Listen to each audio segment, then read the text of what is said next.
All right, guys, I believe we are back in action here.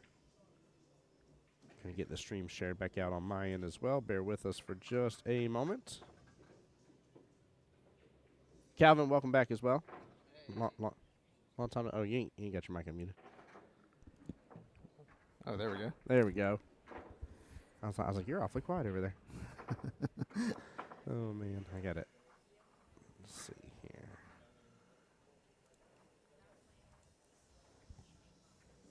Got to get it shared out on my end. Just bear with me for just a moment here, guys.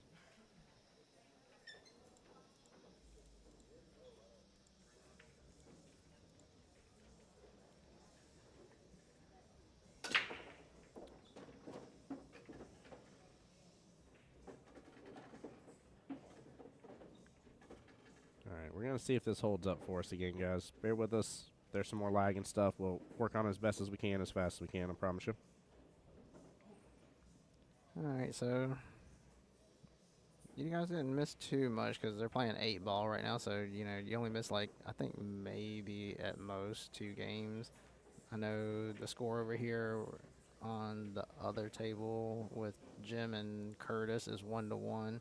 I believe it's 2-2 on Jeff and Jason's game. You said your thing is 1-1 over here against? I thought yeah, it was. it's 1-1. Okay. It was 1-0, and then they kind of battled for a little bit, and then Curtis hung the 8-ball, and Jim was running out, and he kind of got himself in a tricky spot and gave up a shot.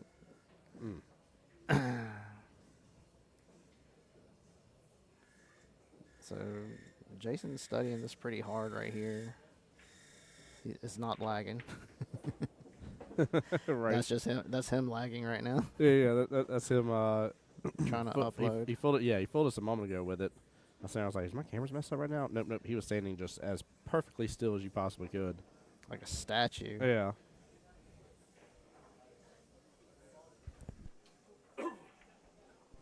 Katie and Carolina here saying it seems better here. There we go. Kay says studying exactly how to donkey it up here. Hey, that's you know what? That's a lifestyle right there. And you definitely, if you're gonna go full donkey, you go 100%. Yeah, right. You don't half step being a donkey. Yeah, you don't have donkey being a donkey. Okay. See what I did there, Calvin? Yeah. Oh, dad jokes. Appreciate you guys getting the stream shared back out here. Looks like everything's balanced out. There's still a couple drop frames, but nowhere near on the caliber at which it was doing. So we'll see if it holds. Internet speed definitely seems to be playing a factor. It had a huge bounce there. Calvin even saw it firsthand. I ran like 3 or 4 internet speed tests. Oh, yeah. It was like, I'm good. I'm not good. I'm definitely not good. Hey, I'm good again. I'm overly good. And you're like, wait a second.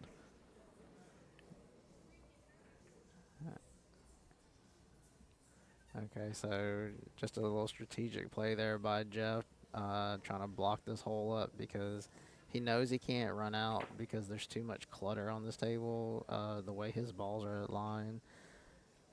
There we go. I'm going to make it a little darker here, make it a little easier to see the table, guys. That should work a little better. Let me know if it looks too bad on y'all's end.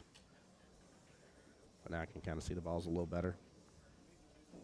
Yeah, so, you know, for all you guys out there that have trouble with your 8-ball game, it's good to study 2 guys that are well-versed in this game. You know, the rule is if you can't run 8, don't run out at all. Yeah. You leave it be. At least leave 3 balls on the table. Right. Bare minimal. Because the more balls you take off the table, the more clearance the other player has, and also you leave them with too many safety options because they have, you know, an excess in balls that they can play off of. Yeah, it's funny with how still Finley was standing there. I kind of felt like we were watching Guardians of the Galaxy moment there, where it's like, if I stand completely still, you can't see my movements. All right, so what Jason was attempting there was a 2-railer. He was thinking that he could 2-rail the ball and just kind of lag it up in front of and take control of that pocket over there. It was a good idea. Yeah. Yeah. Well conceived shot. This is 2 guys that when you see two players that play high caliber 8 ball, when you see them playing like this, they want to win bad.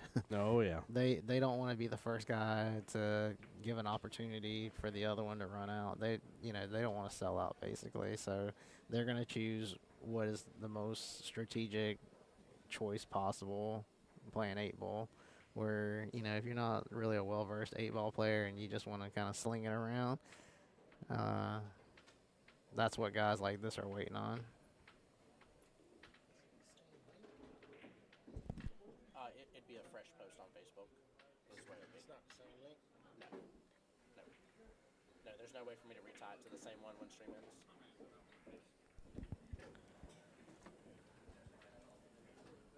All right, so Jeff is gonna move this ball.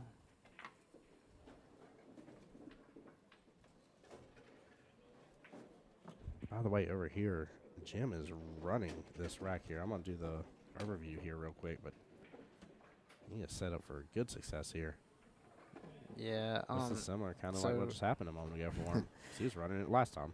Yeah, so Jim did a good job on the first game of getting out on his Did he opportunity. just hang that 8 ball? He did. He did. Oh, my Lanta.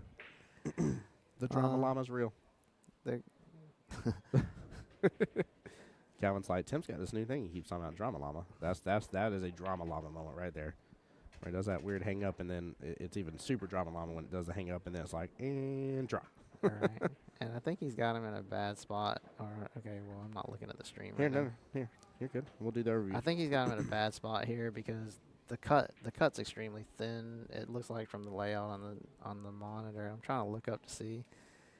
He can attempt to try to anything he does from here, it's got to be offensive because the he's 8 got ball. to go for it. Yeah, the 8 ball's hanging in front of the hole. Let's take a look at this table a little closer here.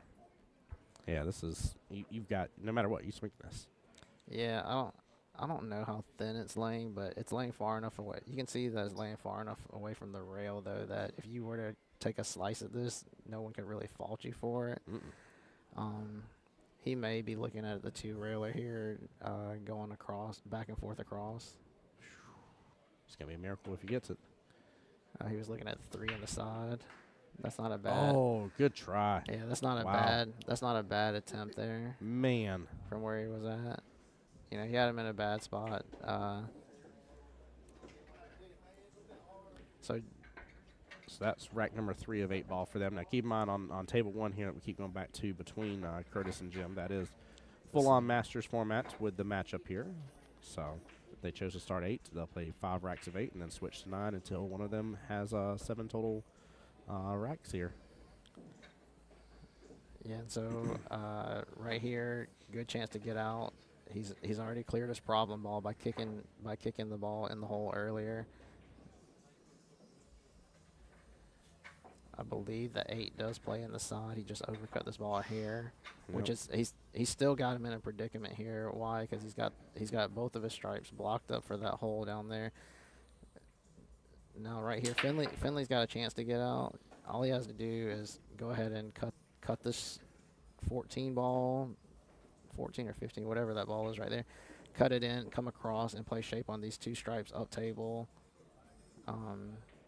Everything else is on the open. It's just a matter of I want to say that the 12 does pass into the side pocket as well. So we'll know real quick here whenever he decides to shoot. I'll tell you, you guys are calling out Jim in the stream here. Yes, he is. He's doing very well. It seems like. I mean, I hate to assume here on one way or another, but it seems like 8 ball is definitely his game. He's been shooting fairly well. So yeah. So Jim's a new addition to the Columbia team. Jim's kind of like one of those guys that he brings something to the team that I feel like they didn't really have last year, which is a guy that is almost like a specialist when it comes to playing Scottish doubles. ooh, Like, okay. This guy plays Scottish doubles more than anybody I've seen, and he's comfortable doing it. He knows when to follow, when to lead. He's just really well versed at it, and I've never seen him play 8 ball, but apparently he plays it pretty sporty. Well, that's so funny. Kay saying he's better at 9, in my opinion, and she's making a joke towards you saying Finley playing shape. Calvin, you're reaching for that one. Uh, yeah, could be. Well, if he kills at 9, the fact his 8-ball game has been as good as it is makes him a true asset to the South Carolina Midlands. So, All right. So Finley still got to deal with these 2 stripes down here.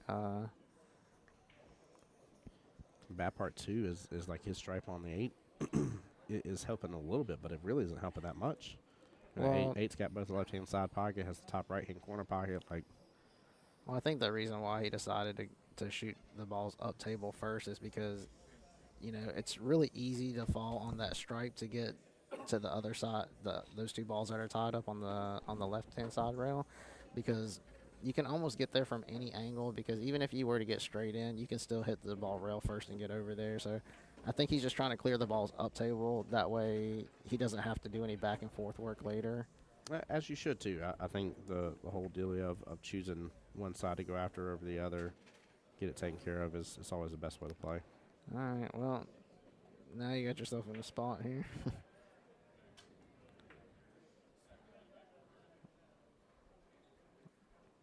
All right. So I'm assuming that he's just gonna try to take control of that pocket and not try to force the ball in the hole and place it there like that. Very smart. Yeah, because to follow your object ball behind another ball in that scenario, sometimes they just have to lay where you can hit the ball fully and also draw your cue ball. That way you impart follow, which makes the ball follow their ball in the hole, basically. By the way, we had a little bit of defense going on both tables just a second ago. It's nice to see again. Mhm. No, nobody's really, kind of playing the style out or seeing aggravation set in one way or the other. Which, I mean, honestly, both matches are close and neck and neck right now. You definitely shouldn't see any of that going on, regardless. But Well, I think you're going to see more patience from the right table with Finley and Jeff, and you're going to see a little bit more offensive choices coming from table. Curtis versus Jim. Curtis versus Jim. So, I mean, this ball is kickable to the hole because of where the 14 lays.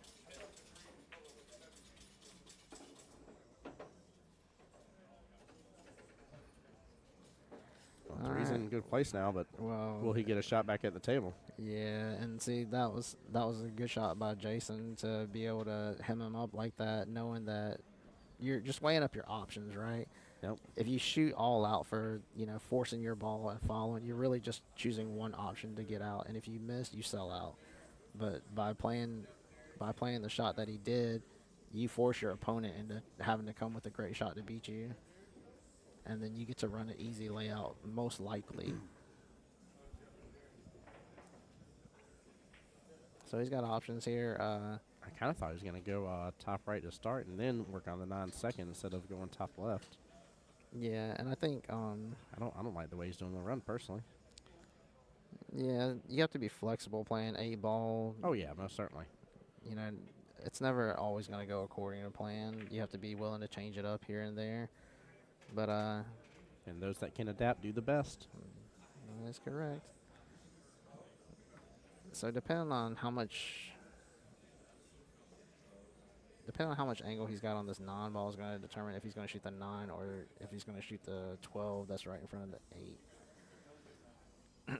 If he feels like he can reliably come back to where the cue ball's at now, then he'll elect to shoot the 9. If not, if it looks even a hair dicey, then he'll shoot the 12. All right, so it looks like he's going to go forward.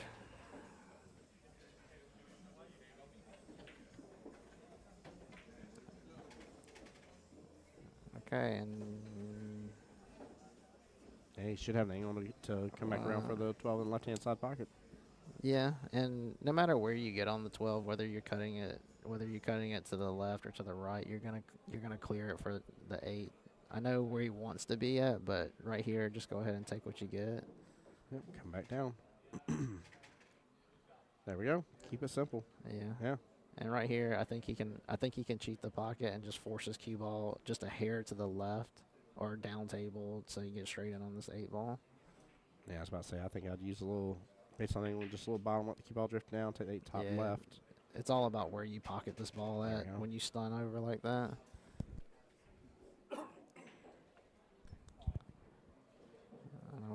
Well-deserved rack here.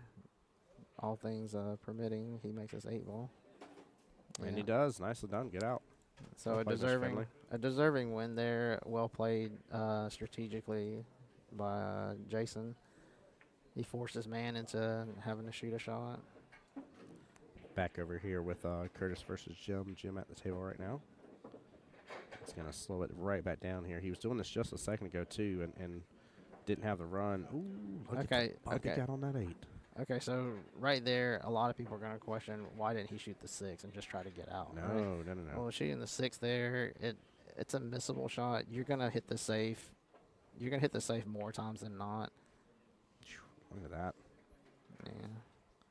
You're going to hit the safe more times than not, and even if you hit it just a hair bad, like he did, you're always going to leave your man in a tough position. She's going to drift on over. Had it right up again. Mhm. Very well played. I mean, goodness gracious. Yeah. Jim is laying some really nice defensive shots. Yeah, and that's what I was saying earlier about, the more balls you have on the table, the more options you have to play safe. Look at the break here. Goodness gracious. Finley. Yeah, I think he calls that the donkey kick break. Well, donkey it is. Donkey it up, brother. Because that worked out beautifully. I mean, look at this. Yeah. The run is on for him. Let's take a look. See how Mr. Curtis is going to take on Yeah, kicking at his so 14. You don't have to call anything here, so just swinging at a jump shot like this is probably the play. Just trying to get a good hit and, leaving your opponent far away. I love it. Katie said in true donkey, he can never make the 8 on it, though. There you go. Tough to make that 8 ball in the break. Oh, he got the kick from you, Terry?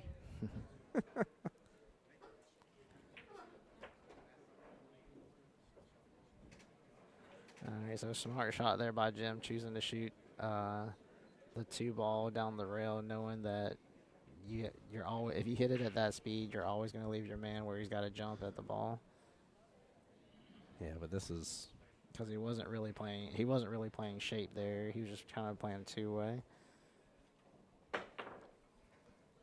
And right here, even if you jump the ball in, I thought the cue ball was going to drift up just a little bit further for him to have a shot on a shot on 8, but yeah, I mean, it was a well thought out shot for him Yeah. shooting the 2 earlier instead of shooting the 6 ball.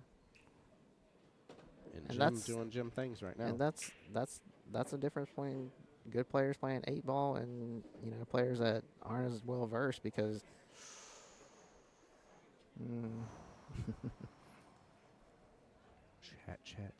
Chat. Ouch. Bragging rights and $7 grand on the line will make you do that. I don't want to say every time, but it'll make a wow. All right, so Similar these two guys, unaggressive misses. these two guys really feeling the pressure here because Oh, he said you're good. Wow. Let me see if we can double check here, make sure I got the score correct. it should be 3-1 Yeah.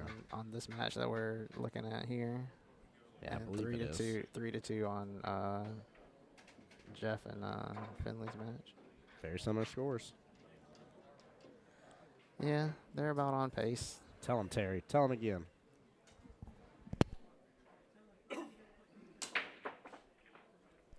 Yeah, but I mean, he missed 2, but he won those 2 games as well. I mean, Yeah. a win's a win, guys.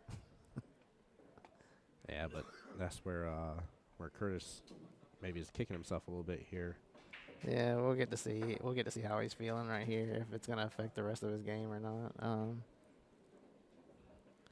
So over here on Finley's match, I think he's still running from the break here, if I'm not mistaken. Here, Lena there said, sweet baby potatoes. Oh, my goodness gracious. Oh, the things we say. I love it. And guys, I hope y'all are enjoying the kind of back and forth between the tables here. I know we're still having a little bit of drop frames in the background it's showing me, but it's nowhere near the issue that was called out before. So Hopefully everything's looking good. Those on YouTube as well, feel free to comment. Let us know how everything's looking.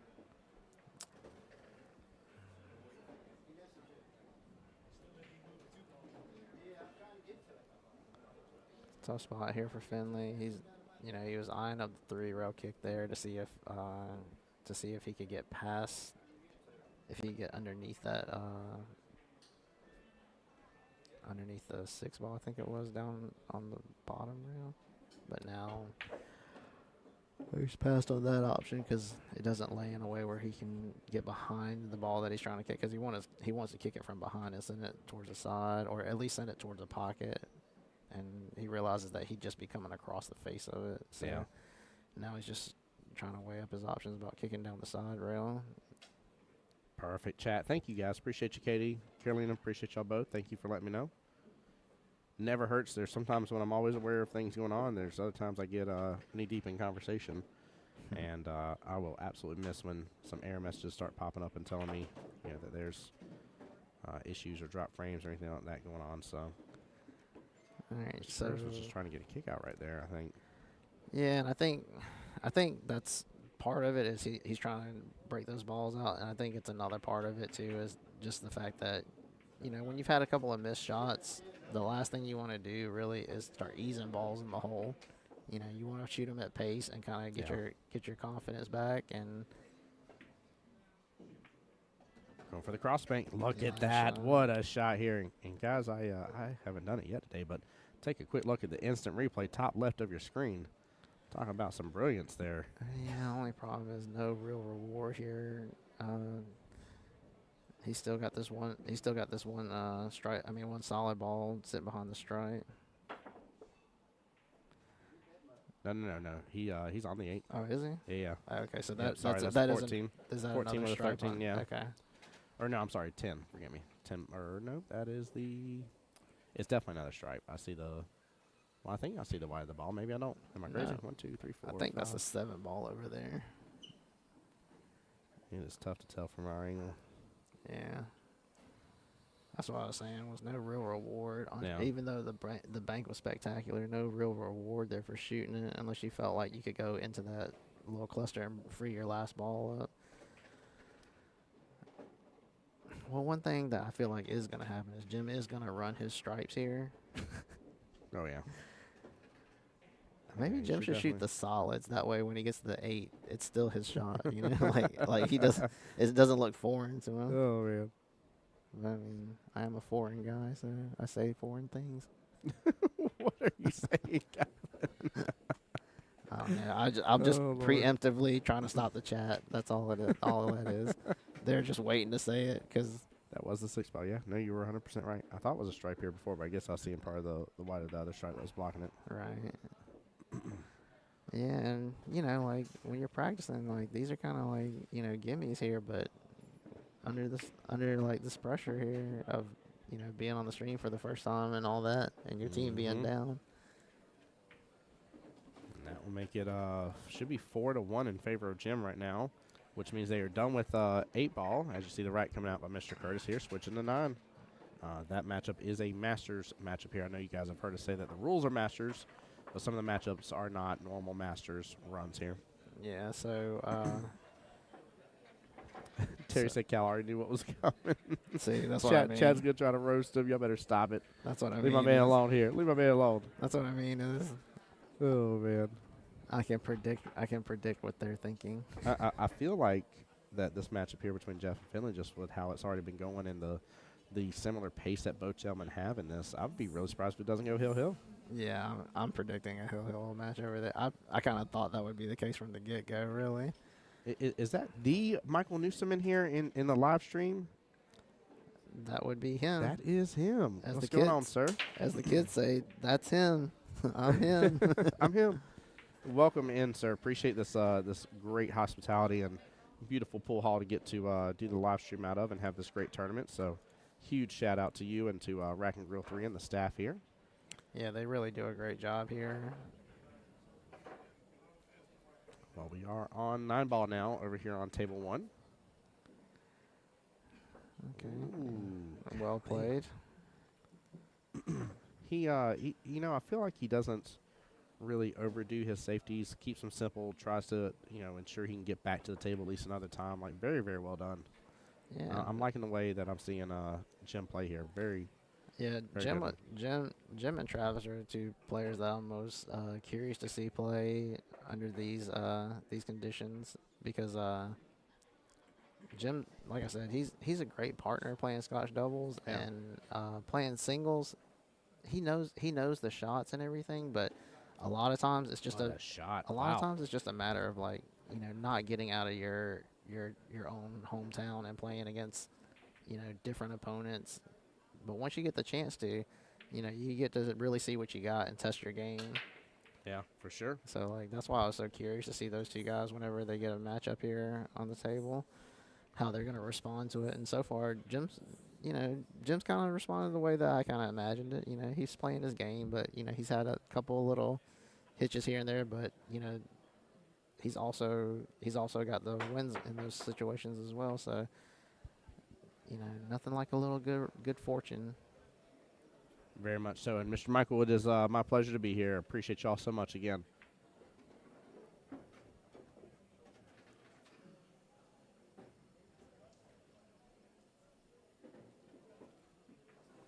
Keep in mind for table 1 here, we're looking at table 2 right this second. Matchup on table 2 is only a race to 5. It's just 8-ball and 8-ball only. Table 1 is a master's race here, so they are going first person to 7 racks, and they're in the 9-ball version of it. Just started that part. Yeah. So Finley's in a dilemma here on what he wants to do. Hey, is almost everything is kind of top left-hand quadrant there, guys. If you split the table into 4s here. While we're waiting on him to decide, we're going to take a look, see how Jim's completing this run here. He is on the 8. And see, like this is what I was kind of waiting for. Whenever you saw Jim like miss those 2 8-balls, he was just trying to like ease them at the hole, right? Yep. But the last thing you really want to do when you're under pressure, guys, is ease anything at any hole. Just go ahead and shoot the ball with some conviction, and that way, for the rest of the match, you'll be settled, you'll be in stroke, you're ready to go. But if you're just being tentative all the time like that, then the rest of your day is just going to be kind of like walking on eggshells. Yes. Yeah, it's bad. I agree with you. I love whenever you see people kind of fire things in, get that good pot, that good clean stroke that they feel in their bones. Right. I got this break too. Let's see here. Ooh. I don't think he fully has eyes on the 1 ball here. I think he's got the shot. Does it he? looks like. He got down on it pretty fast here. Oh, yeah. Never mind. He Yeah. played down. Yeah. Very well played. Yeah. Yeah, that was the only issue here was coming too far. Yeah, he just stuck that 6 is blocking. But that's That's fine. I mean, you have safety options here. I know it looks a little difficult to roll this 2 and get behind the 6, but you can always get behind the 3 here, just thinning the 2 and getting behind the 3.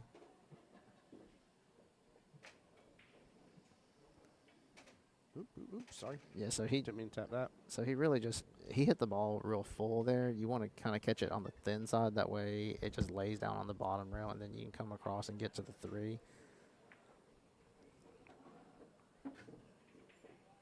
Okay. So everything laying out in the open for Curtis here. Ooh, nice force follow there. Yeah, and that's the right That way was to play. beautiful, yeah. That's the right way to play that shot. You're coming Got into to. the line of the shot.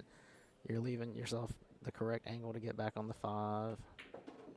I will say, I think I'm kind of noticing what Curtis is doing here. I want to be a little quiet here, but I feel like he's popping up Yeah, in the and middle of his strokes here. I mean that's a little bit of nerves, Yeah. Earlier he missed 1 ball playing 8-ball that would have got him out, and he knows it's a shot that he's supposed to make, so he's just trying to pick up his pace a little bit here, and nerves have a little bit to do with that as well. Absolutely do.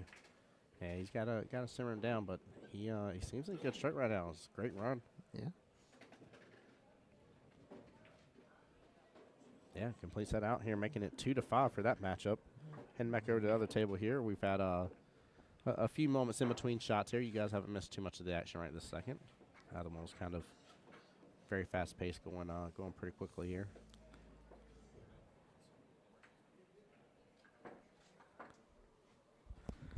So Jason's got to figure out what to do with the 2 ball. That's his problem ball. I believe that the 2 does play if you Yeah. play the rail first, Rail ball in the rail pocket. first, Yeah. and then play it off of the stripe. It Yep. does go. Only problem is I feel like he has to save that no matter what is his final shot. He's kind of set up to maybe go and do the 1-3 and then the 2 last, but Yeah, that's kind of like what he's looking at right now. normally you try to take care of the trouble first. But Yeah, but because of yeah. like where he's laid, where the layout was at, you know, he's kind of forced into this Yeah. once he decides to go for the run out here.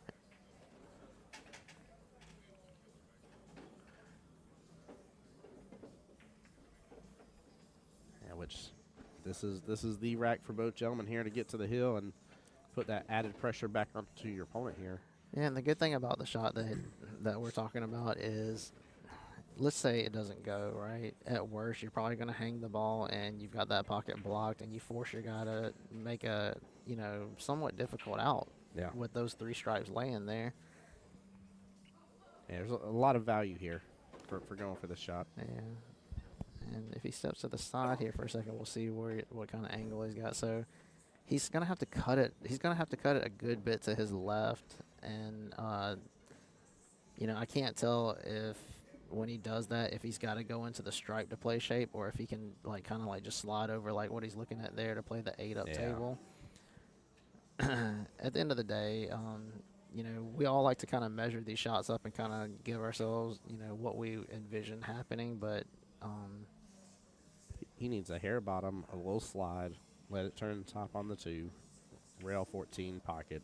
right. He'll have great eyes for that 8 bottom right hand corner pocket. Yeah, he just doesn't want to overhit this is the problem. He Yeah. doesn't want to overhit this and hook himself behind the stripe. Yep. Because the tendency here is you kind of think that you have to cut it a lot to get it to do this. No. You really Right. kind of just want to pinch it right there in between there. Here we go. Just like Beautiful shot. Well played, Finley. Well played. Brilliant. All right. T-Man in chat saying, baby glad King Daddy's not there. T-Man, I'm so thankful King Daddy's not here. I have no clue what I would do if King Daddy was. Because I'll be honest with you, I'm not sure who King Daddy is. There's y'all's curveball for the day. T-Man must be from royalty. I love it. I love it. I love it. Great shot. Great out by Finley there. Good out by Finley. And, guys, we just barely missed here, but Curtis with another very nice run here. So the other table is currently 3-5 on the race to 7. This table right here for Finley is on the hill. He will need one more rack. Jeff needs 2. Both tables getting ready to break. Is it 3-5 or it's 5? It's 4-5 on. Is it 4-5? Yeah, it's 4-5 on this table. I must have missed one. Thank you, sir. How'd you see that, by the way? Who's keeping score? Well, I know that when they went into the 9-ball, it was 5-2, and then he won 2 games of 9-ball. That's what it was. I definitely had it listed as 5-1. Perfect. Thank you, sir. No problem. Hey, that's what we're here for. Oh, actually, no. They're keeping the coins on the table as well. Here, can I see his coin from here? I can't. I'm pretty sure you're right no matter what, though. I see the 1 coin over there to the right of the 5 ball, but I can't see. Pretty sure there's a eensy little piece That looks right like there. looks like a coin right there. Yeah. Ooh, 8 ball getting a little bit of movement here for Mr. Finley, and another solid break. Goodness gracious. Yeah. 4, 5, 6. He'll have bare minimum 1 of each here down, 2 solids down. So I think that you'll see him go for the solids here.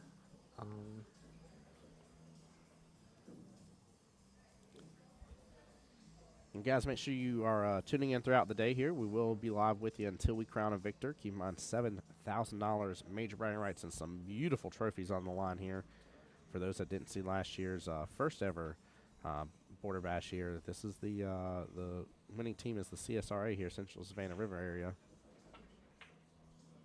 So Midland has a lot to say about that. All right, so he came a touch high there. Yeah, I think he was trying to set up for the 7. Yeah. So he's still there, really. in all reality, I think the shot here is shoot the ball that's closest to the corner here is the 2 or the 4. Shoot this We'll say ball. it's 4. Shoot this ball first and try to land in a way where you're straight on the 6. Then you can try to draw up for the 7, and then or the 3, is that what that is? 3, yeah. The 3, and then float forward for the 7. And I think that's what you're I'd gonna say for see. the 6, yep. I think that's what you're gonna see here. You know, trying to land like this draw shot from distance here, trying to land on the 7 ball. You can do it. There's a couple of different ways to guarantee that you get on it. You can either hit it low and try to control the speed of your stroke, or you can hit it just a hair above the maximum draw and let it and hit it firm and let it kind of like creep backwards towards you, kind of like that. See that? Beautiful. By the way, we just missed a epic defense. That cue ball got snookered on top of the 9 there after a great shot from Curtis here against Mr. Jim. Look at that! Wow. So this 2-rail kick, this is a big ball to hit. I don't imagine seeing him miss this kick because it just lays like that ball's like a basketball where it's laying at. He hits it good. Yeah. Very Even nice though stuff. like you weld a guy up on a ball, a lot of times you need to be looking at like, okay, well I've got him welded to the ball. That's great and all, but did I leave him the easiest path to kick the ball at? And you know that was the case in that situation. And But Finley, it worked out well though. and Finley rolls forward just like planned to get on this last ball.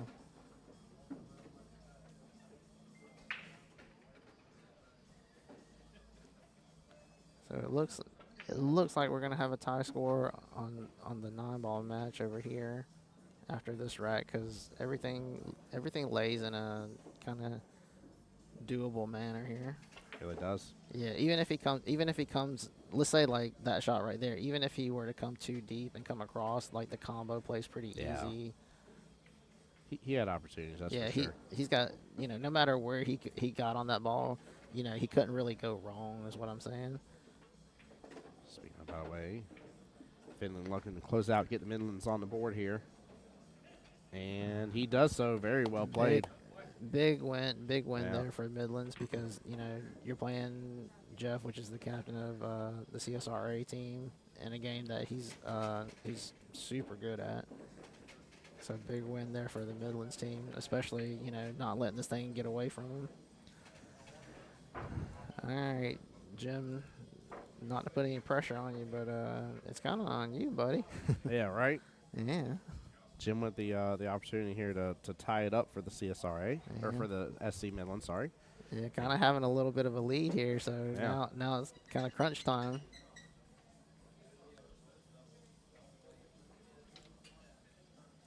Even though we got a long way to go, matches are usually decided in like kind of this middle area of it, where like there's a big difference between like let's just say 4-1 versus 3-2.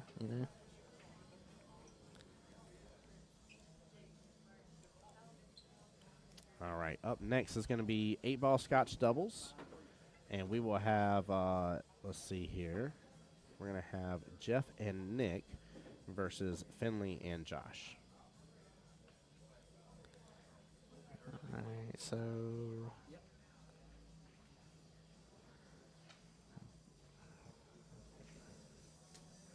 And that'll be a simple race to 5 as well, since it's 8-ball doubles. all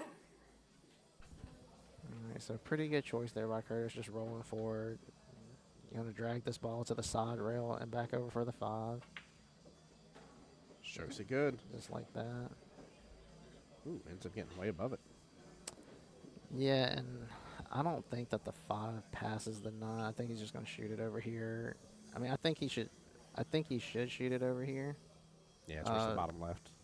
Yeah, and just take his cue ball to the side rail again. I mean, anywhere is really good. The 6 is in the hole. That's it. Yeah. There you go. Yeah, 9-ball's kind of a game when you have options like that with the ball just hanging in the hole. Just focus on making the ball because, if you've got some power in your stroke, you know, it's all recovery shots anyways. Yeah. Don't try to oversimplify it and, you know, get perfect everywhere you're trying to go, because you really kind of putting a lot of strain on your mind. Watching guys play 9-ball like freely like this is, you know, I think it's the way to play. It's the way He's the free game, stroking it now. yeah, the way the game's decided to play. What's been weird about this matchup here is, and guys, chat, y'all were saying how much better Jim does at 9-ball. We've seen a reversal here. 8-ball was almost all Jim, Yeah, and yeah, now 9-ball has been mostly Curtis here. So yeah. good comeback by Curtis, but still well played by Jim. We'll see if they can, you know, finish this out here with the win potentially.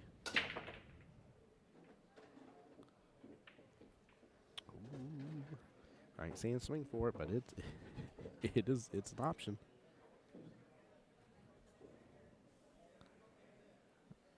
Yeah, I looks don't. like he's going for this back cut here, top left.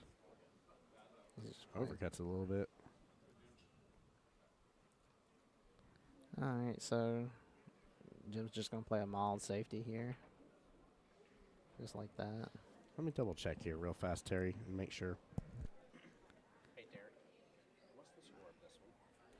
It is. That's correct, 5-5. All right, so we got ahead of ourselves on one. All good. All right, so again, like what I was saying a minute ago about like welling a guy up on the ball is great and all, but when you leave the guy like a route like this to kick at it, you're really kind of directing him where he can go. That ball being, got to that top short rail. yeah, that ball being on the rail where it was laying at, it just plays super big. Jim did swing for it here, but comes up short. And open up the 2 all the way down here to the bottom right. He's just going to come off that top short rail back. Ooh. He's going to shorten it up. Yeah, and that's really what happens there is he just caught the ball Yeah. fuller than anticipated. Yeah. I don't think he meant for that to happen. He stuck him on top of that 5.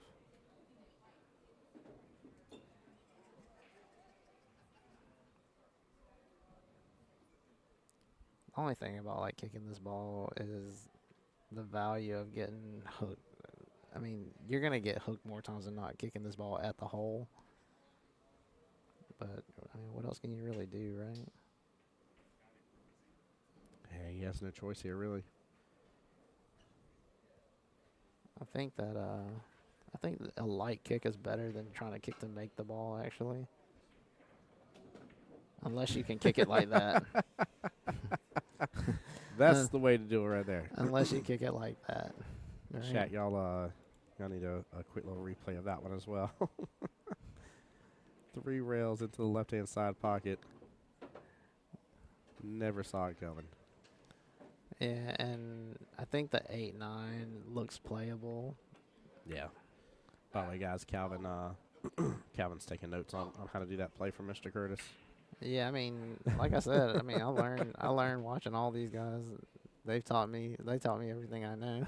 I wonder what's going on the next matchup while they haven't started for the doubles. I think one of the players is probably, you know, using the restroom before they actually get started. That way they don't have to when all that is going down. Good shot by Jim there. You know, trying to go up and down for shape.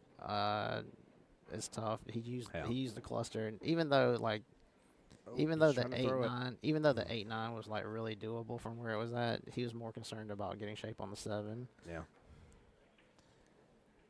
Jeff and Nick up next for the CSRA. All right, so Gonna good be shot Josh right. for the Sorry. for the South Carolina Midlands and doubles here in just a moment. So this shot right here, Curtis is about to shoot. A lot of people are going to just try to flat this ball, but you need to hit this ball with inside and come around 3 rails for shape on the 8. And shape he would have had. And Curtis saying that the ball hopped there because something was on the table. So right here, just fan the ball. Just like that. Ooh.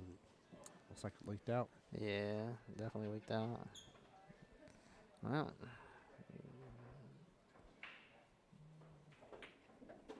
I would have liked to see Jim take a little bit more time on a shot like that because Yeah. you know, it's really a really crucial shot. It was the shot of the rack. Yeah, Yeah. I mean, given what the score is, you know, you need to kind of get on the hill. You kind of want to. You kind of can't be. Uh-oh. Oh, Uh-oh. wait for it. Curtis said it almost tried to end. Yeah, it did. Yeah. 6-5, Curtis on the hill. Yeah. So that spot that Jim was in right there, you know, it's easy to think that safe right there is just gonna like you can just get up there and hit it a bunch of different ways, but you kind of want to really make sure that you get the guy hooked there. Guys, I see more of y'all coming in the stream, liking and sharing. Appreciate you guys. Thank y'all for bearing with our little situation earlier this morning here. Seems like everything is back up and running like normal here. So appreciate you guys for tuning in. Keep in mind as well, although we're far away from it, if this does go late into the night here, which definitely can happen, once we get close to the 8-hour mark here, stream will have to be rebooted anyways, just because the way Facebook doesn't want you streaming past 8 hours. So.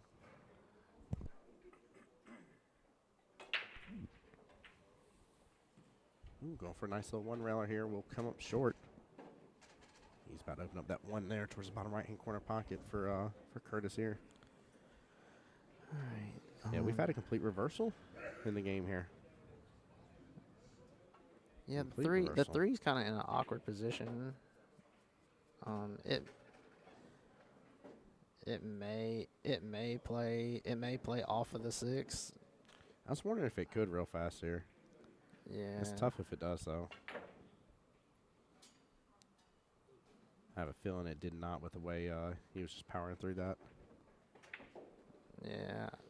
I'm not really sure exactly where he's trying to go there with his cue ball, but you know, he definitely had to get down table, so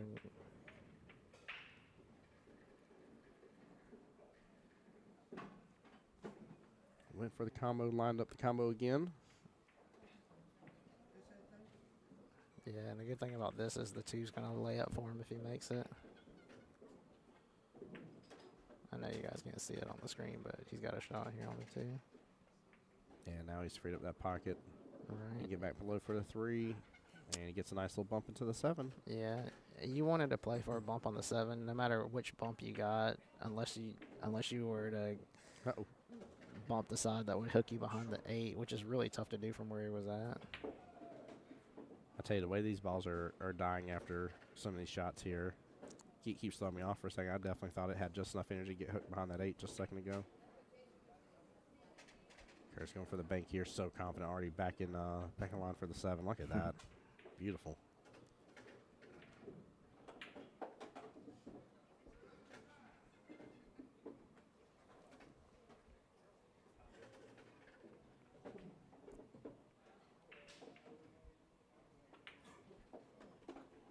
And we set up like tic-tac-toe here on this one.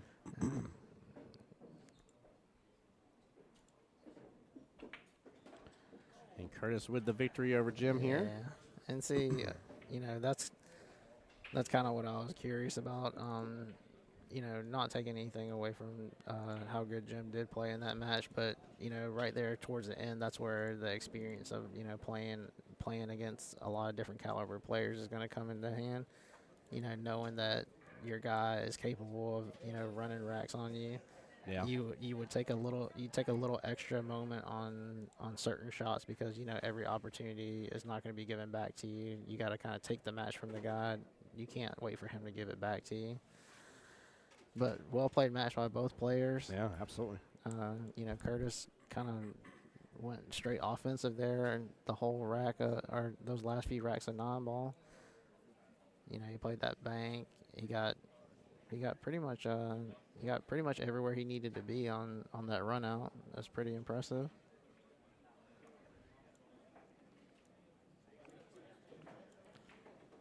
So we got Scotch doubles action on the other table.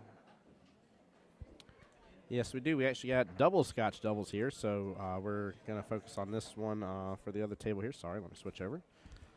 With Jeff and Nick versus Finley and Josh here.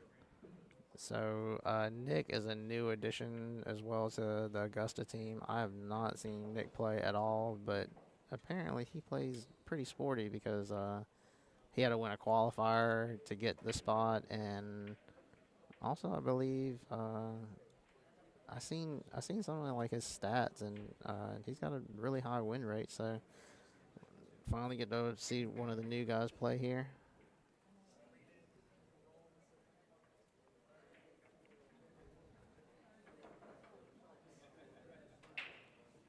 All right, so on the so this is table 2 we're watching here. On table 1 is 9-ball Scotch doubles is what's being battled over next. It is going to be Carl and Todd for the CSRA versus Troy and Travis for the South Carolina Midlands. All right, Hey, so I love that idea, Jason. I love it, man. I've talked to him once before about doing something similar. We'll see if we can get the Momo battle, as I was trying to get it deemed, or the M&M battle, since it's the Moores versus the Morgans. all right, so Jeff wants to get him shape on the 2-ball here. That'll clear the run out. So he just wants to float kind of on this ball. And He might still have it. I think that he got, You can see it from our angle over here. yeah, personally. he's there. got it. I can Yep. see it. Where we're sitting at, we can see down the line of the shot. So yeah, he's definitely got enough of this ball. And not only does he have enough of it, he's full enough on it that he can just punch over for the 3 in the side if he needs to, or he can even like come up for the 3 in the bottom left corner. A lot of options because of how full he is on this ball. Hey, quick question, Calvin. What is Travis's last name on the South Carolina Midlands team? Travis, I don't know how to pronounce it. It's Amick, A-M-I-C-K, I think is. Okay. Appreciate you asking, Terry. Sorry I didn't get a list of last names only first. Yeah, I think Terry's got a cousin named Travis that also plays pool in the Columbia area. He was just making sure it wasn't him. 5, 3, 7, 8. 5 right hand side pocket, 3 top right. Get up just a little bit for the 7 left hand side. 8 bottom left. The run is on here. Yeah, pretty straightforward here. Yeah, nothing. Again, keep it simple. Don't overdo anything. Got great Yeah. partners now. Forgive my ADD brain here. You were talking about one of the guys that fought for the right to be in this one here. Had to battle out. Who was it? The guy at the table right here, So Mr. Nick. Okay. Nick Windley. So, all right, here's the problem. So Jeff got him a little straight here. So just the reason why Jeff's calling timeout is because he doesn't want him to force. He doesn't want him to force the ball over Yeah. too far and try to get him straight in, and then actually bobble this ball by trying to force it that way. You know, really, as long as he truly, if he rolls forward here, just always going to make the 7, or he's always going to make that ball in the side pocket. So that's why he's just making sure that his partner doesn't do too much. Just topped off is all, please. Excuse me. Thank you.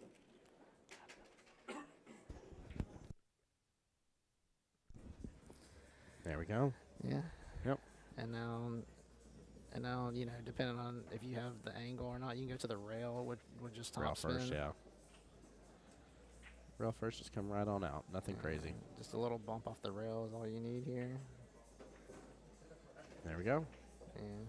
No need in really trying to like force your guy over there to get perfectly straight in on this ball, because shooting the ball in the side pocket, even at that angle where the pocket looks kind of big, you have a tendency whenever you're trying to do something and get the cue ball to go somewhere, if it doesn't naturally want to go there, then you have to cheat the pocket somewhat, and you might be over cheating it in certain spots. So just go ahead and use what's there. Trust your partner to make the shot. Just like that. There we go. And he played a good shot there too. Like, you see where the cue ball ended up. Like, I don't know if it was by design because I don't know him well enough, but where he left him at, they would have been in a tough spot to get out as well, because he got him kind of close to that stripe where he would have had to like cut it really thin or shoot it up table. All right, so on this table, we're going to get to see two new players for both teams. For the Augusta team, it'd be Todd, who just shot the last shot. Todd's been around for a while in our area. One of the top local players in our area. Finished second in last year's rack race and third this year.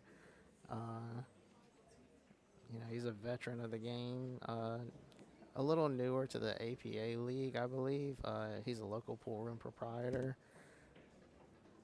down in Bath. And the player that you see shooting right here, this is Travis. Looks like he's attempting to jump this one ball. And a good shot because he really doesn't have to get over much. He has, even though he has to clear these two balls, they're only the edge of them.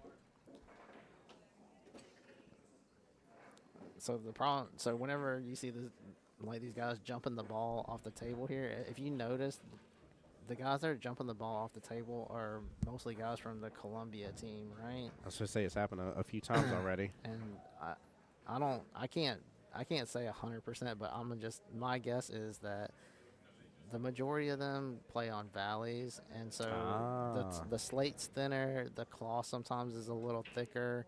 It's harder to jump the ball on a valley than it is a diamond because of the thickness of the slate. So that's probably why they're over amping these balls when that's just the stroke that they're used to hitting them at, is what I'm saying. I was about to ask too, because I always want to get it confused here. So the CSRA plays out of this pool hall. Yeah, the CSRA. The Midlands does not. Yes, is that correct? Yeah, Midlands is from the Columbia area, Columbia, Lexington, West Columbia area, and then CSRA would be like Augusta, Aiken, like that area. I will say there's definitely a huge difference between them for sure. So. Right. Carolina's saying they're not always recovered on the valleys. Okay, gotcha. I will say one thing I'd love to encourage back home as well, guys. When you got a great host location as well, make sure you guys are let them know how much you appreciate when they've done things, cleaned things up, swapped out cloth.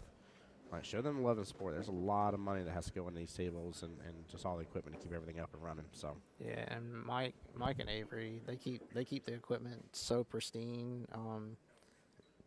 It's changed out regularly. They spend a lot of money on recovering tables and keeping the equipment good for the players.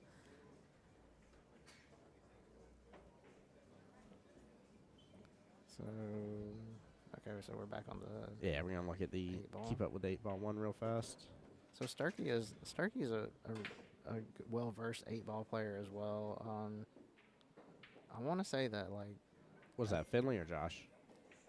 Josh Starkey and Jason Finley. So Josh was the one that shot the last shot. He's got his partner in what might look like kind of a bind here, but you kind of have to trust your partner here if you're Finley and just go ahead and kind of hit like a little bit of a stop shot here and let him back cut the strike ball and get you shape.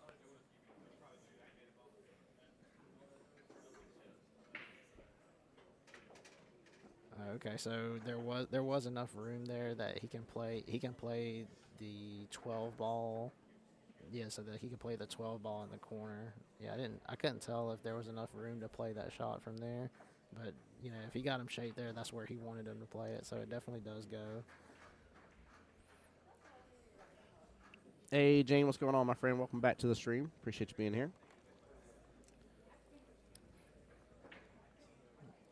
Oh, Lord. Roddy trying to give a good joke here. He says when Travis does push-ups, he doesn't lift his body. He pushes the earth down. Oh, my goodness gracious. I love it. I think that's one of those Chuck Norris jokes. It is a Chuck Norris joke, Okay. 100%. Yeah. Like what happened after Chuck Norris got bit by a rattlesnake. Rattlesnake spent 3 days in the hospital. Yeah, died of poisoning. Yeah.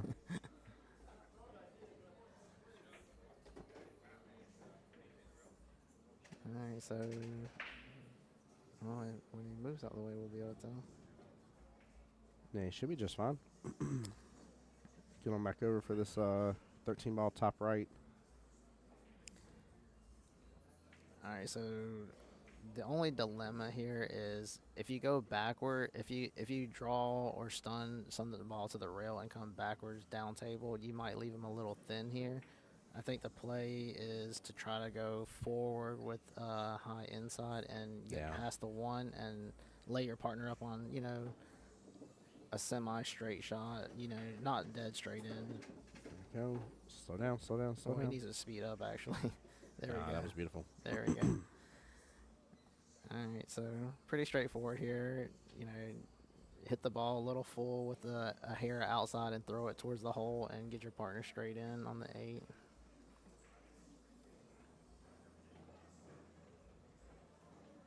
Because if you just try to naturally cut this ball, you're going to come across a good bit. And so he just kind of aimed it a little full, like he was trying to shoot it at the top rail almost, and hit it with just a hair outside and let the ball turn towards the hole. That way you could hold for a straight in shot. Good out. All right. Finley and Josh getting their first rack. Well played. And just looked over here, too, as well. Here I see Team Carl and Todd here racking. So it means Troy and Travis got the first rack over here for the 9-ball Scotch doubles that's going on. Race to 7 on that one. A little contrasting in styles for Todd and Carl because Todd's a little slower and kind of methodical about like his process, and Carl's real fluid and free flowing. So it'd be interesting to see how they mesh here. Travis and Troy, I'm gonna imagine, are gonna play, pretty well together. Travis, from what I remember watching Travis play, the little bit that I've seen, he's not super fast or slow. He's just kind of like right there in the middle. And then having Troy as a partner is going to help him in the spots that are a little tricky. Like Troy's experience is going to really play. Take a look at the break here.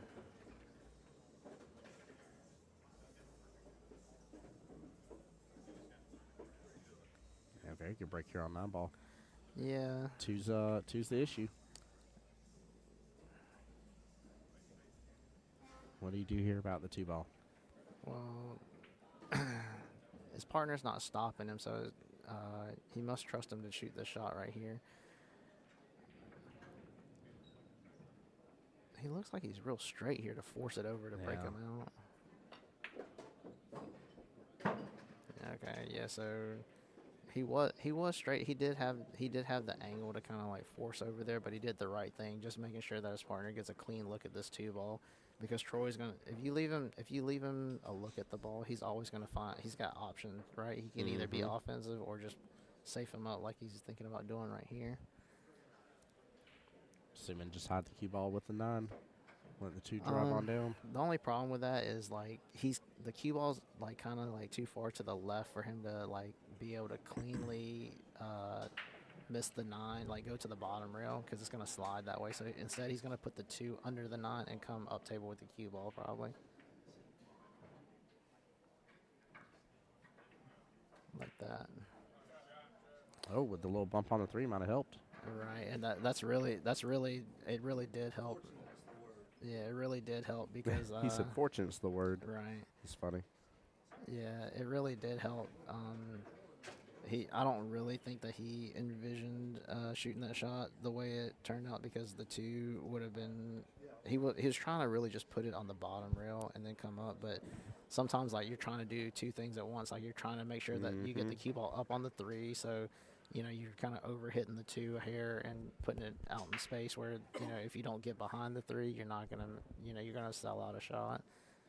But there's nothing like pool's got a lot of rolls and good fortune in it, and Yes, it does. as long as it's the shot that you're attempting to shoot, I think no matter how it gets there, you've accomplished your goal. I don't care if somebody tells you it's luck or whatever. Like, that's what you're trying to do. It doesn't matter how it gets there.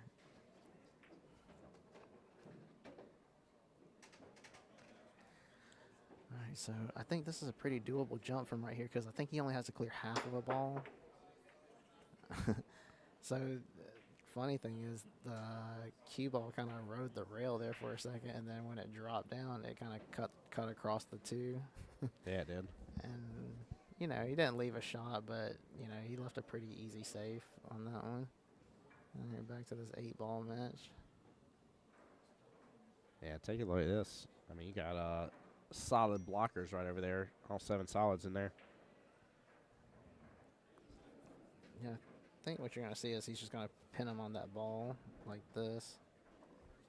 Why? Because now you block off all shots by doing this, and that's where the one pocket comes in, because now you've got your man where he can't really shoot at anything. Like, he can't play a safe back at you or anything like that cleanly. Smart shot by Jason.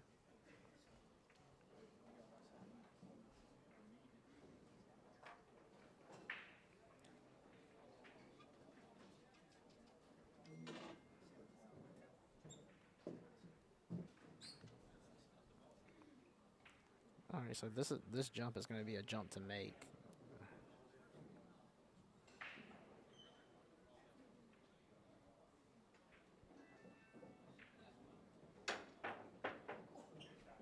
Ooh, Right. keeps on the table. Yeah, and the reason why I say he's jumping to make that ball is because it had a lot of value in it. Because if he Yeah. jumps it and makes it and sticks his ball right there, instead of, like, the ball obviously it was kind of hopping whenever it got there. That's why it rolled forward so much, because he kind of landed on a second hop when he hit it. But if he hits it and sticks it dead, then, like, they've got a clean look at all the solids in the side pocket, really. So it had a lot of value there in that jump shot. There we go. And a Gets good the shot 9 by- snookered up further. Good shot by Nick. It's not by coincidence that he's on this team. Just looking at his shot selections and the thinking that he's had in the few shots that we've seen so far, I'm convinced that the guy plays at a high level. It's good. It's been nice to get to see him on the stream for sure. By the way, on the other table for 9-ball here, unfortunate ball in hand situation from the Midlands here from Troy and Travis. So I think Josh should stick this cue ball and 3-rail around, which he was trying to do that, but when you're jacked up, when you have to jack the back end of the stick up like that, any slight mishit is going to cause the cue ball not to really do what you envision it to do. Because really, I think he's trying to 3-rail that stripe around and then draw his cue ball on top of the stripe that's sitting by the rail. Take a look here real fast. The run out is on here, potentially to make it 1-1 here. And he does. Well played.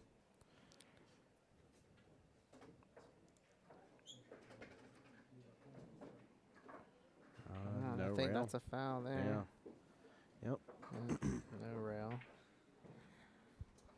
All right, Good so sportsmanship right there. Love seeing that. yeah, and that should just be the norm, like. Yes, it should.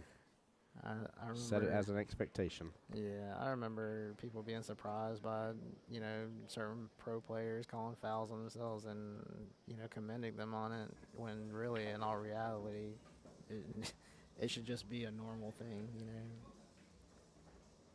It should be a expectation, so to speak. Mm-hmm. All right, so I think what you're gonna see here from Jason is he's trying to leave him an angle on the 9 so that he can shoot it in the side and maybe bump the side of the 8 and free the stripe up and also get shape on the one that's on the rail. Talk about a tall order. Goodness gracious. Well, I mean, it's the only reason why it's a tall order is because, like, where the position of those solids are at, because he'd have to hit the ball from a jacked up position, which is going to, slightly decrease his accuracy. But the actual bump on the 8 is really not too tough to do, because you're not really hitting it at speed or anything like that. But he's opted not to do that. Looks like he's shooting it in the corner and drawing his cue ball at the 8 is what it looks like. And he just barely missed it. Yeah. And he just barely missed it there. And again, like, that's... Is there breathing room for this top right-hand corner pocket? I don't think I'm there trying is. to. I'm trying to. On the screen, it doesn't look like Yeah. it, but if I lean over here, I mean, there's I a don't smidge think- of space between them. I just don't think it's enough. I don't think it's enough. I think right here, you just barely bump this ball and leave him hooked behind it, where they have no clean look at the ball. You just got to be real careful with your stroke. There And we see, go. when you kind of flinch like that, that's kind of like one of those things where you kind of like it could go really bad for you. But I mean, he got it there. That's the most important thing. So again, even though this looks like a bad position for you if you've got solids, it's really not. Why? Because you've got a lot of balls that you can kick into, and you're still gonna have them hooked, right? Yeah, Most absolutely. important thing here is most important thing here is speed, right? Just don't hit hard. You just want to hit it hard enough that you get something to the rail, Mm-hmm. because you're never really selling out here. Why? Because you've got the 14 pinned up on the 8. You know, Ooh. and see, that's what I'm saying. You Yeah. know, right there. If you're gonna do anything, kick at the high side, of all three of those balls, and kind of kick it with a lot of like right English to check it up a little bit, Yeah, just to short it up. Yep. guarantee that you don't lose the cue ball down low. No, I mean, yeah. What if he would have clipped it in a way where he hit the bottom rail? Yeah, you got him pinned up, but you're gonna have him pinned up either way. Never really risk like scratching there or kicking and letting the cue ball get a little loose because you hit the ball thinly. Well, I think without a doubt that 14 100% doesn't go top right, because if it did, he'd already be set up for it without any issues. Right. And he's really trying to take a look at this pretty good and see if he's got enough to cheat the pocket on the right-hand side. 8's blocking the left-hand side. All right, so so this is me right here. If I'm Jason, I'm not.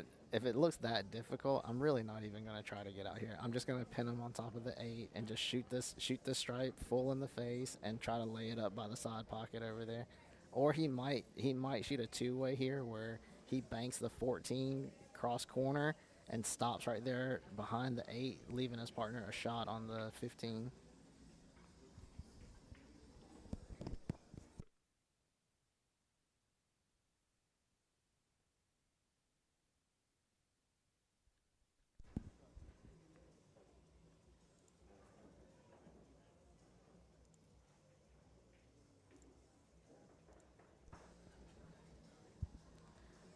Yeah, so like I said, kind of the same shot that I was looking at there. Just kind of knowing these players and playing with them, against them. Like you get a good idea or a good sense of like how they think about playing pool.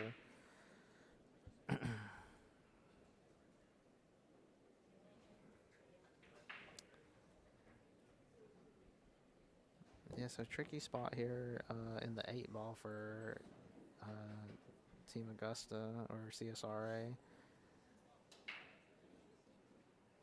Not really sure how you get out of this predicament here, just because he's got the stripe blocking your hole and kind of out in the open.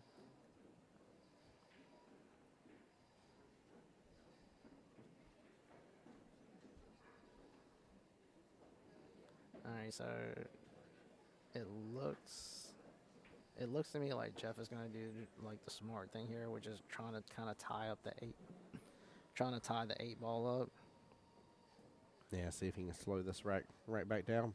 Yeah, so to really like tie the 8 ball up in a good way is to play it off of the 4 and towards the 3 and the 7. Yeah.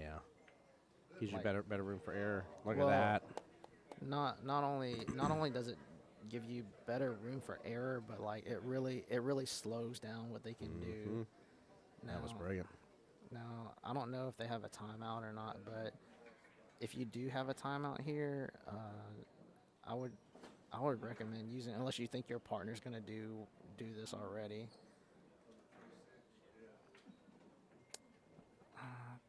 I mean, he's gonna do the same move again, Yep. pretty much. The only problem is like you kind of have a chance to make something happen there. He could have still broke out the 8, Yeah, I'm broke out the surprised he 8, didn't. but like, um,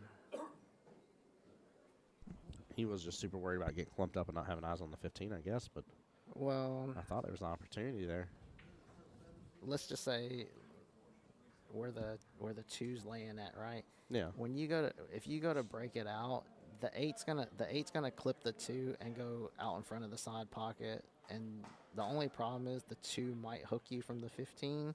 So that might be why Jason didn't stop him, or that might be why Josh didn't even elect to shoot that shot, because maybe he knew that as well, right? And Nick did the right thing there. Just go ahead and tie your guy up again.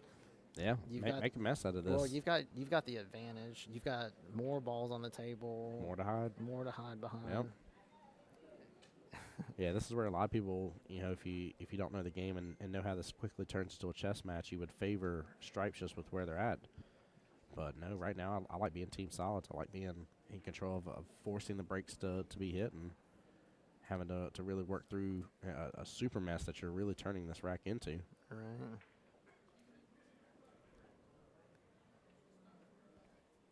And so I don't know how much value you gain by doing that right there, Yeah. because you're still kind of in the same spot, but you keep moving the stripe closer and closer to that clutter down there by doing this, right? That's the dangerous part. Yeah. You're probably not going to see an offensive shot here for a second, just because of all the way the balls are laying up. Even with ball in hand is what I'm saying.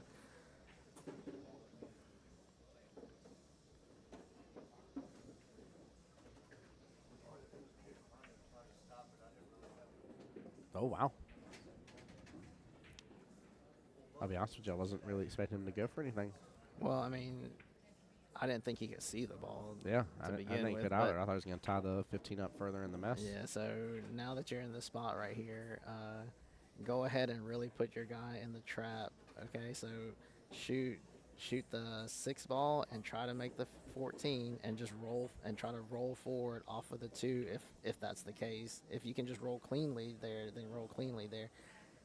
Why? Because you're taking another ball away from him by doing that, and you're also leaving the 8's already in a spot where it doesn't look like anything goes. Right, so now you've got your guy pinned down to 1 ball instead of having that one sitting there out in the open, right? Now I think he's gonna try to do this with the 2 ball. I think that's the 2. Yeah. Yeah, that's the 2 with the 6. Yep. Yeah. So I think he's gonna try to do it with the 2. The reason why I wouldn't do it with the 2 is because like your cue ball is gonna be going towards the 15 and moving it away from the clutter and possibly opening it for the side. I guess they already used their timeout, so Jeff can't really tell him to do that. But let's see what he comes up with here. So he just put it in front of him. That's also a good shot. Yeah, not a bad choice. Only problem is like that doesn't really block the hole, so to speak, Yeah, because they didn't get far enough. yeah, because you can still shoot this ball off the back rail or off the 2 cleanly and still make it. I mean, yeah, they're probably not gonna do that, but because like you still have to deal with this 3 being tied up with the 8, unless you feel like you can spin with inside here and do both. Okay, so that was kind of the shot there, is to try to make the 2 with the carom and kind of like leaving them pinned back up again. But then when you don't make it like this, you really kind of, I mean, you're playing, if you're playing guys that are, really dangerous players, a shot like that, you've got to make sure that you make the ball if you're going to do that. Because leaving it in front of the hole now, I mean, you're really opening yourself up to a lot of opportunities to get in trouble. Why? Because he can use that ball to get out with, or he's just going to leave it there now. He's just going to leave it there, and then he's going to rearrange his positioning again. Opting for the 6 right-hand side pocket. Oh, no. That's what I mean, is he's just going to rearrange here. Why? Because playing the 6 on the side doesn't really do anything for you shape-wise when it comes to clearing this problem out. So he's just rearranging his position, really, and putting the ball in a space where he can play for the breakout next, right? The 6 is over there by the side pocket. As long as you're cutting the 6 to your left, you're always going to be going right there towards that pack of balls. And then, the stripe that they had down there that was out in the open, now it's all blocked up, right? You can't shoot it unless you force it through the tube, but you'd have to be straight in. And I don't think it goes past, yeah, it might go past the 5, but like, they're never going to leave you on that side so that you can get to it.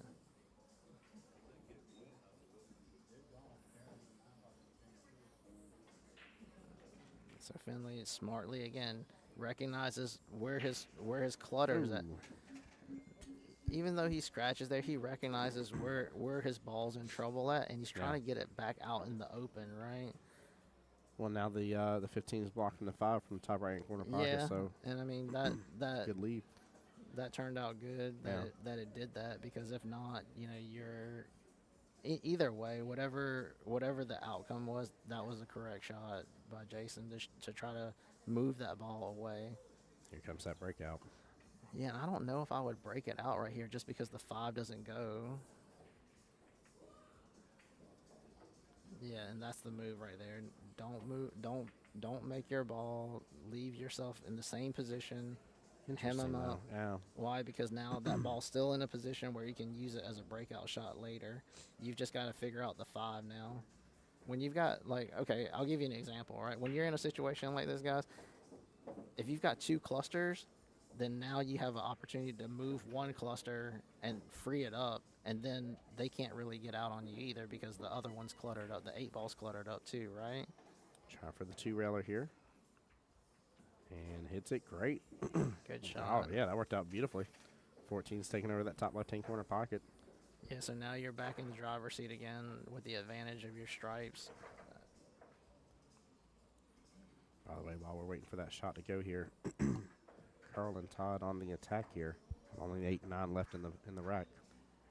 Yeah, and right here, I mean, it's choice of whether you want to float to the center of the table or if you want to force straight forward right there. A lot of different shots you can shoot in that position. You can float to the center. You can force follow like you did. You can go to the 2 rails, drawing it the other way for the other corner. Good out right there. All right, so Jeff come with a great shot there. He played a bank. Well, actually, he caromed the 5 off of their stripe and banked it up table in the corner, freeing it up. Just like I was telling you earlier, like, go ahead and free that ball up when you get a chance to. Why? Because you've got the 8 tied up already. So no real danger in doing that, and it gives you an advantage. Well, talking about danger now. Jeff and Nick do not have a timeout. 3 solids left on the table. 8 still tied up here. Yeah, so I think you'll see Nick just push the 6 down towards the 8 again, and just kind of slow this game back up here. Okay. All right. Well, It's time to get this run going. if he can't see the 14, it's a good shot to shoot the 15 here. Why? Because you're hitting it thin, so it's gonna go down table and back. It's gonna go back and forth and come down for the 14. And there's a lot of different angles on the 14 you can get on for a break shot. By the way, real fast here, take a look. Todd almost getting that 9 top right corner pocket, but now Carl is set up for the 1-9 combo here. Right. Potentially make it rack number 3 for them if so. Yeah, big favorite to make this ball. Oh, he says not just make one, he decides to make both. Yeah, I mean, why not?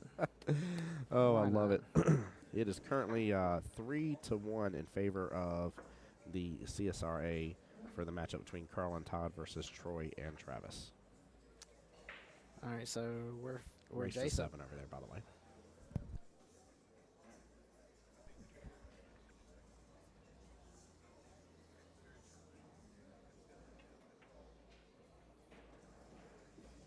All right, so he didn't get there, and the reason why he didn't get there, y'all, is if you notice where the object ball went in, he actually hit it like full in the face almost, and it kind of just like hit the side rail or the bottom rail, and then it just kind of rattled its way in. That's why the speed on his cue ball died out so quickly. Yeah, the pocket saved him with it being potted, but Obviously, Yeah. lost all that energy for the cue ball to get back upfield. Yeah.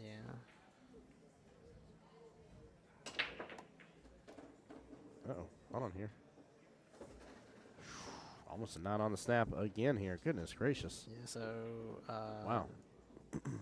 Team Columbia needs to be a little bit more mindful of their racking because with the Didn't mean to bump you. nine kind of shooting out of the rack there, that just tells me that There's something off.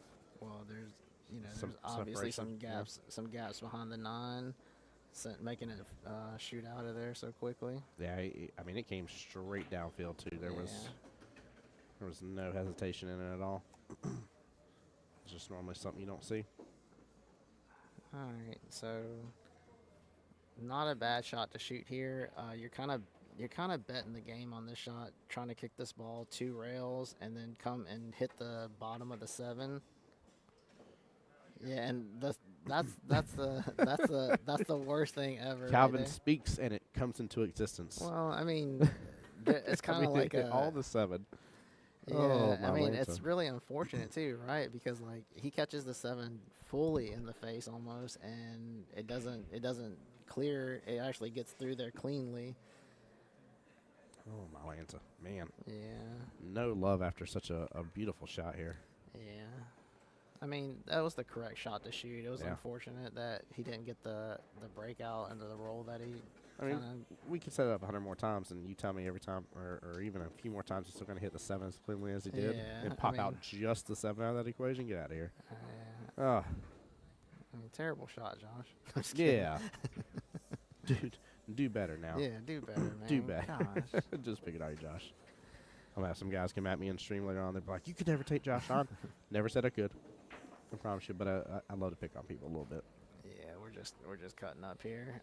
Got to have the fun. This is because it's still earlier in the. I was about to say morning here. It's almost 2 o'clock in the afternoon, but because it's still earlier in the matchups, the extra added tension isn't quite there yet. There's just the normal tension that this is going to have, Yeah. but we'll get to the point soon where. So, all right. Here's the thing. If you're Jason right here and you're on this 8 ball,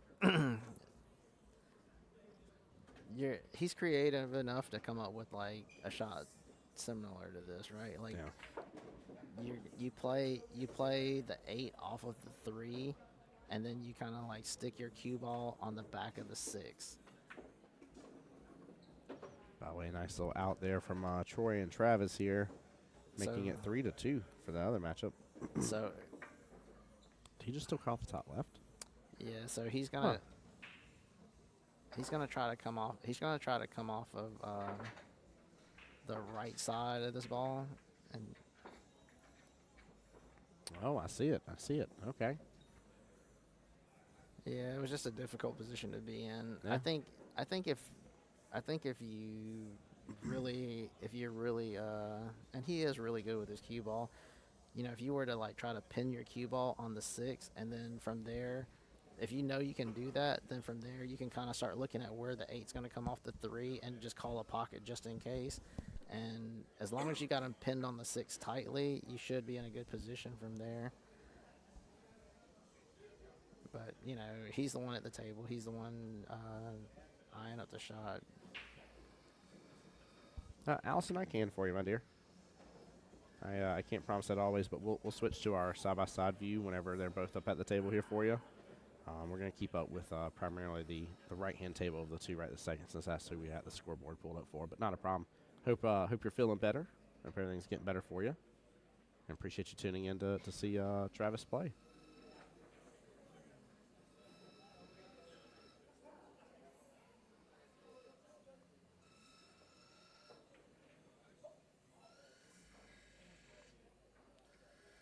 Alright, so pretty straightforward here. Any angle will do, just not straight in on the 3. Yep. Yeah, and from here it's just choice. I think if it's Jeff, he's probably just gonna go to the side rail and then come down for the 8. Just a little high inside here, like that, and just float down on the line. Guaranteeing your partner a very doable shot.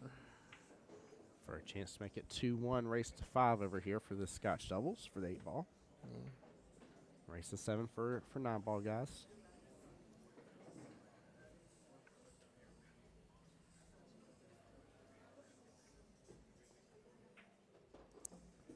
And there we go. Nick closing out what was a very, very long and, you know, just a tough rack to work through, but both teams doing really good. Yeah, really well fought. Yeah. Really a well fought match or game right there for both teams. You know, they both played that game, you know, exceptionally well considering the tight spots that they were in.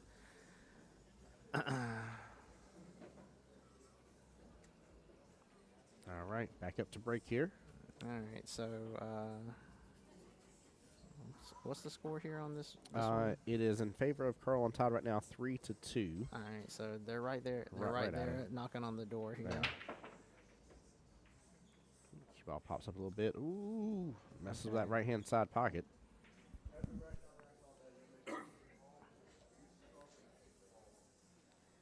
All right, so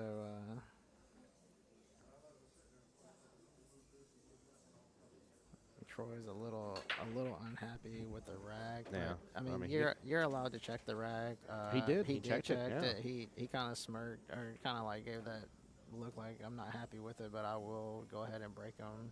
You know, right there. If you really feel like that, you know, just tell them to re-rack the balls. Yeah. That way you don't leave yourself with, you know, a reason to if it doesn't turn out right. And Yep. I know it's I know it's frustrating. Like Just change your break. Like I do this plenty of times where I like going. I'm about 1 diamond off from center with a lot of my breaks. Mhm. If I have issues with racks, and especially if I've asked them like to re-rack and stuff, and I know there's not intent, there's just right. It's just sometimes tough a tough to rack rack. the balls. Yeah, you know when that happens, you'll see me switch up dead center. I'll use a little bit of bottom, just pop straight into it, Yeah. and get the just, cue ball control back. Just make sure everything's moving. You Yeah. know? Yep. But yeah, I definitely agree. No need to be Okay. upset about it. And a good thought there, playing that safe the way he did. You know, he's really trying to tuck in there between those two balls. But you know, no matter what, you're gonna get the guy somewhat safe there. You know, he might even get a look at the ball, but you've left distance. You've done your job. Oh yeah. All right. So Travis definitely can't see this ball. He's hooked by the 9 and the 8. I think that is. So Yeah, eight's towards downfield. That's a pretty- 8, 5, 3, and 2. pretty big ball to kick at here. Just don't catch it early, you know. Yeah, like that. See, I Oh, kind of good try. that's why I said don't catch it early is because where he was eyeing the shot up and like where he was queuing at, you know. I hate saying that like that, but where he was eyeing it up, it just looked like he was going to come short of it. Yeah. Because everybody's got that tendency to, even on that kick right there, you always want to hit it with running English, but Mm-hmm. if you're hitting it with top at that angle, it's always going to dive down towards the bottom real quickly.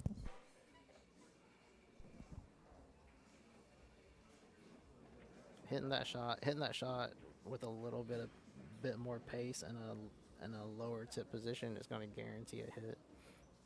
Yeah, it would have definitely voted well in his favor. I'd say for sure. But you gotta be careful here with it being 3-2. This is kind of your right here close to the midway point where a breakaway here is. I don't want to say spell certain doom, but it just means you're gonna have less opportunity as the racks progress. We're 5 racks in on rack number 6. Yeah, and right there, I think Todd just a little over amped on that shot. You never really expect the cue ball to kind of well up on the object ball like this when you're shooting a shot with that much Take pace. a look at this here. Good shot. Yeah. Look at Good that. shot, but I want to say that if he can see any piece of this ball, it's in It's the done hole. for you. Hold on, here, let's take a quick look again. Ooh, that's tough. Yeah, but he has options here, right? Like Yeah. he can always kick the bottom. He can always kick to the bottom rail and carom it off of the bottom of the 7. And actually, It's probably a better shot. It's probably a better shot that if he kicks it off of the bottom of the rail and then plays it off the 7. Why? Because the cue ball is going to go in between the 6 and the 9 for shape on the 5 if he does that. But cutting it thinly like this, there's always that danger of like just whiffing it completely, right? Like that. Oh, wow. What a brilliant shot. Nicely done. He did great. Very there. well played. Yep. And actually, like he used every piece of the ball that he had there. That's why he was able to kind of come up on that side of the 9, like bumping on that side of the 9.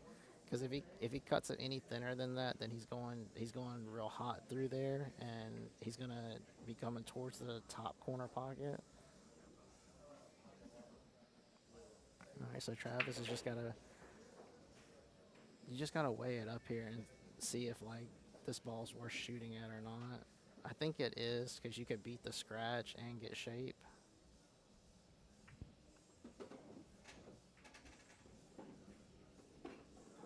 Like that. And see, he's asking it to slow down, but really right there you Yeah, you kind wanna of speed You up. kind of want to speed up so you can Be get your above it. partner on the side pocket. Yeah. All right, so Troy might not even shoot here. He might just tuck the cue ball underneath the 7. But I wouldn't fault him for shooting here, but yeah, like that. Yeah, because, I mean, there's so many ways to get him safe. Like when you hit the bottom of the rail there. Like, you notice how he kind of like clipped it a little bit. You know, Yeah. like no matter how you hit that safe, as long as it doesn't run past it, you're going to be safe. If somehow or another he swings at this and doesn't move anything, this run is definitely on. Oh, yeah, for sure.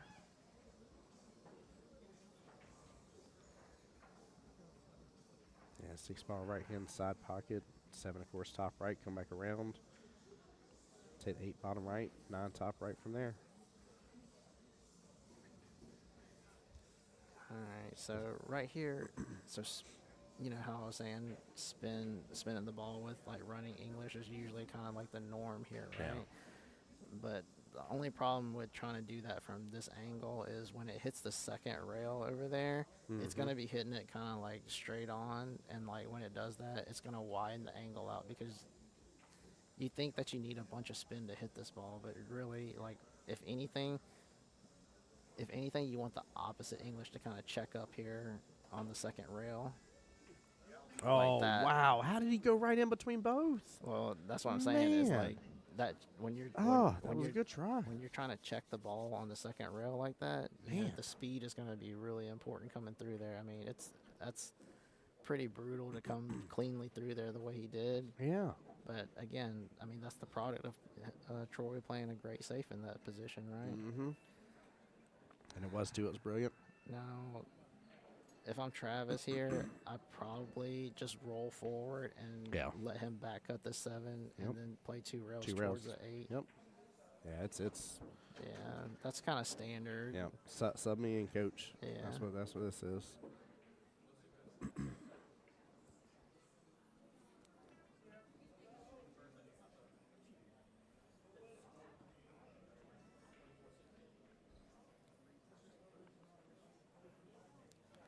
So, not really sure why Troy pointed at that diamond on the side pocket. I hope that he's not trying to hit that diamond, because that would be fatal. Oh Lord. I think that Just a little bit of outside here. I mean, he'll do just fine with the shot. You don't even have to Yeah. if you don't want to. be Well, I honest with you, mean, I think that. Oh man, please don't go above the side. but yeah. There, that's Yeah, the right that's shot. perfect. That's perfect. Yeah. Because when I see people pointing at spots on the rail, I think that's where they're trying to hit, and I'm like, oh my god, don't try to hit there. Had us worried. Yeah. Yeah. So straightforward here, just straight down the table. Yeah, I was about to call a timeout on him myself. Yeah. Like, be like, what you doing that pointing for, sir? No, I mean there might have been Oh, man. might have been something on the rail. He was just trying to pick it off the rail or whatever with his finger. By the way, this is to tie it up 3-3 if he gets this here. And he pots it beautifully. Well done. Yeah. Race to 7. Both gentlemen, both sets here, I'm sorry, needing 4 racks each. Now we're back with Nick on the table here.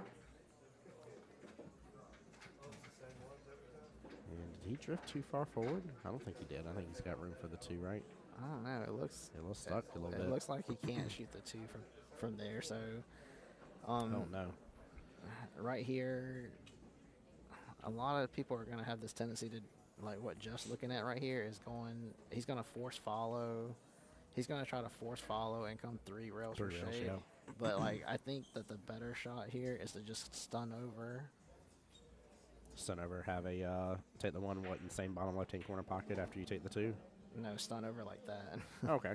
Yeah. I thought you were just going to have him stun over a little bit and still be, like, directly parallel, like, just above the 2. Yeah, and then I try mean to come back around. that could be okay too, but where the 9's at, it kind of looms large. It's dangerous, yeah. Because like if it wasn't like a hair towards the middle of the table, it'd be okay. Why? Because you could run into, even if you ran into it, it'd be all right. But where it's at, running into it would be a big problem. And this is straightforward. Play the 1 in the side. Yep. Oop, pull back up a little bit, but I mean it makes it a little tough on your partner here, Yeah. but the 10's right there to kind of help him. The 10's right there to kind of help him stop his cue ball or kind of slow his cue ball down for the 8 in the side. It's a super tough shot. Don't get me wrong.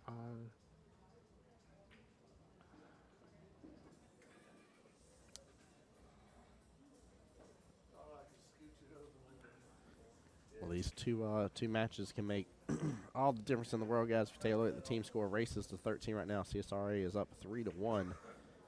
Has the potential to be up 5-1, Yes, or he Midlands might. can tie it up. Great shot by Jeff there. Yeah, very well done. 8 ball left-hand side pocket. Yeah, right there.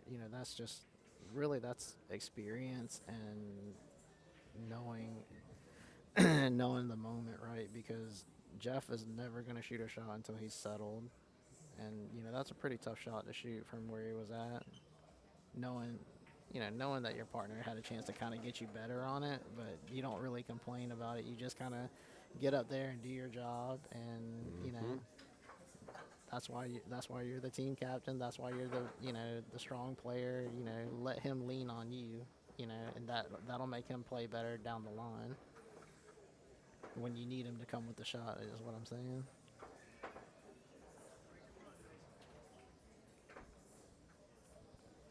All right, so a little bit of a dilemma here. They just play the defense, right? Bring the one to the top short round. I think he I don't wants think to be there's reason to swing for offensive this. here. I think he wants to be offensive here and shoot this ball on the side. It's just the only problem with it was like, yeah, it's going down there. Yeah. It's going down there for shape, but the scratch looks like such a big. I mean, it looks like it's like the size of like a laundry basket when you're looking down there like that. It's one of those moments where you're gonna have a bad time. Yeah. So, I mean, I don't know what Travis is going to do, but I think the right play is to put the cue ball under the 7, or at least on the bottom rail. Yeah. There we go. Just like that. Beautiful shot. Yeah. Yeah, using that top short rail is definitely the way to go with that. Yeah, and so, like, guys, whenever you're, like, playing a safe, for instance, right, earlier I said something about, like, those balls on the rail being, like, as big as a basketball and leaving the guy an easy kick. If you leave the object ball that they're trying to hit out in the middle of the table, even if they're good at kicking, like, kicking out in space is a whole lot harder than trying to kick at a rail. Why? A lot of ocean there. Yeah, there's no real reference to look at, right? You can't like look at that diamond and say, okay, well if I get it somewhere over there, it'll be a good hit, See how many zigzags right past through everything. see how many kicks are missed like out in the open, just like that kick that the one that he had earlier was super tough, but you see how he like went by on the short side, and then this one the same way. Well, huge run potential here. What are you doing about the 2 to the 4 here, Calvin? What you doing? Force it on this bottom short rail. Yeah, you just want to get him like close to straight as you can right here. That might not be exact. Enough, yeah. Yeah, because like you've got to kind of hit this ball real full and slowly too. If you hit it too fast, it won't have a chance to grab the rail and come up where you need it to. I Okay, just heard there good you shot, go. Travis. Yeah. There you go. Look at that, brilliant. He made a good decision there, Very well played. not trying to go for the shape that Troy was playing him for, but just working with what he had there, which that's again playing the natural lie of the ball when you pocket it. That's a cool thing about nine ball is like the recovery shots. Mm-hmm. If you have this, if as long as you have a powerful stroke playing nine ball and your pocketing is good, you're gonna get out a lot of times, as opposed to trying to be real technical.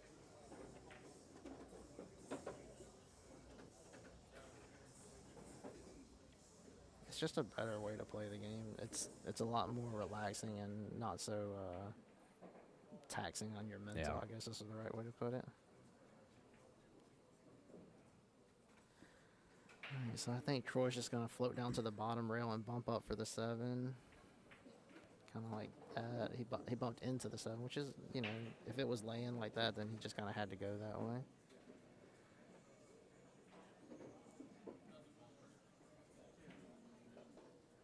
Now, if this ball is laying a little too straight here, you might try to just draw into the side rail, and then with Yeah, a little come bit, back out. with a little bit of left. That way, like when it hits the rail, it opens. You see where Troy's pointing his finger at? Yeah, that's Yep. what Travis was going to do anyway. He's just confirming that that was the shot. So a little low left here. That way, when it hits the rail, it's going to open wide for the side. Oh, never mind. No, he just shot kept it stop. simple. Yeah. Okay, yeah, not really that big of an issue here, right? You can dice the ball into the side pocket, and a couple options. You can either come around or you can come one rail and float straight down. It's preference, really. Yep. Yeah, like that. Beautiful shot. Well Yeah. played. And this is for the opportunity to take control here and be up 1 rack. Let's see if Travis can pull this off here and make it 4-3. He's pretty settled. I don't imagine him ever missing this ball. Earlier, maybe, because you don't know how a new guy's going to hold up under these conditions, but just judging by like the few shots that I've seen him shoot so far, like he's definitely settled into the match already. Yeah, he absolutely has. Definitely a better showing for sure. Yeah. Which is, It helped. the first matchup, it makes sense, right? Yeah. Trying to get a feel for the tables, get a feel for everything going on. Yeah. That's a good job by Troy using their time out there to kind of discuss what they were going to do. Oh, yeah.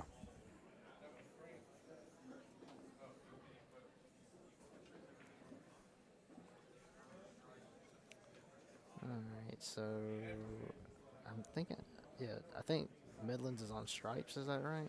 Yeah, it should be. Okay. Should be, which a lot of breathing room. Yeah, so A lot of breathing room. A lot of work to do, but a lot of breathing room. well, very doable out. Very doable out from here. Yep. Good shot there. Yeah, very nice control. Look at that. A lot of people tend to like on that shot right there. They tend to get a little like scared to stun the ball because you're shooting at the side, but you just gotta trust that you're hitting the full side of the pocket there, and your cue ball's not gonna get away from you if you do that because you're hitting so full on the object ball. All the energy's gonna die off of it. It's the problem of like always trying to shoot the ball at the center of the hole when you're at that angle. That makes you think that you're not gonna be able to stun over slowly. Mm-hmm. Yeah. And just kind of standard business as usual over here. Yeah, not a lot of things can go wrong here. You just don't overthink it. You've got many options on running out. Even if you get a little bit bad here on one of these balls or don't get where you want to, you've got options. Biggest thing is just make sure you make the ball in this situation because they're all just kind of in a good position. Oh, yeah.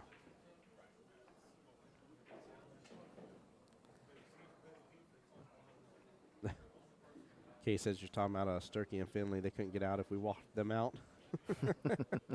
Brutal. That was a Oh, good that's one. harsh, Katie. That was a good one. Throw in the shade.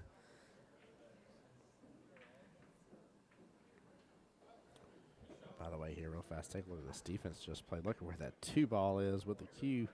Oh, man. Very, very good play. That was Mr. Troy that landed that shot, too. Yeah, and the reason why it's such a good safe is because if you try to kick the shortest route here, which would be under the 9. There's a big scratch behind it. Oh, Katie, if they're your captains, you absolutely throw them the shade. That's to be expected.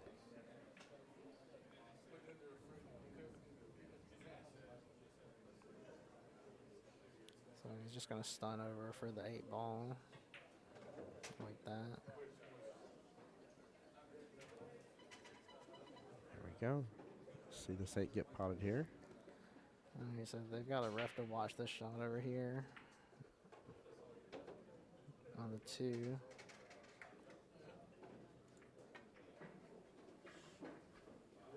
Good shot. Oh, he got it. He got it. Good shot.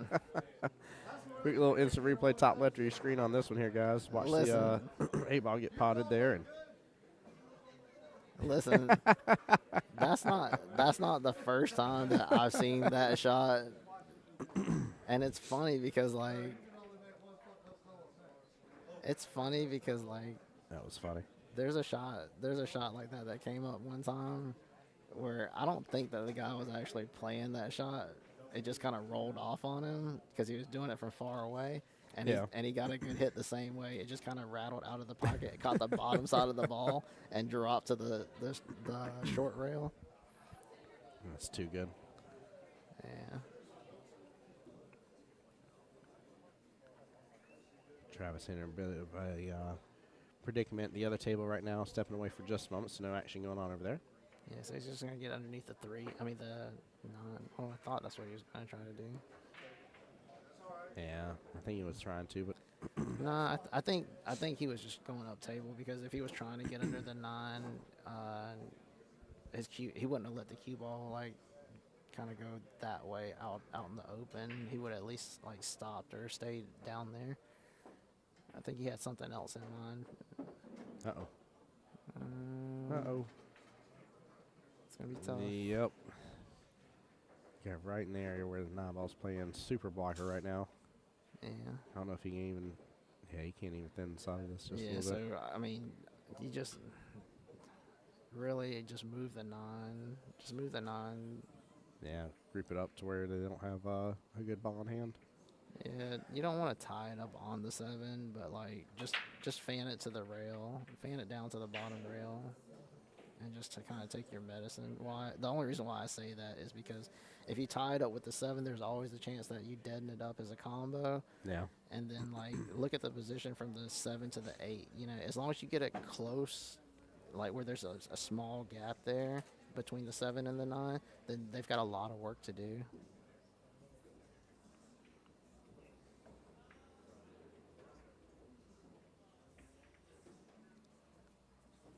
Okay, well, I think that's pretty much like the same thing because he did end up making a little gap there versus like, you know, welling it up or just fanning it down. So a lot of work left to do.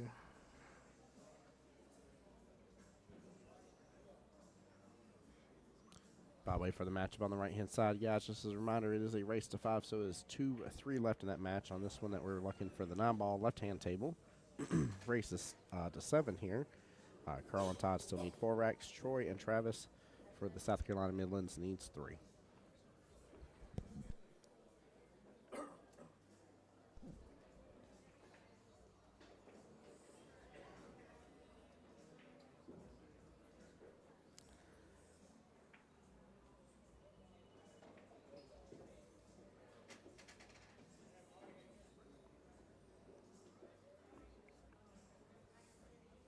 So, Calvin, what's new with you, brother?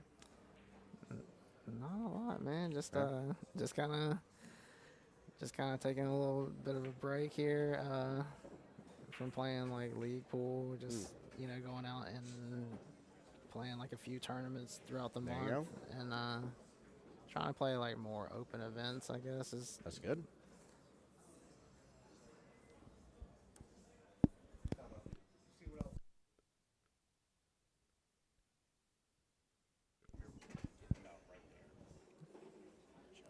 all right.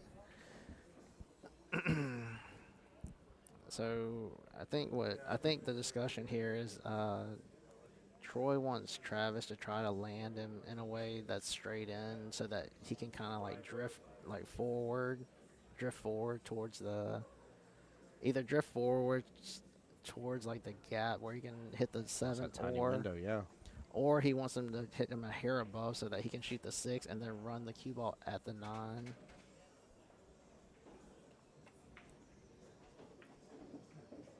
Alright, so he's on the. I'm gonna say He's he's. gonna drift forward regardless here. Yeah. Yeah.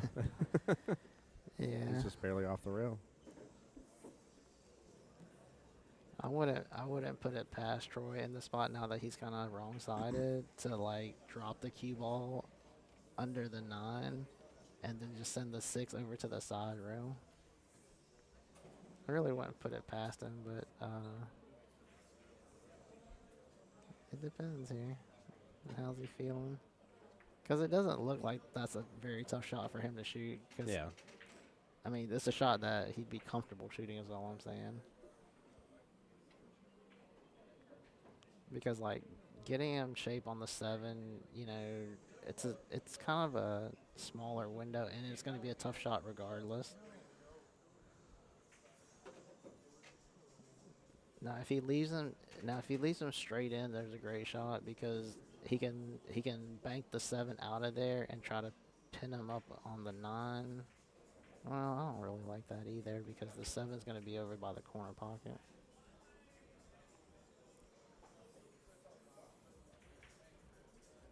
And it's really hard to see how, from where our perspective, how much of a gap there is between the 9 and the rail.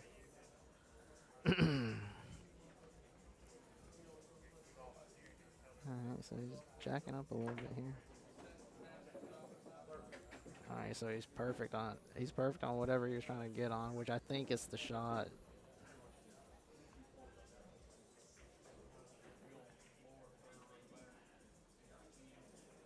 If he cues up low here, he's playing safe. Yeah, so he's definitely playing safe from here.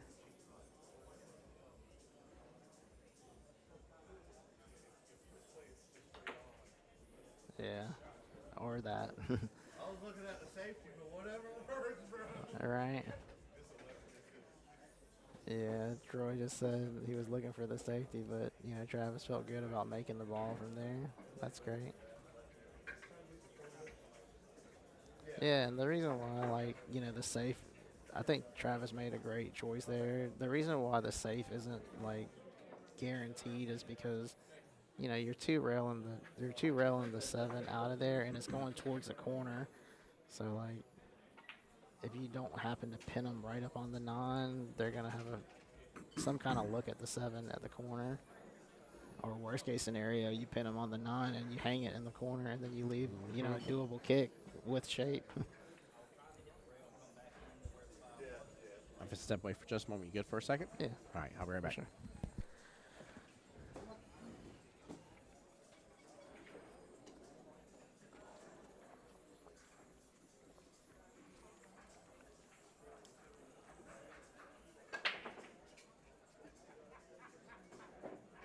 All right, so looks like, yeah, so they're on the 8 ball, or Nick's on the 8 ball here. He's going to try to kick this ball in the side.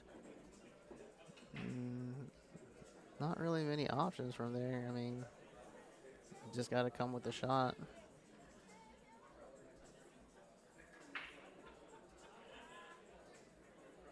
Good attempt.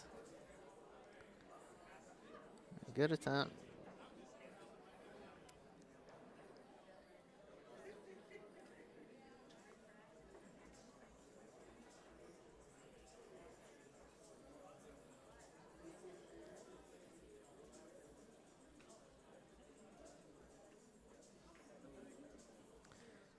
So if you're playing this combo, just make sure that you hit the left side of the ball that's hanging in the pocket so that you've got a shape on it.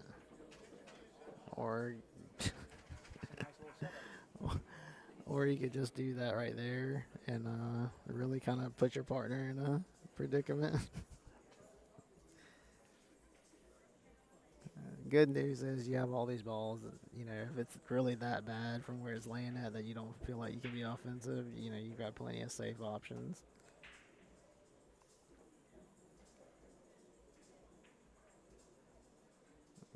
so pretty sure he's playing safe.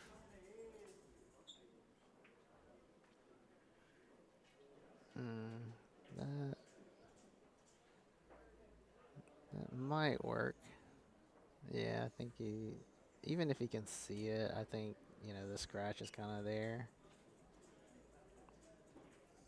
Yeah, it's kind of unfortunate that Josh kind of shot that combo the way that he did, because making both balls and then not getting your partner, a doable shot is kind of rough when you've got essentially all the balls on the table. So just gonna try to hit a straight back here.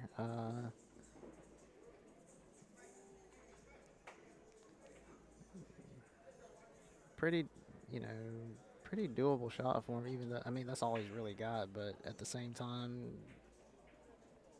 just a pretty good one pocket player. This is a shot that comes up a lot.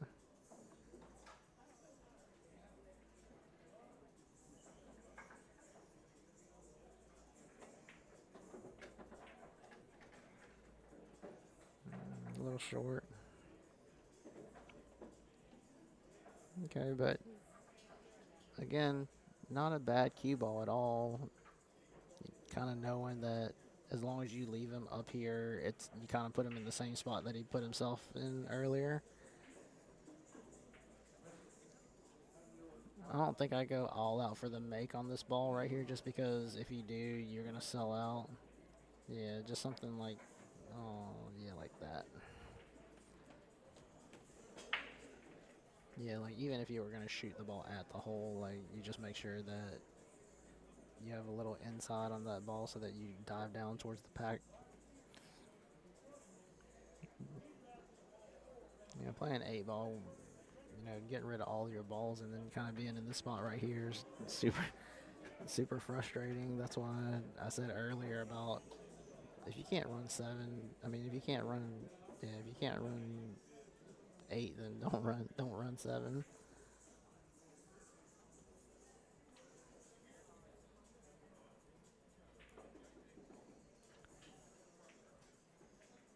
I'm trying to think of what Nick could really do here to slow them down.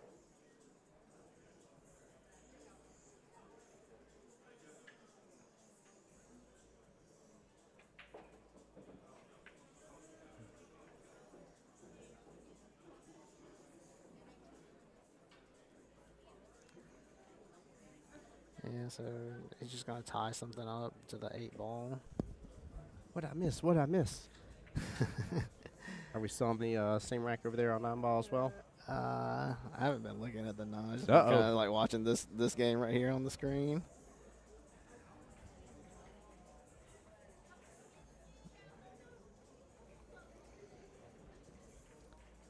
All right, so Travis has got a kick on this 4-ball. I can't Let's look tell. at this here. I can't tell if the 5-7 if it's playable from where it's at, because if it is, then like you kind of got to go all out here.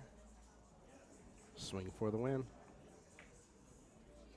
Oh, might get love to the bottom left. That's in the cup. And he does. All right, so Sometimes you need that love, right? yeah, right here, just it's tough because you got to play this kind of slow if you're playing this combo, so you can hold for shape on the 5. Yeah, look at that. There you go. Very well played. This has the capability of getting Troy and Travis up on the hill. If they finish this rack, it will be 6-3 in the race to 7 in their favor.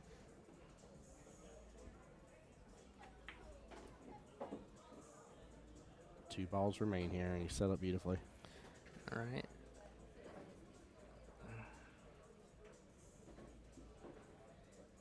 So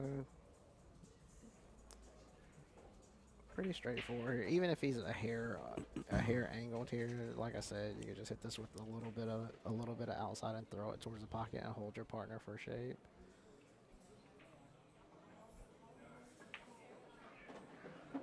Yeah, like set that. up beautifully. Yeah.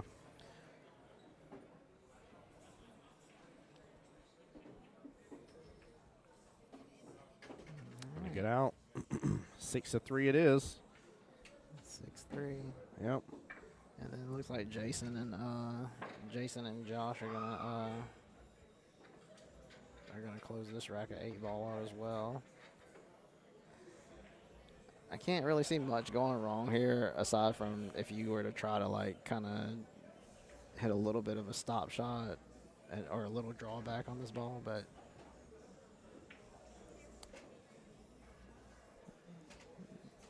yeah, that'll work. I think he's pretty straight here. He can just fall forward for the 8. Yep, 8 top right. Easy peasy. That's for Jason and Josh here to tie it up. Race to 5 on this one.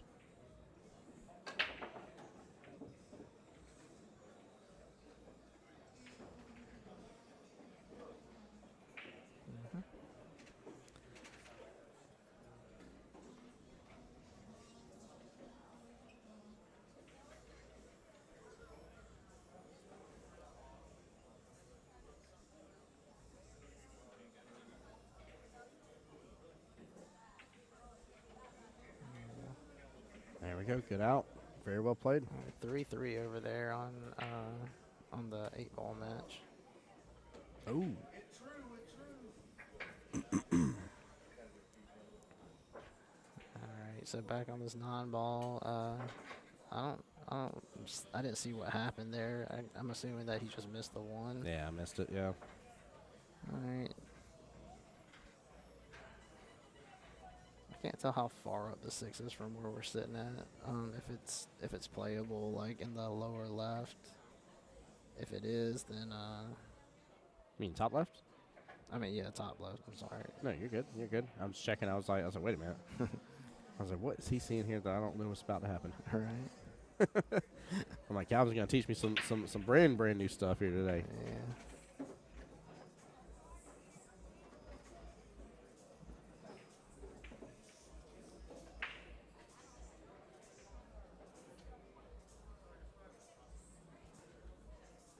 All right, so you might help your partner out here by bumping the 9 and using it for shape on the 3. Fella, that's what I thought he was gonna do right off the bat, but Yeah, it might not. It might not have laid where like he felt like he could do it reliably and still pocket the ball. yeah. I think he's just gonna have to go for the 6-9 combo. We're gonna take a 3 bottom left and set up to try to get back up table there for the 6-9 combo. I think. I just can't tell the 6-9 combo goes. If that is the case, then he needs to go forward a hair Yep. to give his partner an angle to come across. Because if he goes backwards any, There we forward go. like that, maybe even a hair more would be okay. There you go. So Just loading up. Gets it. Brings it back upfield to the scratch though. yeah. Man. That's why I said, like you had to go forward a hair. Like Yeah. even where he was at, it was okay. But like if he goes up just a little bit more, right, then the angle's a lot bigger, and then he can guarantee himself to hit the side rail and going towards the 6. We're getting there real fast. That 6-9 combo goes. Yeah, and even if it doesn't go, what you'll see Troy do here is he'll still shoot it that direction, but then he'll hold his cue ball behind the 8. Yep. Yeah. So that's it good. must not be like real doable here. So he's just gonna go ahead and just hem these guys up. Uh-oh. No, he's resetting again. Chad, I hope you guys are enjoying the live streaming commentary here. Make sure you hit like and subscribe on both Facebook Yes, and sir. YouTube. See, not a big. Sell out. And let's just clipped up here. Let me see from our other view. We can. Yeah, so he's got him pretty tight on that ball There right he there. does. Yeah, I may sit correct. Yeah, I definitely am sitting here corrected. He is super tight up on it. Yeah, but I mean, there's an inherent danger by shooting that shot the way he did, though, right? Why? Because like if it leaks out just a hair, you got to be real confident on being able to well the guy up like on that side of the ball. Well, he's gonna go for a 2-railer here. Yeah, the only thing here is you might scratch shooting the shot. Yeah, Good try. if you come dead at it at that speed, it's probably gonna be a scratch. But Oh, you we've know, got a timeout happening over here. smartly he kind of came a little short of it, trying to use the rail to get shape.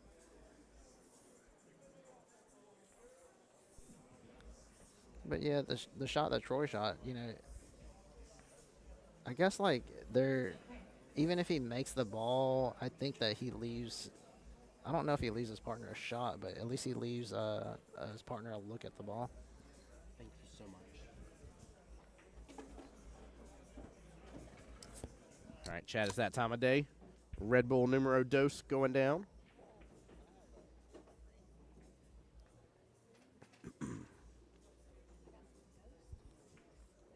And this is huge for Troy and Travis here. Mr. Troy back to the table. 7 ball definitely goes top right. I'm assuming he's just going to pull down on this a little bit, set up for the 8 top left, 9 top right as well. If they get this here, they will win this overall matchup here and give South Carolina Midlands their second point here. That's what's up for grabs right now. Keep in mind, overall team races to 13, guys. Hey, welcome back, Calvin. Hey, well-deserved opportunity here. Mm-hmm.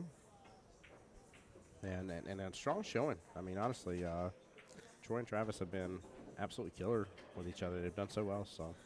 Right.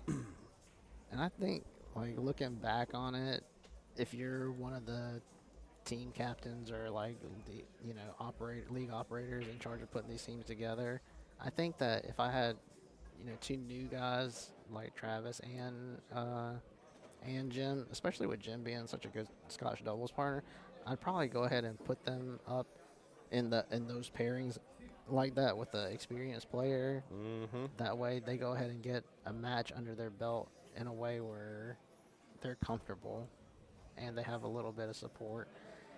Not saying that Jim played like, because he played really good in that match. He just, you know, had a couple just a couple hiccups there. That's all. But if you put him with an experienced player in a Scottish doubles match, he gets that under his belt quickly, and he doesn't have to experience whatever he might be going through right now, Yeah. knowing that he had the lead and then, you know, it kind of slipped away from him like the way that it did. I mean, it's got to be kind of a little brutal on your mind and your mental. Definitely does. But coming up next here, by the way, is both number 7s here, which is going to be between Robert and Marty here. 9 ball. So that's what's coming up on table 1 here. We're going to finish out this 2-rack race left over here on the right-hand side for the 8-ball Scotch doubles. Good shot by Jeff there to leave him in a position where both kicks are tough.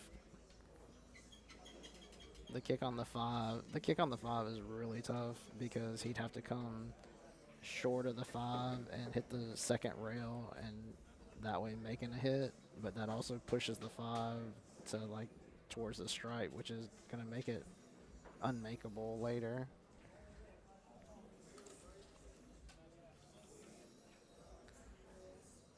Yeah, pretty tough spot to be in here.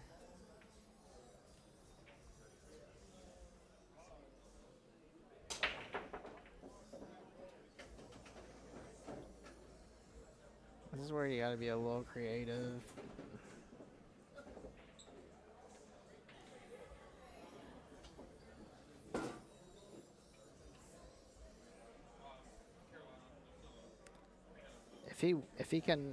If he feels like he can cue the ball well over the top of the 11, he might just go for a 1 rail kick on the 1 ball and trying to either pocket it or block that hole down there with a chance to actually, if he makes it, he could get on the 5 and they can get out.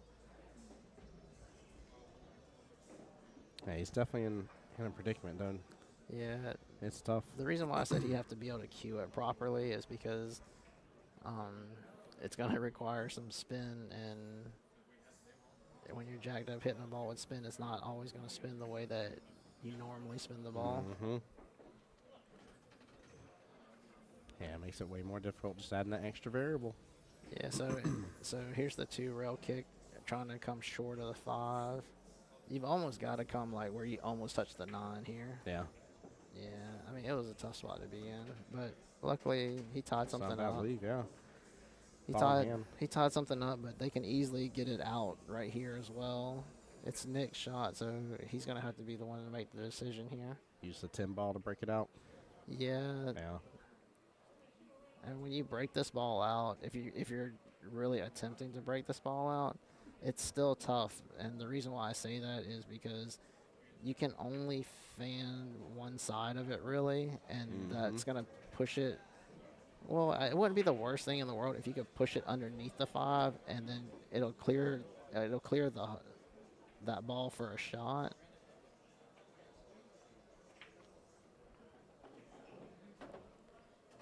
Now, if he can confidently put the cue ball straighter and run into the 5,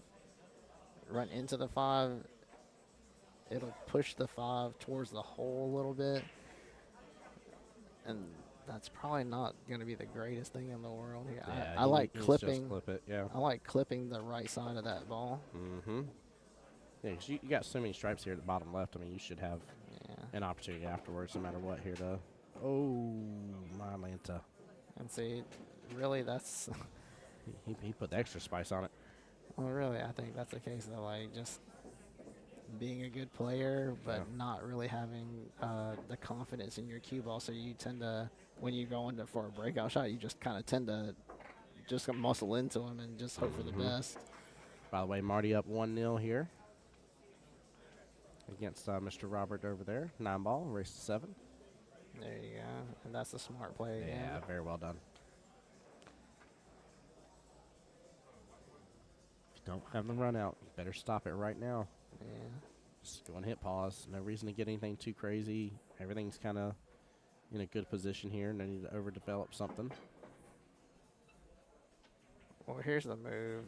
Let's say you get ball in hand here, Tim. Mhm. Like, what do you do from there? If nothing's changed on this table,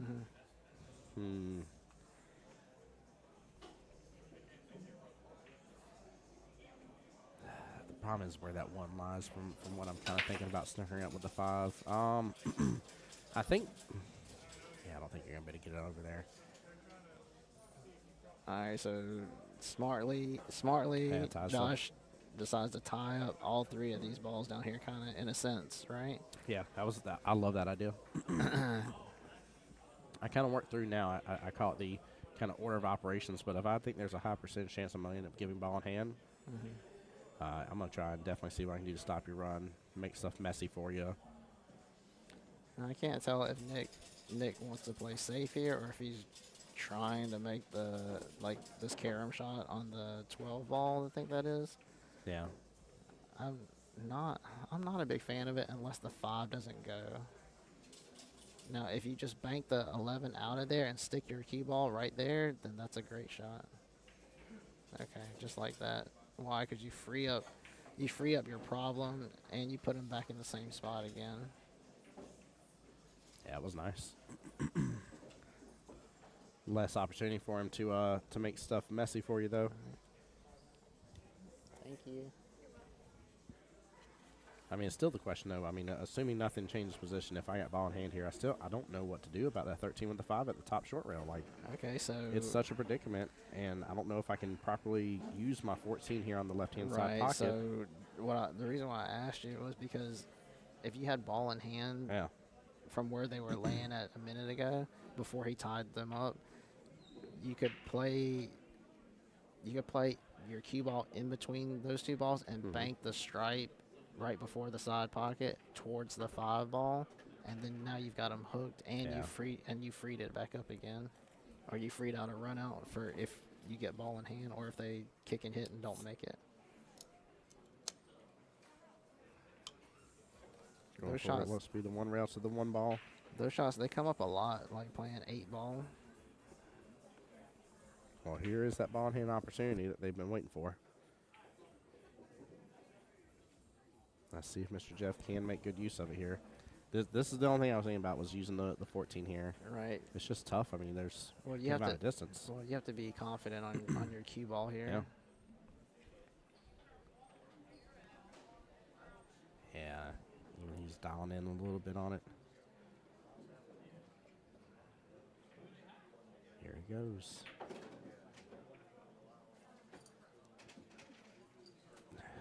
And see, I like the thought there. It's just Yeah. a little scary going that way because, you know, let's say you catch it flush in the face. Now you've grouped that ball up to the 1 and the 5, and you leave them open shots.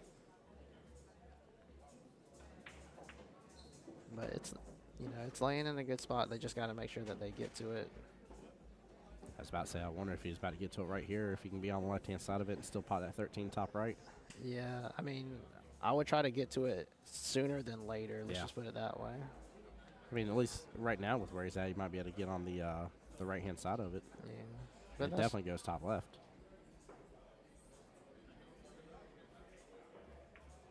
now if you're playing by yourself,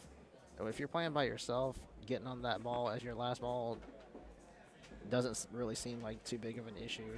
Man. Doesn't seem like too big of an issue, right? Why? Because you can you just know, even if you have the fullest confidence in your partner, you just don't want to put that pressure on your partner to have to get you there. I'd rather get there early than get there or put my partner in a position where he's got to get there. Yeah. Well, eight ball's a tough game, guys. By the way, Marty's running away with it right now, up 2-0 against Robert. Race to 7 on the other table.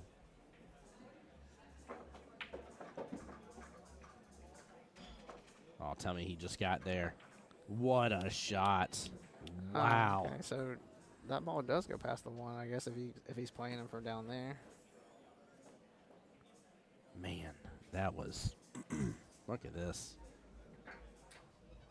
See, I was thinking that stripe didn't go past the 1, but if it goes past the 1, then yeah, It's very well played. this makes sense. And he threads the needle just perfect as can be here, but doesn't roll up far enough. Yeah, you just Still has the option for the bottom right. you gotta trust your partner to just be a shot maker here.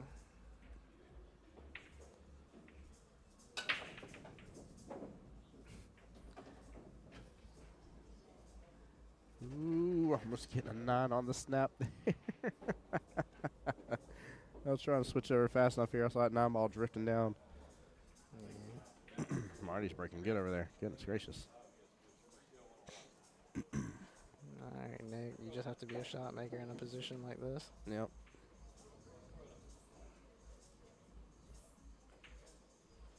Here goes something mixed with a whole lot of nothing. No.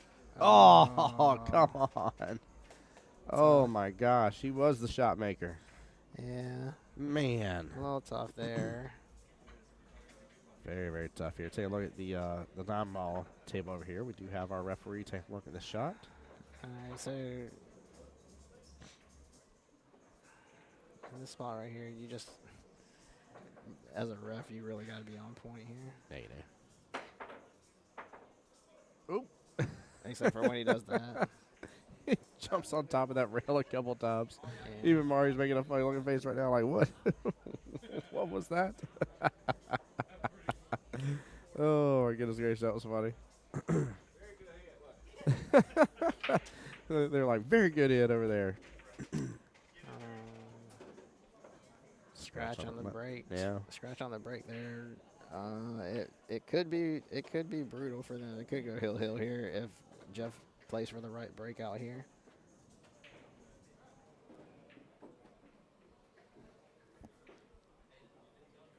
Man, that was pretty funny. To, That was pretty funny. to me, a correct breakout from right here is shooting the 6 ball and running your cue ball into the top of the 15, because that'll split. When it splits those 2 balls, the 2 solids, one will go over to the right-hand side rail, and the other one will get out there in the open. And I think that's what he's looking at. Yeah, I definitely agree. He's got to be looking at that. That is the... I mean, it's super doable from right here, and even if your cue ball gets trapped onto the 15, the 1's right there is your safety valve. See, he's Yeah. looking at it now. Oh, barely missed it, guys, but good out by Mr. Robert there. getting an early 9. Sorry, guys. I'm trying to catch the action here. It's a little easier to see the tables and commentate here while we're zoomed into each one individually.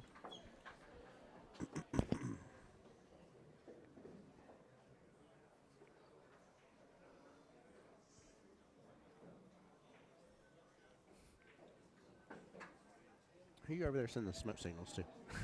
My girlfriend's over there playing in the Scotch doubles. Where's she at? I don't even see her right this second. Or am I overlooking her? She's right through the gap here. Oh, okay, okay. So Jeff's actually playing the 4 ball here.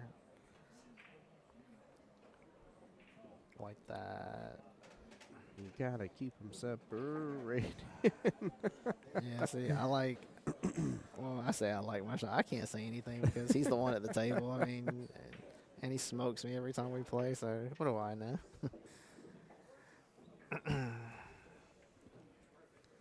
Nick coming over here to get a different tool to do the job. Yeah, Like he's good grabbing his old extension. extendo. Yep. Let's take a look at this break here.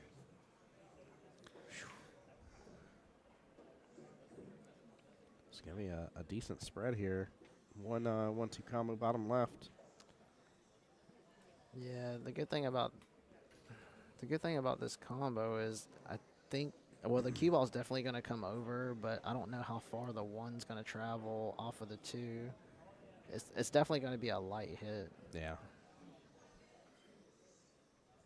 Maybe not. Yeah, something similar to that. There He's you in go. the window. Yeah. Yeah. Nicely done. Yeah, always tough to gauge those. Yes, it is.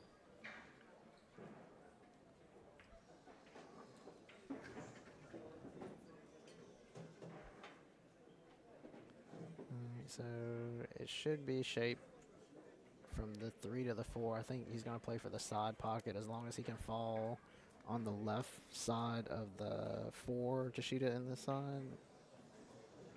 Yeah, just like that. And it looks like he's a little wrong-sided, but he can go forward with a little bit of inside. Yeah, get that cue ball back above the 5. Yeah, I mean, when I say inside, it's really not even inside. It's just a hair. That way it kind of Yeah. opens up a little bit. Yeah, he's set up pretty good. Mr. Marty is. Yeah, and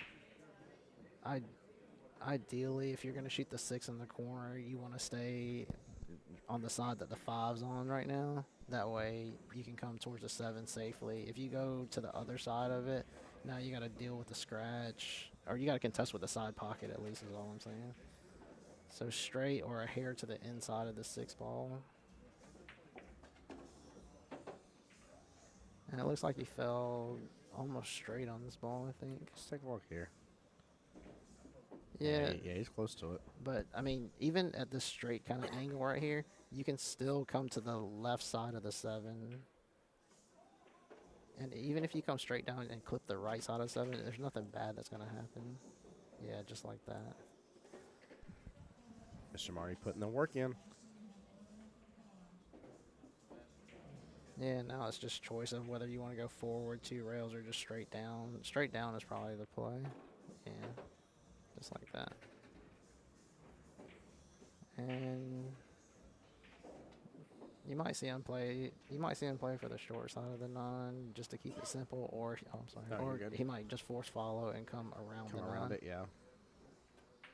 Yeah, just Yeah, keep I it simple. like the short side for sure.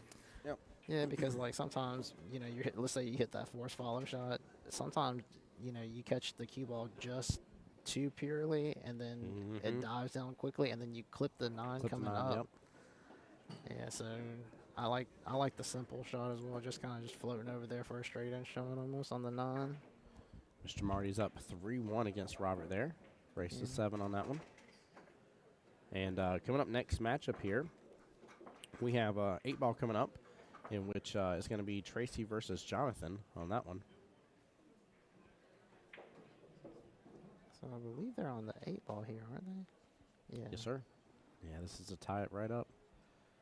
Yeah, and right here, just float the 8 in. No need to really do anything. The reason I say float it in is because they got that solid sitting over there. Mm-hmm. like that, you know. Yeah, luckily the 7 doesn't have an easy home, so A little scary, a little scary calling that one because I don't even know that guy. But I just think that's the right way to shoot it. You know? it is. I mean, you you have to play it two ways, right? You got to understand, you know, you got a good percentage chance of making that shot, but in case of, there's no reason to have a full sellout. Your opponent's on the hill, like Well, I mean, they you need know, over hit or nothing. and people are going to argue. They're going to say, well, if you shoot it in the hole, then there's no chance for them to get out there anyways. But I'm with you on it, but it's percentages, right? Yeah. All he did, he just bought himself better odds. That's all. Yeah. That's all he did right you there. just put yourself in a good position to win all Yep. the time. Yep. Yeah, there was no need to nuke it in there. Nothing crazy on it. Well, if Yeah. you let's just say you're nervous and you hit it at pace like that, it might not even sit in the hole anymore, and now you're leaving an open run out. Whereas if you just float it in there, you know, worst case scenario, that happens. Yeah. The whole That's- reason their opponents have not gotten down on a shot just yet, and we see a timeout being used here, is because that 7-8's tied up. Yeah. So this is good. We're going to give a moment on the timeout here to switch back over to Robert versus Marty. Mr. Marty's at the table right now at 3-1. So the only reason why Marty's scratching his head here, right, is because if he's pretty flat on this ball, and if he gets flat on the 4, then he doesn't have He's an easy trouble. he doesn't have an easy way to transition to the 5. Yep. He'll So have he's- to add too much. So he's trying to figure out how he can manufacture an angle here. Should he float forward, probably, and just stay on the bottom rail? And I think this is good right here. He pointed at the rail. That's kind of where he wants to go. Mm-hmm. The only thing about that is if you miss the mark short, if you miss the mark just a hair short, the nine's gonna kind of always eclipse you in a way, even if you have outside English on the ball.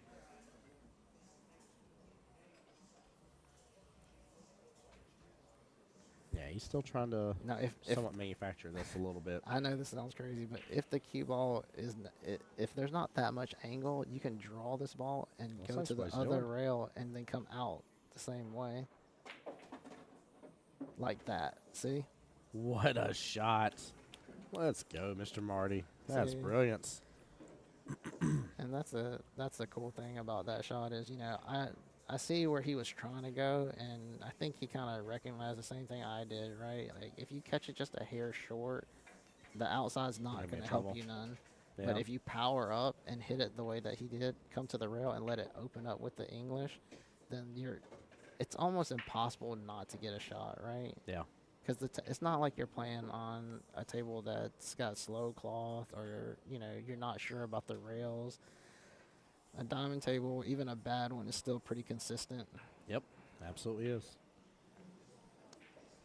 Alright, so really here, I think this is more, the dilemma isn't really so much the fact that the layout stuff. I think it's the pressure of knowing that you're the best player on the team and really one of the best players in South Carolina, and you're kind of, he might be putting a little added pressure on him is all I'm saying. I could see him taking up that mantle for sure because Yeah, he can be a very big hype booster for his team. yeah, so just force follow here with inside. Just like that. Yeah, you just gotta know, you know, you're your team's horse. You just gotta do your job. Don't worry about expectations or anything like that. Just get up there and do it. Still trying to figure out about the 7 ball. Yeah, so I mean, right here, Sorry. you've got the perfect shot. It's just a matter of Sorry, switch back to 8 ball for you. My bad. Josh really just has to be confident here. Hit this ball with a hair outside English and cut it to the fat part of the pocket or the thick part of the pocket. That way your cue ball doesn't get away from you either, and you can float down here comfortably at the first diamond right before the 8 ball without fear of like really making it, you know. And then you'll have a pretty doable shot on the 7 that leads pretty easily to the 6.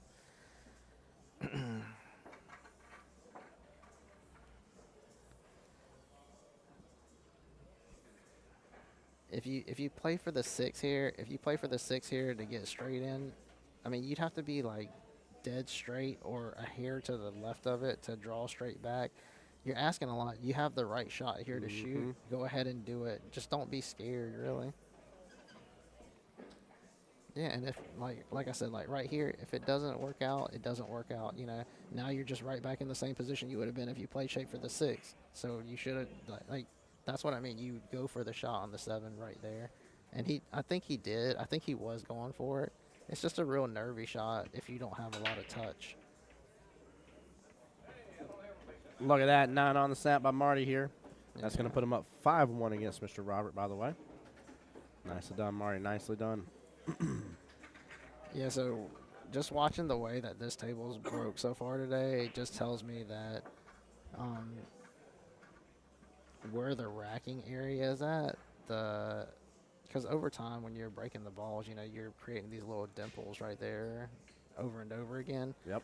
And like it's probably really hard to get the balls behind the 9 to really freeze up in a way. Even though he made it in the side, but Good try. there's gaps around the 9, and they don't have to be very big for the ball to shoot out of there. Actually, the smaller they are, the easier it is for that ball to shoot out of there. And with that, we're going to see Hill. Let's go. We got some action. All right. Pretty. Well, every match is huge from here. I was gonna say it was a pretty big spot, but every spot's kind of big from here, considering the score.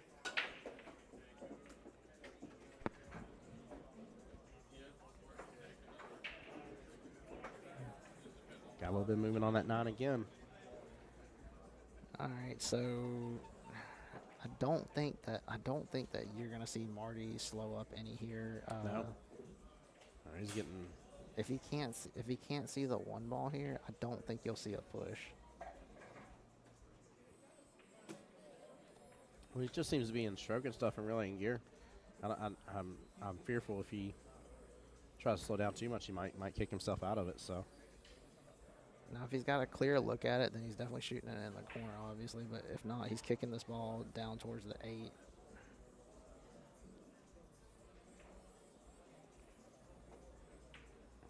Yeah, you could see. Okay, not really sure. Not really sure there about what he was attempting to do. Just because, like, I don't think that's. I mean, obviously, I don't think that's what he's trying to do. He must have saw something that he could do differently. The execution was just a little off. Guys, since this is the Hill matchup, we're going to focus on the 8-ball one for just a moment here. Let them finish this rack out, see who our winner is. Is that from the break right there? I believe so, yes, sir. Okay. So 2, 4, 5, 6. So something's gone. Yeah, it's like. Looks like they made a stripe. Yeah, just stripe, yep.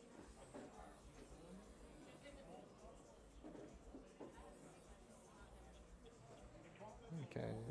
Jeff recognizes immediately the position of the balls. You know, the 1 must not pass the 9 because he wouldn't have put the cue ball there, and then the solids are kind of cluttered up in the center of the table there.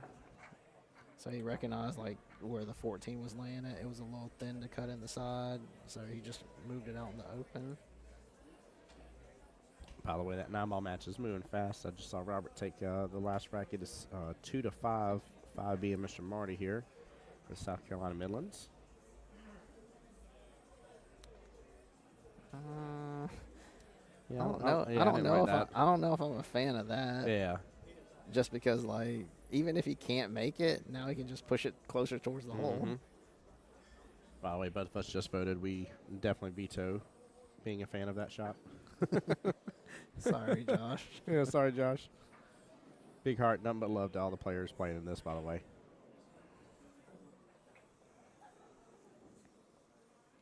Yeah, I just don't see where that was beneficial. I guess he thought maybe like they would tie up in a better way. But really, I mean, they have a look at everything now and have a chance to get out. the 10 goes in the top left, and it lends shape. Not only does it lend shape, but like even if it doesn't lend shape, he can use it to. He doesn't need to break this ball out to make it because he's got a clean look at it. But from where it's at now, he has to, just because of when he goes to pocket this ball, he has to run into it. But the good news is when he runs into it, he's going to have that safety valve where he moved that 14 out in front of the side. So I imagine this is an out here because they're not even hesitating to shoot at these balls. Oh, man. And 5's in the way. Yeah, I think the 5 Man. and the 4 might have gotten the way down there, or the 2. Yeah. So, yeah, and right there, I think a light bump does more good than a heavy one because if you bump it lightly, then the 11 just kind of trickles out and the 2 never really gains any speed. But, you know, we can't really tell from sitting up here.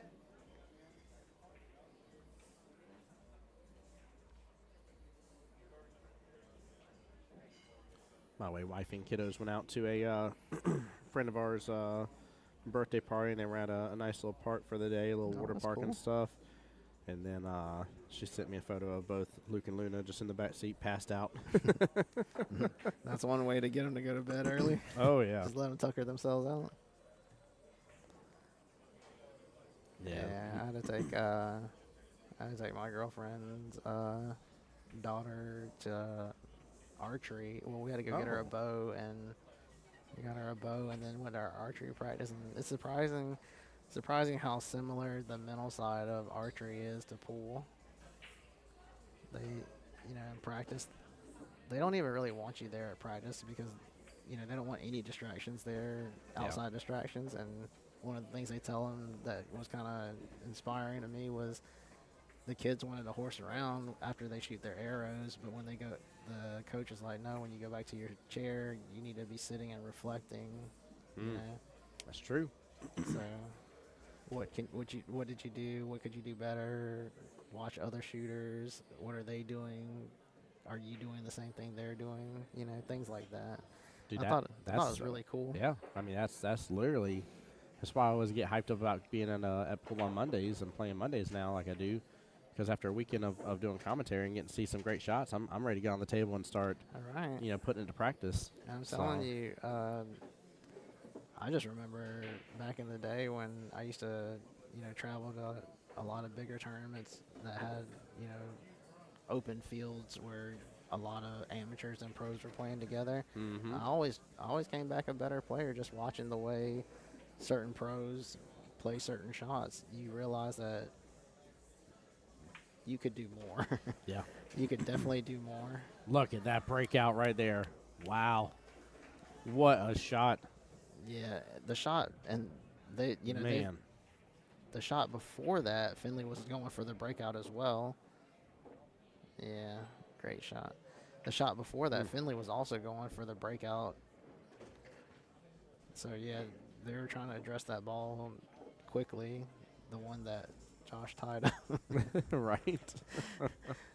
So, love So it when a funny. plan comes together. Josh is like, little did y'all know this was Yeah, the this was the plan plan. all along here. Yeah. Okay, well, this still works. Yeah. This still works. The reason why is because now you kind of got the 11 ball in a bad spot for them in case you do miss. So it gives you that safety net of being able to pull the trigger comfortably, right? Yep. So here, I think it's a little preference, but I would rather my partner, if he was to shoot the 3, to draw over to the side rail. But they're gonna shoot the 5 first and guarantee themselves this out, which I like this as well.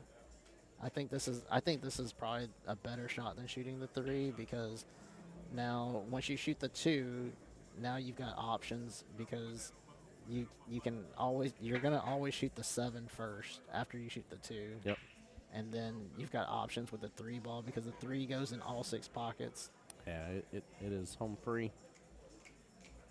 Home free. Maybe a little tight with the 9 bottom right. Maybe, but past that, yeah, you're absolutely right. You're yeah. right. I can't count. I'm the only Asian in the whole country that Oh, can't don't you count. dare it. Or math. I hate that I laughed at that. That's why I play pool. Calvin, I hate you so much. Oh my gosh. I'm just trying to get out ahead of the chat. That's all, because it's coming.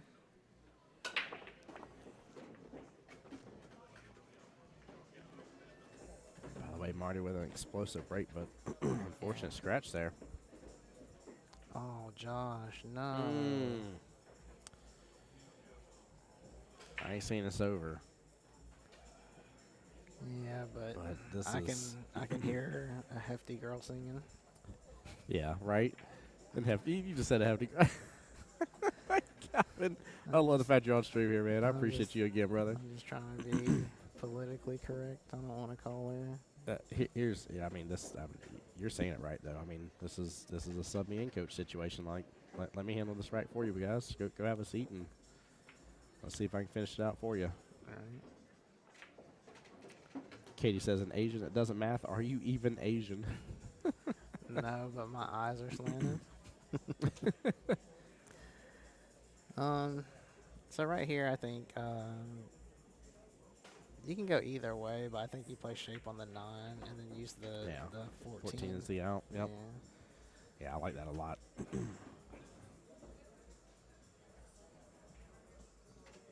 Yeah. Little nerves here from the new player, I think.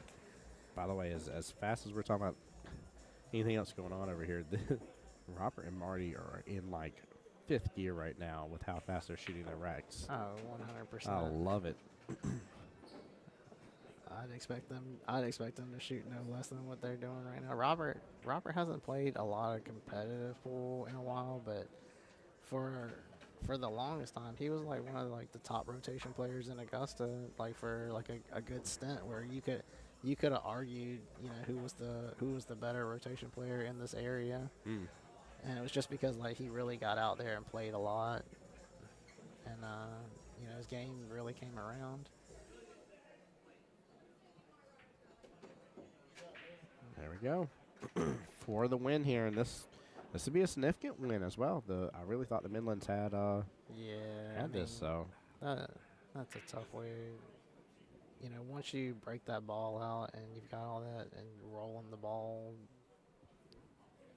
gently as he did, knowing that you have multiple pockets to shoot the 3 in.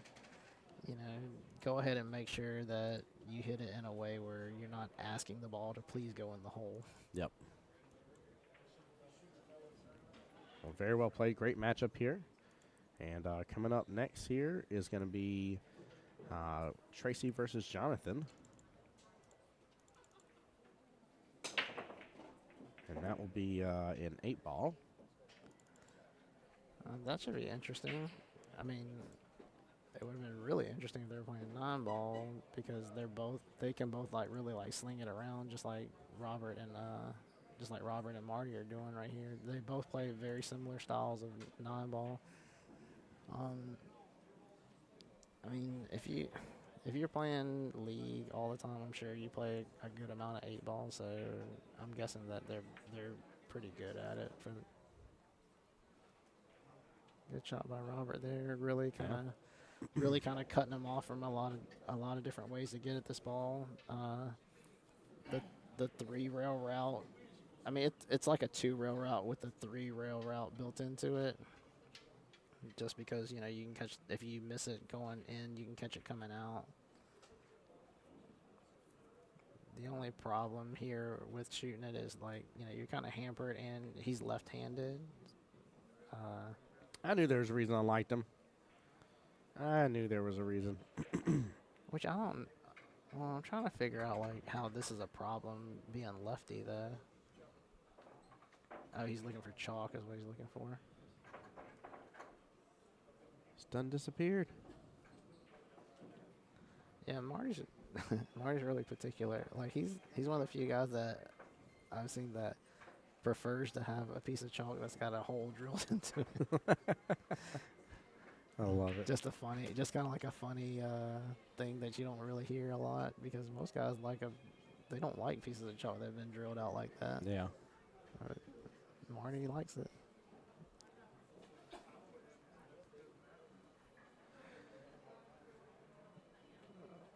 Yeah, so for a lefty here, this should be at least queue comfortably. You should be comfortable with your positioning here. For a right-hander, you're gonna need the bridge, and it's gonna be a nightmare.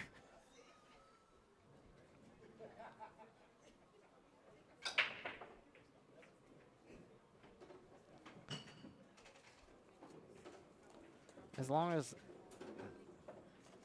I'm not saying I'm the best kicker, I'm really not, but I think that if you're really trying to kick at this ball, you've got to hit right before the side pocket. And when I say before, I'm talking about like on this side of it where the cue ball's at.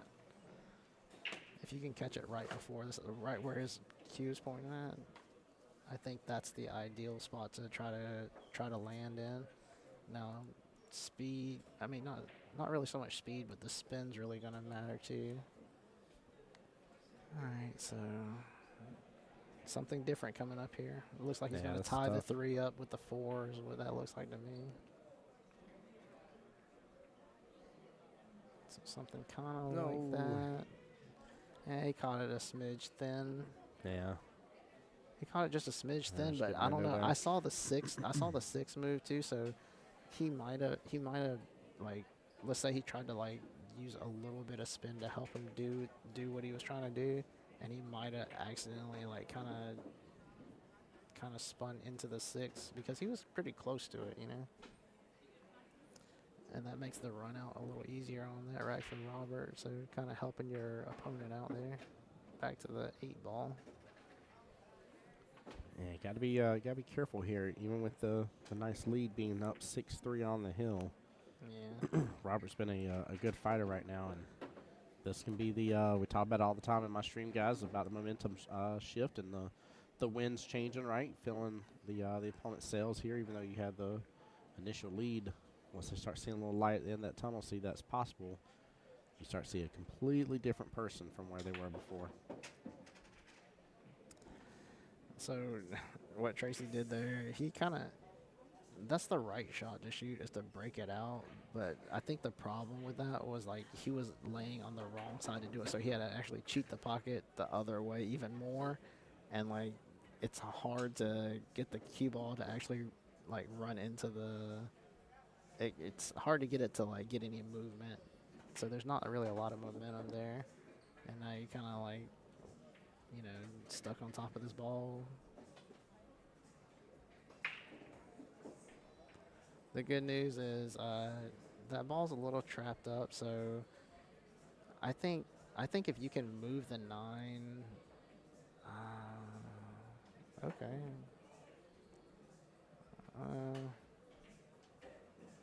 Okay, it's not terrible. It's not terrible for him because I think this stripe, if it does, the 10 ball, I think even if it does pass into our bottom right corner pocket, it's still a tough way to get out. Luckily that the 15 is by the side pocket. He can use that to get on it if it does pass.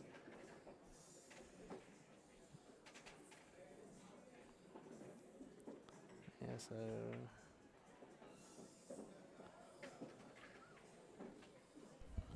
Nice out there by Robert here, making it 4-6, still in favor of Mr. Marty. 3-1 left in that matchup over there.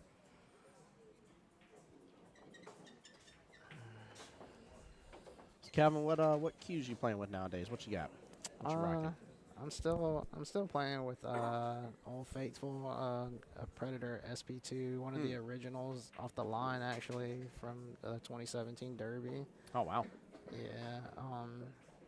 I actually sold that cue at one point, and then I decided I wanted it back, and I went and hunted the guy down to buy it back, and then I ended up having to pay more for it than I sold it for, which was fine. I mean, I understand how it works, but at the end of the day, that cue it's got so much. You get so comfortable with a certain cue, you'll try other things sometimes, and unless it's something that really does something for your game, you're just kind of tuned into one cue, or at least I am. I'm just tuned into that one cue for some reason. But I don't I've blame picked you. up plenty of other things and played with them for little stints and played well. it's just at the end of the day, it's just a comfort thing. I think. You like what you like. Yeah, you like what Yeah. you like. I'm Yeah, I don't blame you, man. I'm like John Wick. I'm a man of commitment. Did you just say John Wick, by the way? Yeah. That cracks me up because literally when I was getting ready to go to bed, John Wick 2 was on, and my wife's like, "What else is on?" I was like, "Well, John Wick 3 is on after John Wick 2." She's like, "You're gonna wake up to a bunch of gunshots and stuff going off." I was like, "I hope not." But it's funny because it was a Yes. scene in 2 where he's out there picking out his stuff, and John Wick's like, "You got something for dessert?" And the guy's like, "Nothing but the finest cutlery out there." And Yeah. I'm just dying laughing at this. Yeah. Here we go. Tracy on the run here with this. He's that 3 ball in beautifully. 8 ball right hand side pocket. Should be up 1-0 Yeah, I after hate this. that I kind of like got distracted there because I don't know. I'm assuming that Jonathan must have missed the ball for Tracy to get back at the table. I think. Yeah. Because it looked like once he cleared the 9 ball, I think it was, down in this pocket, then the 10 definitely did go. So he must have just had a miss there somewhere. By the way, guys, for anybody just tuning in here, this is the other matchup currently going on. Mr. Robert was just at the table there. Marty's back at it now.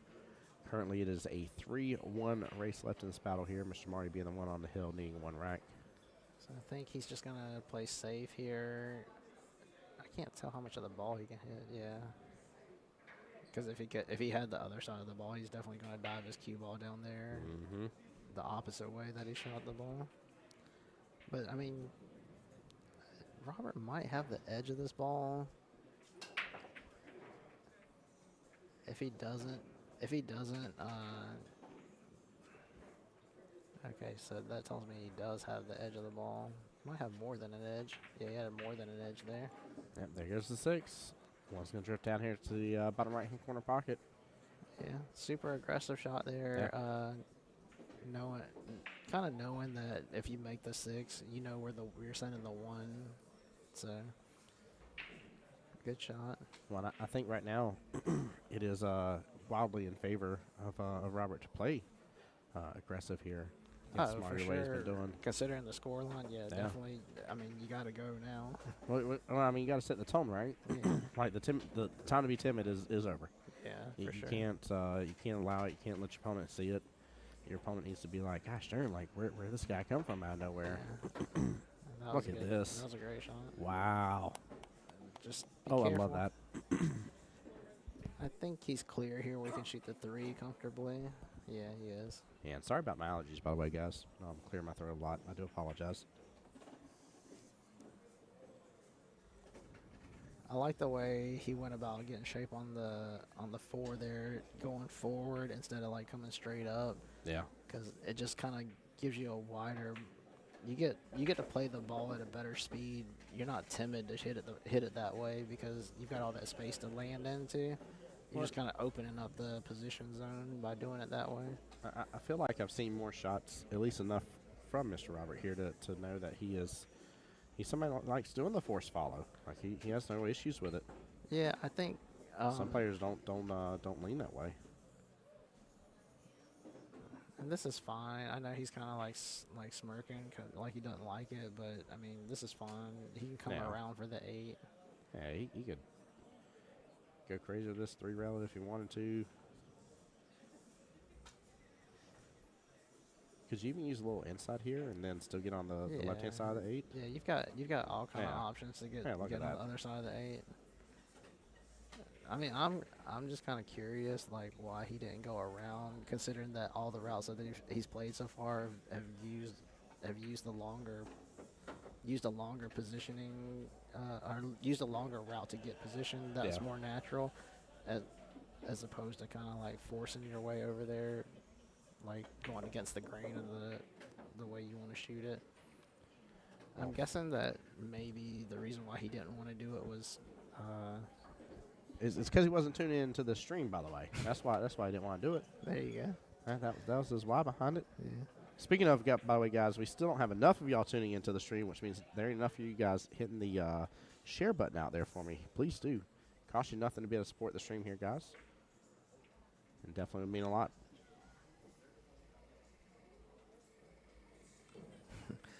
Katie in the chat getting on to Josh for missing that ball. Oh yeah, yeah. Earlier. Yeah. Well, yeah, he gets on to you about dogging it. So Kay's like, I'm watching the stream for ammunition yeah. here against him. It's like, remember that one time you were on the live stream? Have you ever seen that old Kmart commercial where they talk about shipping products, but they're doing a play on words here of Oh yeah, just- yeah. yeah. Where he's like, I just shipped my pants. yeah. He's like, you can ship your pants too, and another guy's like, I just shipped my bed. That's unfortunately what that shot was. Yeah. Yeah, he definitely shipped it. I feel like a couple players taking a page out of my book. Like that's my job. That's funny.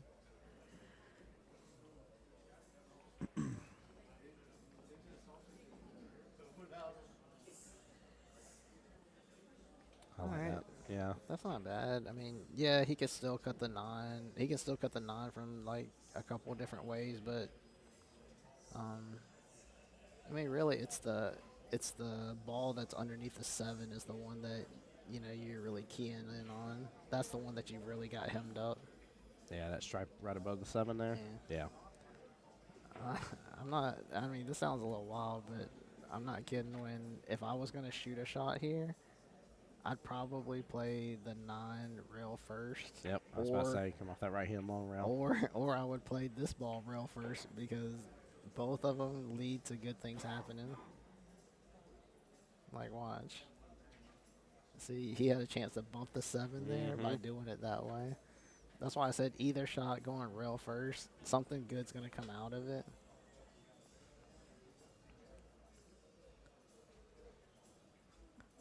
The reason the 9 rail first was good because the 9 rail first would have got you on the correct side of the 10 or the 12, whatever that was that he tried to shoot just now, and that would have led you to that breakout shot.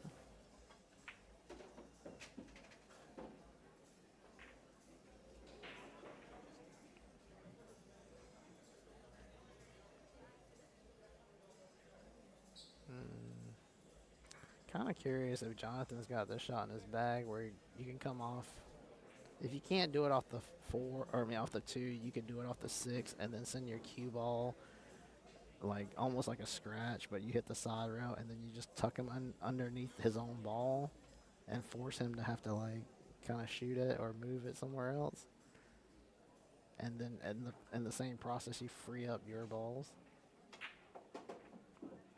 But Jonathan said, no, this ball's dead, man. Like, I'm just firing this one in the hole. It's dead.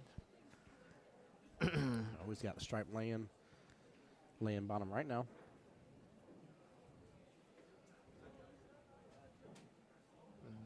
He's got to be careful here. See, that's why I didn't really care. I mean, not that I didn't care. I just didn't think it was like that much of a deal to put the 4 in front of the 9. Mm-hmm.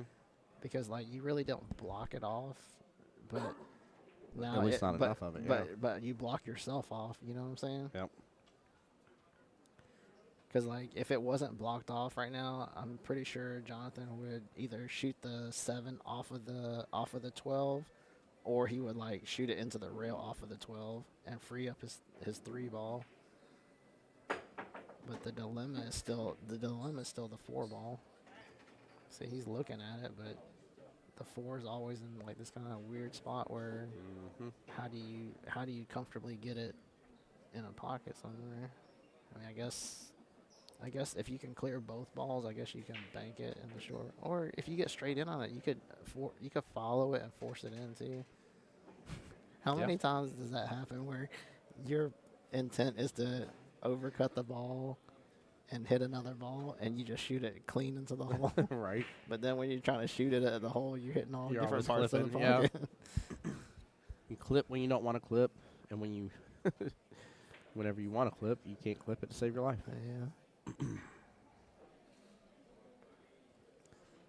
Hey, I mean, if the 3's really got the 12 blocked up here, not a bad time to shoot the shot and either force your 4 ball through the 9 or just take over that pocket.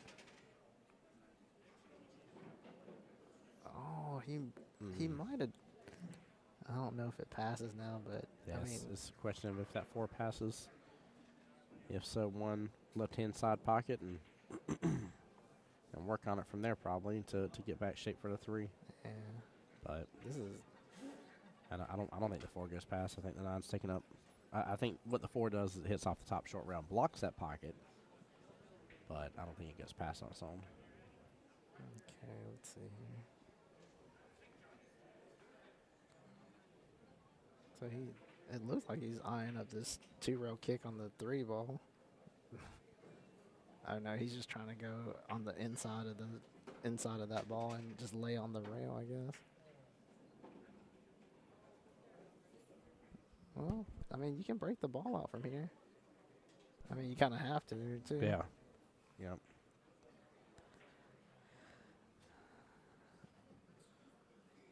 You can comfortably hit the right side of the cue ball as well, so that makes the shot a little easier.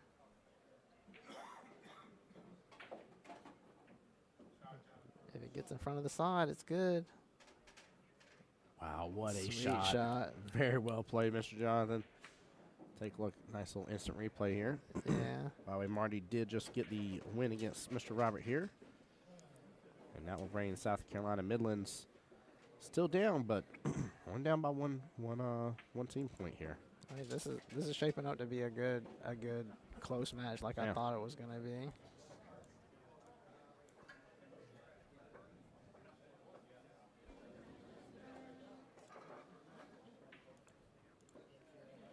All right, let's see here. Up next is the Masters format here. So Carl versus Troy. Oh, that's gonna be an interesting one. Kind of excited to see that one. Well, not kind of. I don't know why I said that. I'm excited. To see Very that excited to see it. one. Yeah, very excited to see Very it. excited. I think because I'm never really like excited. That's why I say kind of in front of everything. I'm gonna get you hyped up for today's out, okay? I mean, even if I have to like Ric Flair you here in a moment, just I know, just slap your chest, be like, "Woo!" see if you don't knock me out afterwards. But I'm just gonna hype you up, or else I'm gonna be laying flat on the floor here, guys. We'll find out on later on in the stream, guys. That's a pay-per-view match. Yeah, it is. All right, I'll be right back. I'm gonna get the cameras back charging while you got this for a second. All right.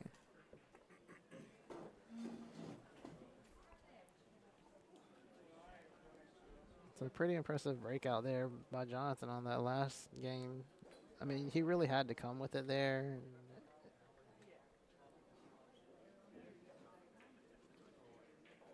Let's see if he's breaking from the side here. I assume that he's going to go for the second ball break, but let's see what happens. Looks like he's going for the head ball still for some reason. Yeah, he went for the head ball. I can't say that. I mean, maybe that's. I haven't seen Jonathan play enough 8-ball to know if that's how he always breaks the balls, but I feel like that's going to happen a lot, though. Breaking from the side rail, hitting the 1 ball.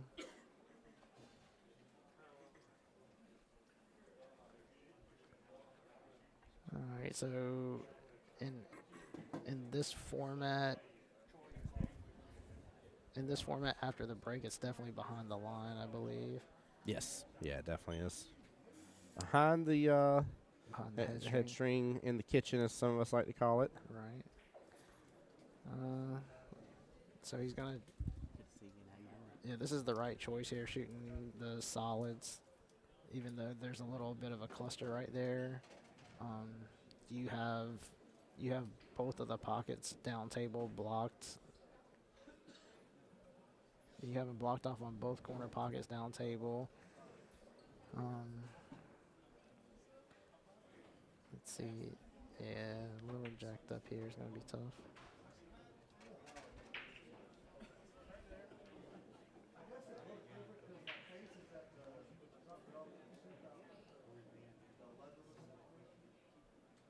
All right, so kind of interesting if he decides to go for the run out here, because the 2 balls that are lined up on each other, they don't necessarily look like they play for the combo on the 2.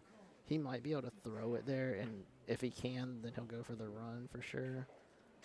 Dar, you tell him again on the YouTube side. I said, you're with the voice Jacksonville Pool. You got to be excited. Gotta get the hype train going. Got to get it going. I'm just hyped out because this time last year, I mean, it was I want to say it was like 6-1, 5-1, something like that this time Yeah. last year. And yeah. got wild on him. Yeah, but he had to he had to send it that way for the ball to throw enough Yeah. so that he could comfortably make the combo. It's like spots like that where I feel like players don't take enough time, really kind of like make sure like Make sure it's not going what to get you away from want. you. Yeah.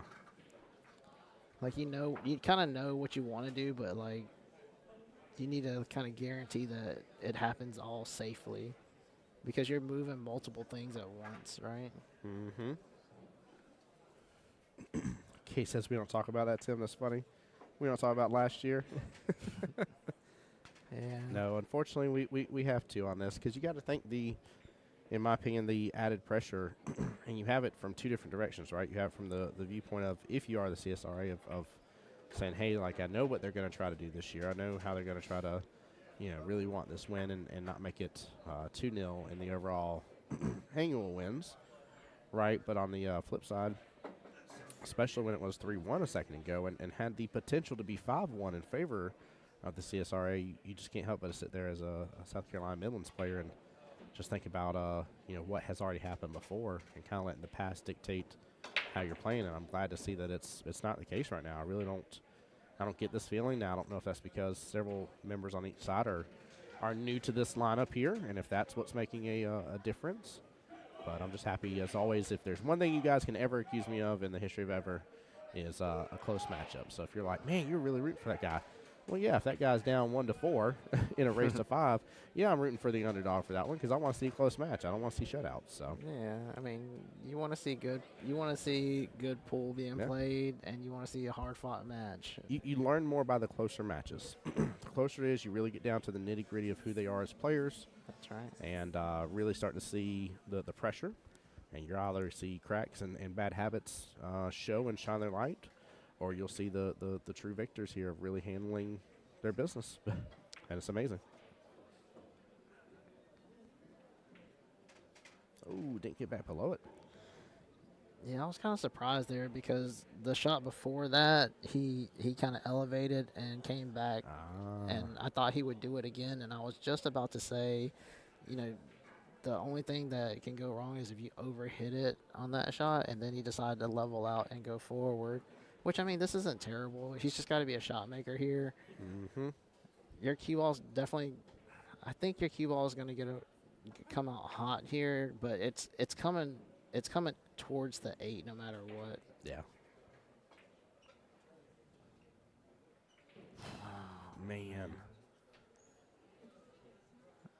And that didn't tie up the 4. Yeah. Well, 1 ball bottom left, 4 top left, 8 ball on the side.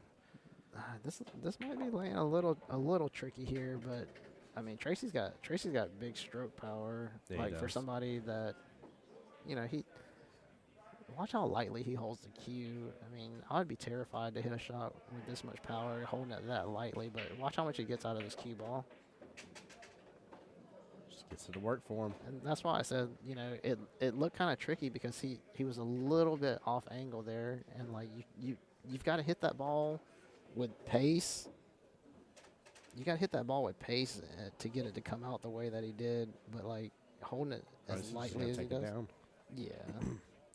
I figured he'd be set up just fine for the side pocket with how close it was. No, I mean, a lot of people are gonna try to shoot it in the side there, but your cue ball's kind of coming off a little bit hot, and Nah, don't be scared of that side pocket, baby. Let's go. yeah, Let's go. I'm just kidding. just- You gotta go with what you're comfortable with. yeah. I mean, Always. the corner looks like to me the corner looks like the shot every time there. I don't. It's wanna a bigger come- pocket. I mean, Yeah, and I you're don't close want to the side, bigger pocket for the corner. Yeah, and I don't want my object ball trickling towards the hole. You know what I mean? Because yeah, they're diamonds and they're good tables and all, but anything can happen. A little roll off here or there, or it not making it to the hole, is gonna make you feel sick if it doesn't make it in there. Oh, you're not wrong. When you can Yeah, just pass for no comfortably pocket points. shoot it in the corner. So, Jonathan shot a great shot earlier in the Yeah. first rack, and then to get out, and then a little missed opportunity there. Still right there, though. Just got to kind of settle yourself back into the match.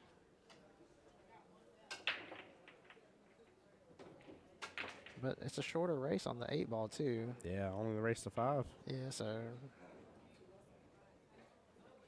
got to make the best of your opportunity, your next opportunity at the table here if you're Jonathan.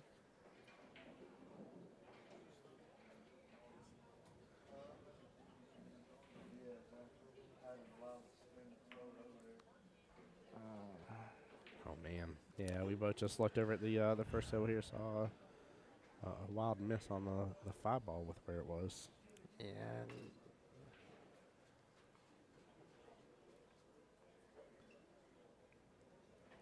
all right, so Tracy's just kind of really assessing here.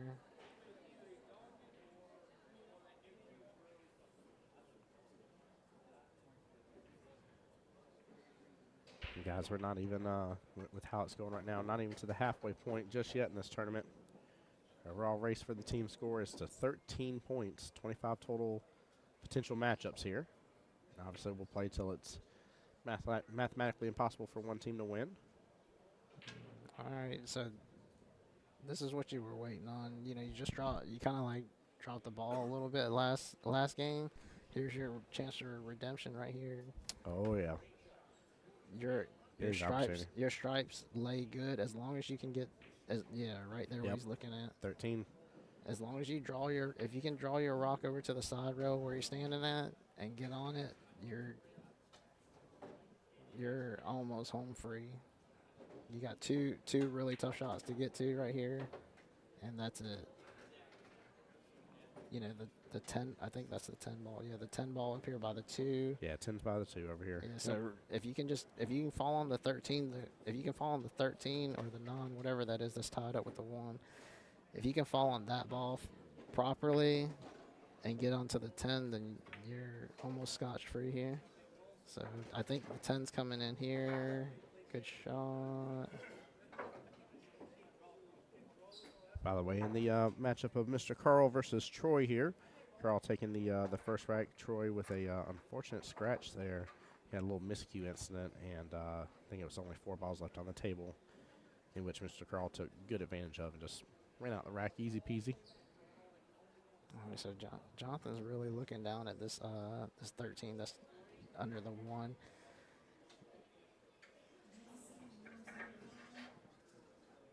All right, so just float down,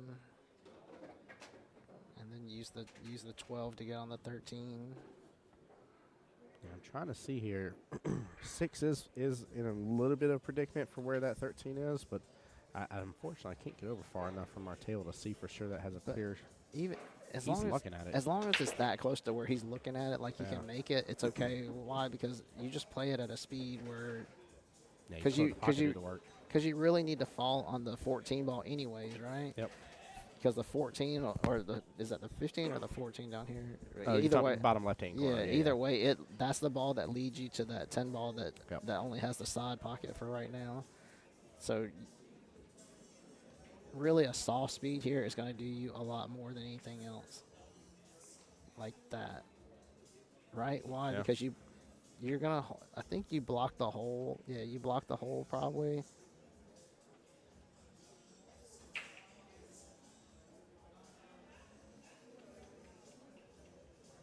So he's going to go for this breakout here.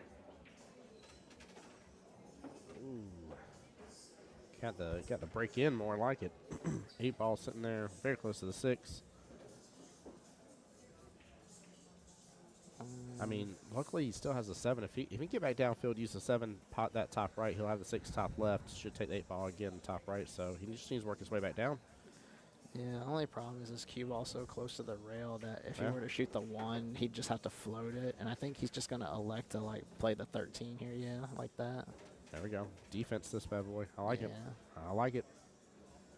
Smart choice there, Mr. Tracy. By the way, I give Jonathan a shout out on stream too.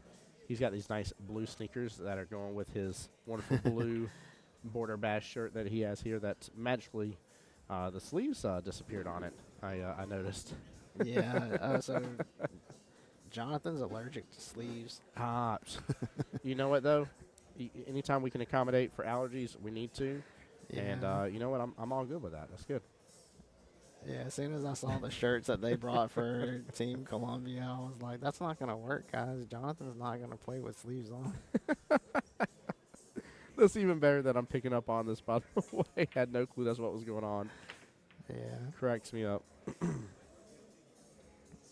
Oh, that almost worked out really good there for him. He got close. Well,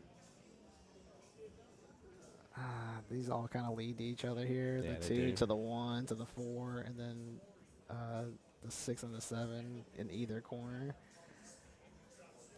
Actually, wouldn't use your 1 as your out ball, take in the left-hand side pocket. Yeah, that's 7-2-6-1.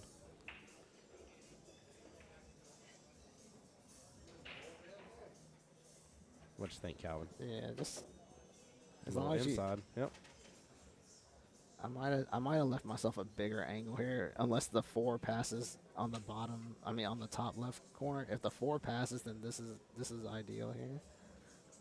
Now, Mr. Derek's over here talking to us for just a second. I think I'm gonna get him on the headset here.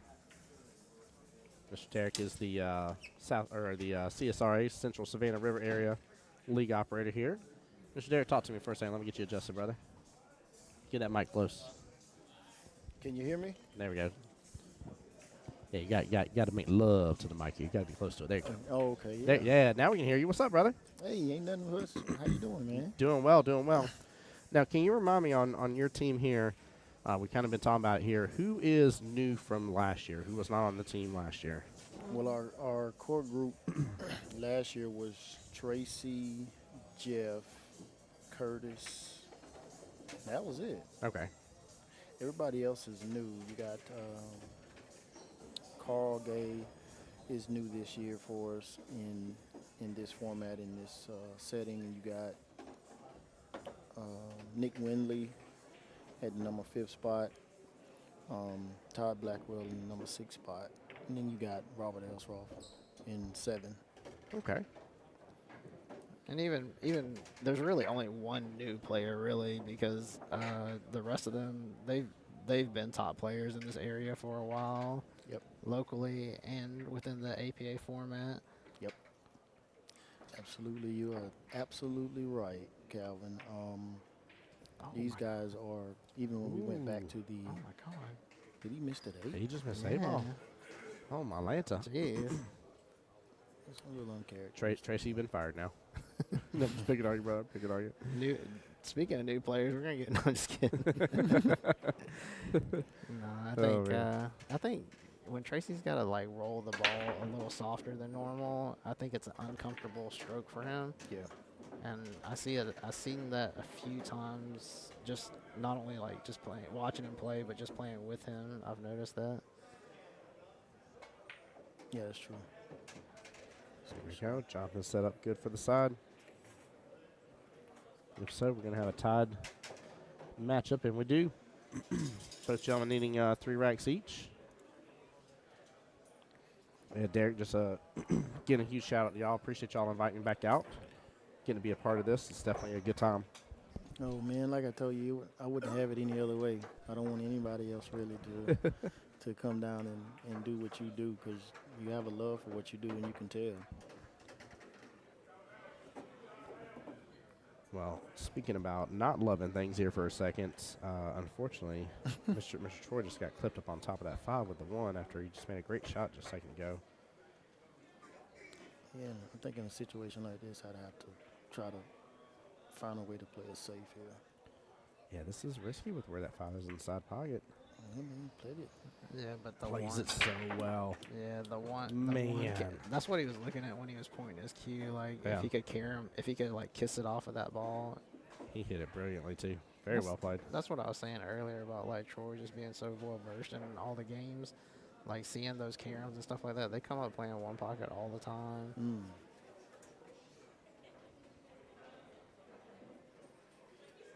By the way, guys, right now for this table we're looking at, score is tied 1-1 right now. Race to 7. think he's got, and I think he's got a comfortable angle here where he can just go forward. Yeah, like that. Yeah, it should be an easy out for him. Or forgive me, no, this isn't race 7. Forgive me, this is Masters format. I forgot. Had to think about it. So they're on their 5th rack of 9-ball right now.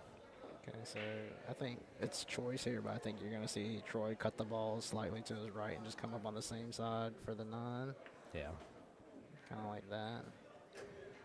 Because, like, if he were to try to get on the other side of the 9, he would have to kind of manufacture an angle with spin or rail first when that's kind of the easier choice. And sorry, that was actually rack number 3. I'm getting the scores mixed up here, guys. Back to our main table here.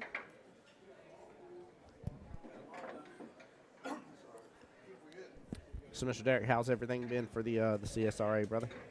Oh man, we were constantly growing, changing, evolving. I am throwing at them more events and more pool than they've ever seen in this area. So I don't know if it's a little culture shock or whatever, but I'm a pool player at heart, so I kind of know what they wanted. Yeah. I think they just got to get adjusted to it. So we There we go. went from doing a 12-week short summer session to now doing 16, 16, 15. So Okay. that even within itself with regular league play is a little adjustment for them. But then I'm throwing tournaments and tri-cups, border bash, money added tournaments, MVP tournaments. I mean, you name it. They ask for it, we give it to them. So it's a little extra work for my wife and I. We just got to figure out a way to take some vacation, some personal time, but it's worth it. These guys are worth it. The league is worth it. There you go. Yep. Yeah, Derek and Shantae, they work tirelessly to make this league as big as it is, and you know they really grew it from like a small number and almost like doubled in size within like a short span of time. On Monday nights, you can come in here and I mean it is like jam packed, and you got players from not just like our local CSRA area. You got players from like kind of like you know, closer up like towards like Batesburg and like the right outside of like Columbia and stuff coming down this way. You know, when you have a nice venue like this to play out of, and you know you don't have to travel, there's no smoking and things like that, and then on top of that, you know that they're gonna look out for you and put more money into the players, creating more events for them. You know, it makes it more enticing to come play here. I don't know if you knew, Calvin. We're running a destination division. Yeah, that's the one that they go to Canada and. Yeah, we Right. unfortunately wasn't able to go to Canada. They regionalized those events, and so we're outside of the region, so we're not able to go to Canada. But we did offer to the captains that were signing up in that Double Jeopardy division on Tuesday nights to go on a expense-paid all-inclusive cruise on the new Carnival cruise ship in 2025. So Let's go. yeah. No, seriously, like I'll go. I'll do commentary of their trip the whole time. It's nothing to cover. They're not even playing pool on that one, but it's a vacation for them, so they're playing for something, definitely. I'll be like, here's Mr. Derek here. He's going to hit the sun deck now. Let's see if he That he works actually too. puts on some suntan lotion here or not. Now the sun UV rays have been a little fierce this year, so That he's got works to be too. cautious. I don't think I can tan any darker, man. I'm kind of dark myself. Oh, come on, man. I was just about to say something about your tan, bro. No, I beat you to it, Calvin. Oh, How I you love do? it. I love it. That's too Calvin. good. Yeah, I've known Derek for a long time. Shenanigans. Ever since I moved back home. I think even before I moved back home, I knew at least I knew of Derek. But as soon as okay, as soon as we or I moved back We're here. not even talking about their game. As soon as I moved back here and they had taken over the league in this area, I was really excited to play pool. You know, in the league, they make it worthwhile to play. Is what I'm saying. Yeah, absolutely. Thank you, Calvin. Appreciate that, man. I'm trying to whisper a little bit now. I don't want to distract the players. You know? Well, I don't know how we're not talking about their rack at all, so I don't understand where the distraction came in at. Yeah, I mean, That's the weird part. Well, So I'll just tell you, anytime players are under pressure and they're kind of feeling it, it's easy to notice everything that's around you. Like you'll notice things that you would never notice if the match was one sided. Struck that wrong. Good. That's true, Calvin. When I first met Calvin, man, I believe we was playing in a duels tournament, and this joker 3-fouled me, man. I was upset. Hey, you still I thinking still about have my that? feelings about that, man. He's still thinking about that. 3 fouled him. Goodness gracious. 3-fouled me, bro. Man. That's What is definitely this kid fierce. doing? Speaking of Derek playing, Derek played in the monthly Open tournament this past month, and he beat, like I think I told you that earlier, right, Tim? Like he beat kind of like a local legend. Little legend, yeah. Yeah, and I mean, don't let him fool you. The guy can play pool now. He's not just a league operator. And he, like you said, he is a pool player, and he does do things for pool players. He understands that part of it. He's not just catering to, whoever. He's catering to people who actually want to play pool and want to get out there. And I know everybody appreciates it. Thank you, Calvin. Tracy just went up Nice on- out. Mhm. For sure. Just give you guys a score update of the other table here. It is 1-3 in favor of Troy. Again, because of it being the the Masters format, it is still a race to 7, but they are still on 9-ball right now, so they're on rack number 5.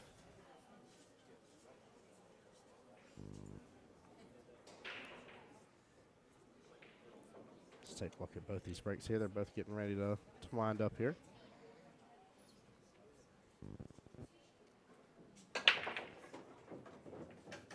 Nice break.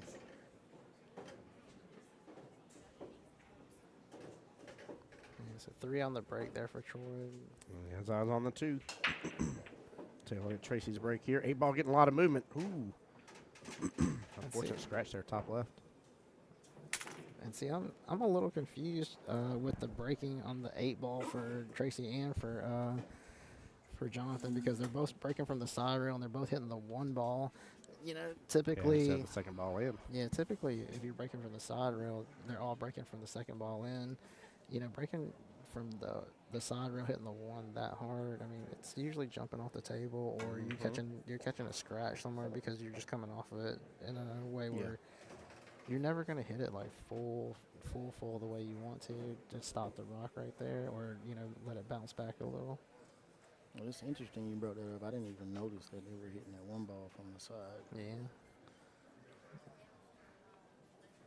And I mean, that could just be like, something that it feels familiar from doing like 9-ball or something like that. That's why they do it. Who knows?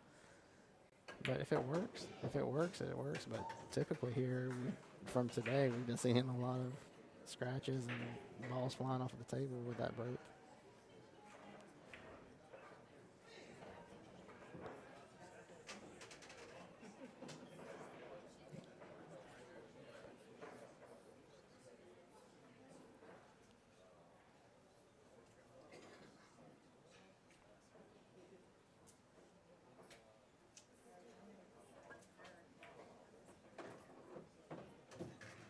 All right, so big shot for Jonathan here. This will get him out if he can get shade.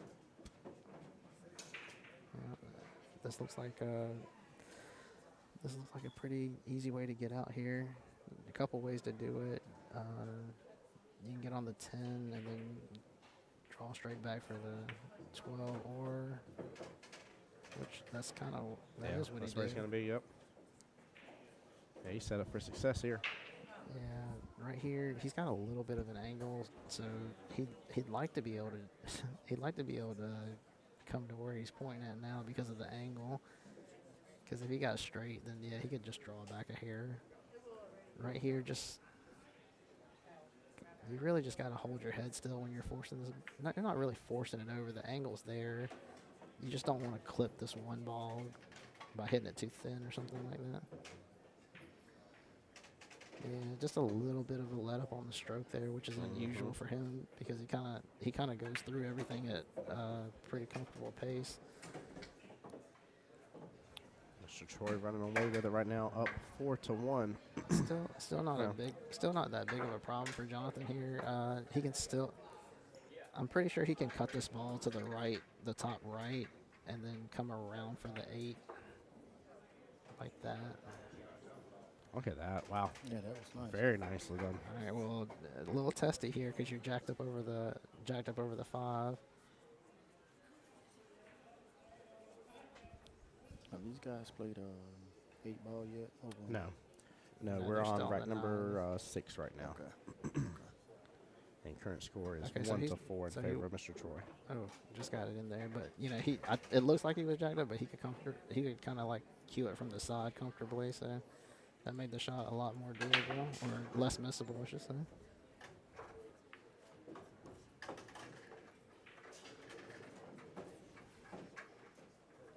Two balls on the break here. Looks like he does have eyes on the 1 top right. Yeah, I think he can comfortably go around the 5 and the 8. I know that he wants to move. He wants to move one of those balls, but I just don't think it lays where he can.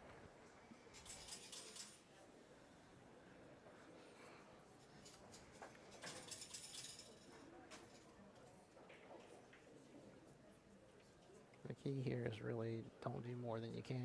Your cue ball's too close to the rail to really force at anything, I think.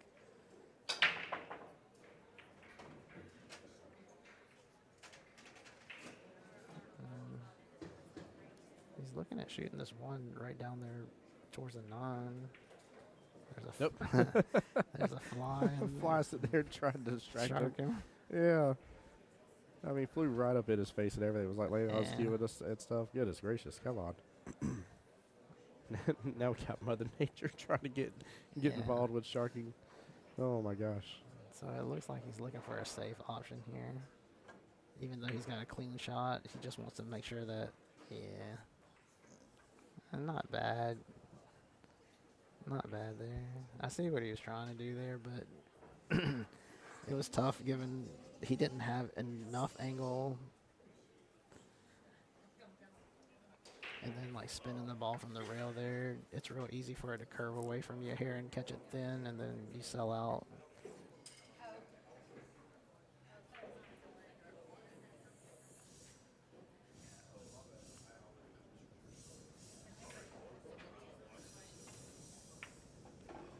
So Jonathan with the first look at an open layout. Uh-oh.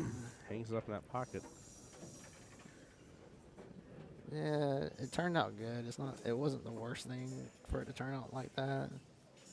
I mean, I think Tracy can still cut the 7 ball comfortably and the 5.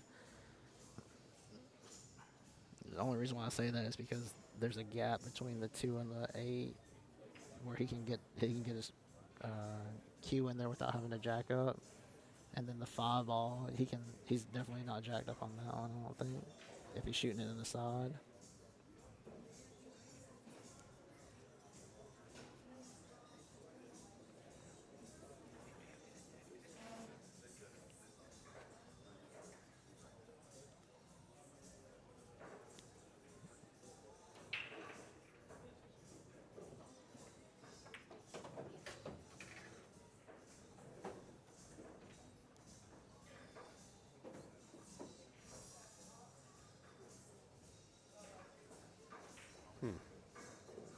Taking a lot of time here. Yeah, he is.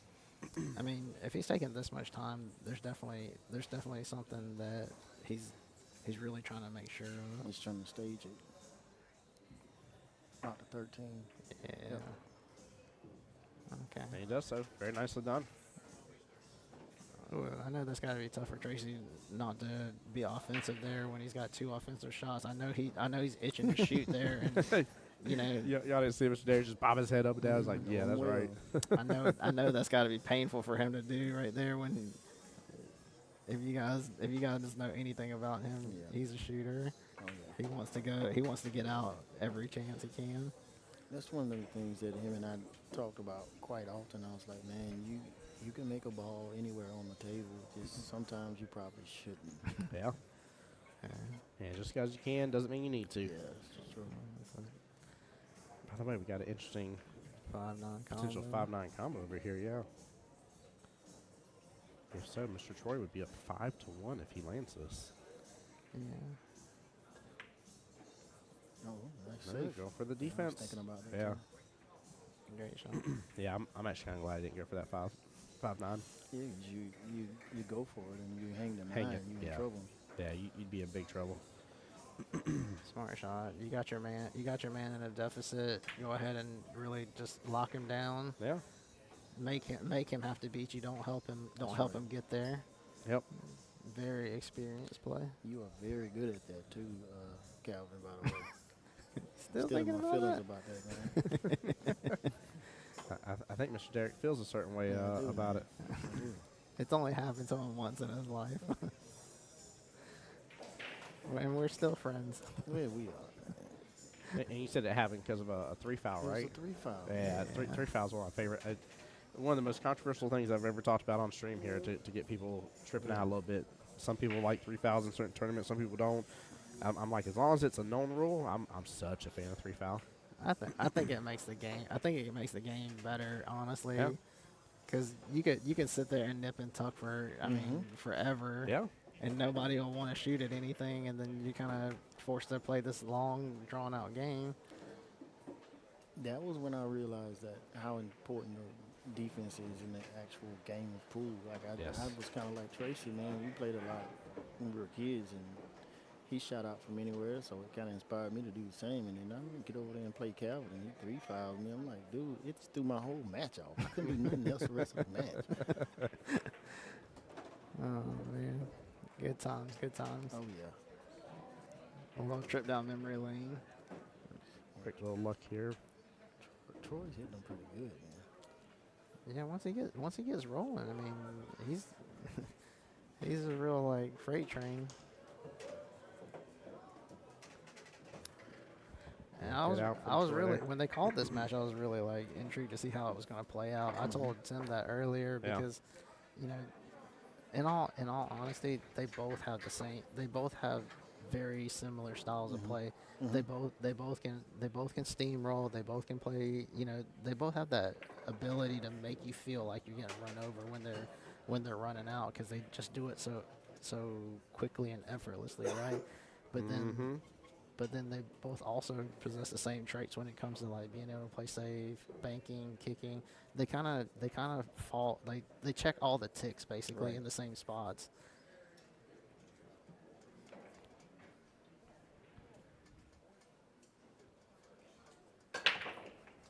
Well, they have 6 racks down there on rack number 7 over there on the second table we're watching between Carl and Troy.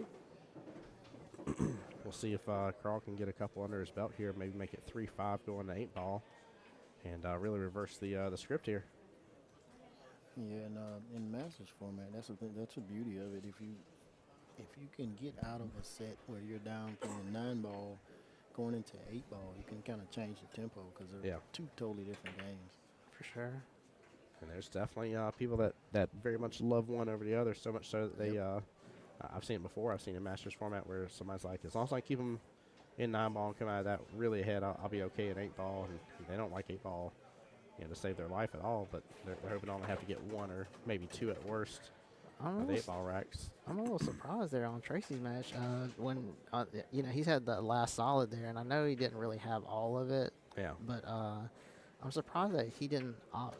I'm surprised that he didn't opt to, because I don't think he had enough to cut it, is what I'm saying, and he just kind of fired at it just now. I could be wrong because I just kind of glanced over from the screen, but I'm surprised that if that was the case, why he didn't go for like the jump there, because maybe he couldn't reach it is probably the problem. So again, Jonathan gifted with another opportunity to run a pretty runnable rack.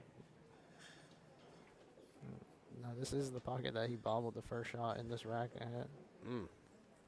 So short memory. And here. I was just saying, our man Calvin fixed to bring that up. Almost. Oh, we almost did it again. Oh man, I hate to be Miss Cleo here. calm it down. Katie's asking, is the freight training powering with Fireball today? He is not, I don't think, because usually if he is, he's got flip flops on. Uh-oh. And he's got on clouds today, so I think that. I think that. He just hung. He just hung that 9-ball, by the way. Jonathan did. Yeah. Oh, wow. Very surprised. Yeah, he took a couple of looks at it too.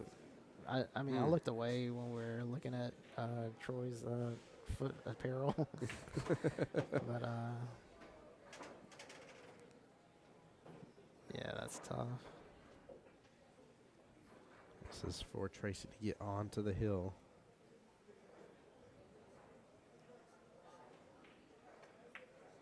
Oh Oh, those wow. are 2 uncharacteristic misses on the 8-ball. So you guys want a little insider tip here, or something that you can just pay attention to? Yeah, what you got? So years ago, a buddy of mine, Mike Wise, told me he said pay attention to, like, 2 guys could be playing really good, and then one of them will start playing, missing balls or playing a little bad, and then they'll both start playing bad. It's almost like they're feeding off Oh, of each yeah. other. That's why when you have like two good players playing like really good, it's always like they're just firing back and forth at each other. But once one of them falls off, you tend to see both of them start falling off a little bit, and then it just becomes a matter of which one gets that easy one in front of the hole. By the way, unfortunate scratch just happened over here for Troy here. Carl will take that next rack here. It's only 2-5 now. Let's see if Carl can really kick it in gear. A little.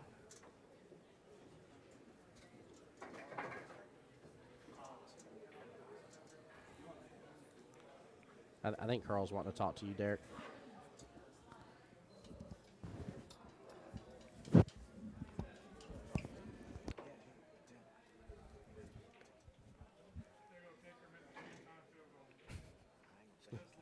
You should say something. Hop on the mic with us.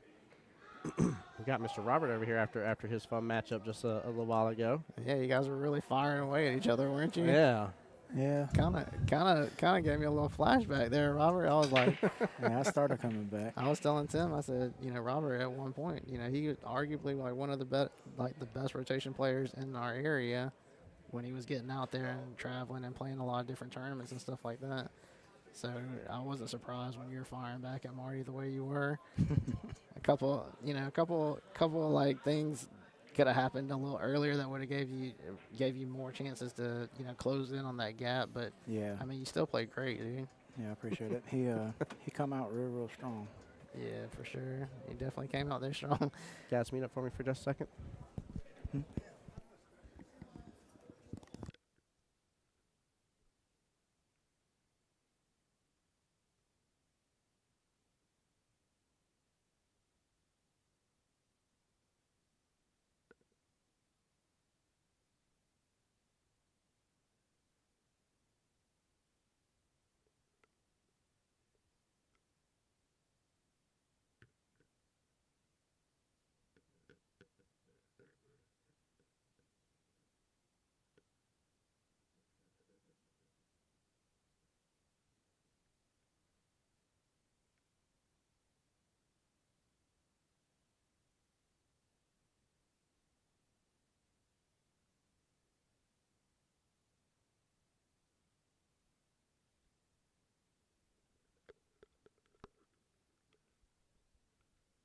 All right, sorry guys, we're back. Had to have a little powwow with the boys here. Just a second. Basically, I was telling Calvin to stop his shenanigans. He's been all over the mic the entire time, just with shenanigans after shenanigans here. Yeah. Can't take him anywhere nice. I mean, I check his ID every time. And they're like, yeah, we know you. All shenanigans.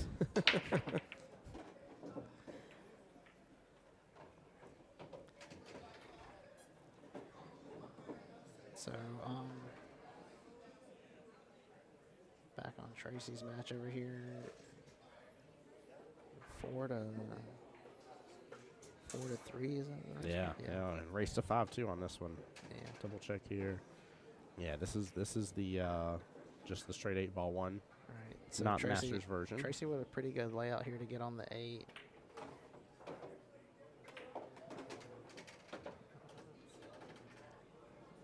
So right here, he can just float past this stripe, like gently, and get a good shot on the 8.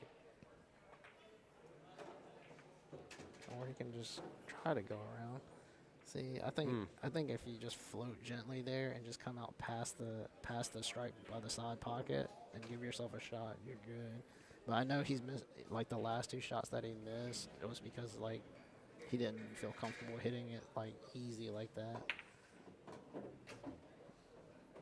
Great shot. By the way, we just missed it, but Carl just landed a brilliant shot. Yeah, great shot by Carl there. Oh my gosh. Unfortunately, I think it was the 3-ball here. I think went to the bottom left, and if that would have just hung up he's- for him, he would have been in better shape for the 4. But He's got a piece of the 4 here. I don't know if he's actually shooting at it or not, though. I think he's just going to play safe. safe it is. There we go. Just a containing one Yeah. there.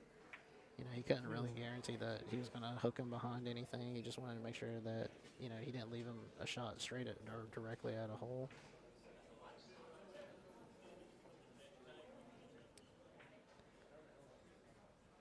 By the way, we just had a good, nice little 1-rail kick shot here from Mr. Tracy for the 8-ball. Good Top save. right, yeah.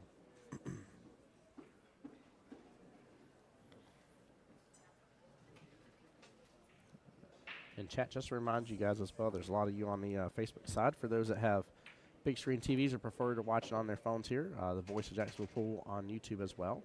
We are live streamed to both platforms right now. So, Robert, are you back playing like a lot, or are you just playing league now? Or I'm just basically starting back playing league, but I'm gonna try to get out a little bit more and start Good. playing a little bit more tournaments. Not as strong as I was, but just to slowly get my game back. And that's right. Now, Robert, are you, I know there's a couple 7-8s on the team. Are you a 7-8 or 7-9? 7-9. 7-9, yeah. Yeah.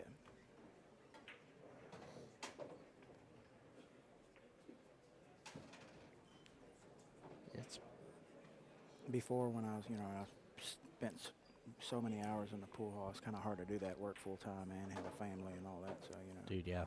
Tell me about it. How many kids you got? 5. Never mind. I won't say nothing about mine. I'm just going to sit in my comfy little chair right here. so Jonathan with a real chance here to close this match out. Mm-hmm. Right here, the only thing you don't want to do is underhit this ball. If anything, just go ahead and overhit it because you've got shape on both pockets no matter what. If you underhit it, that's when you're in trouble. So he did a good job there. He got where he can get comfortably on the side pocket for the next ball. I like that. Frank in chat says, Calvin, they're just lucky I don't play APA. Frank Bell. Yeah, I guess everyone's fortunate if you're going to put it like that.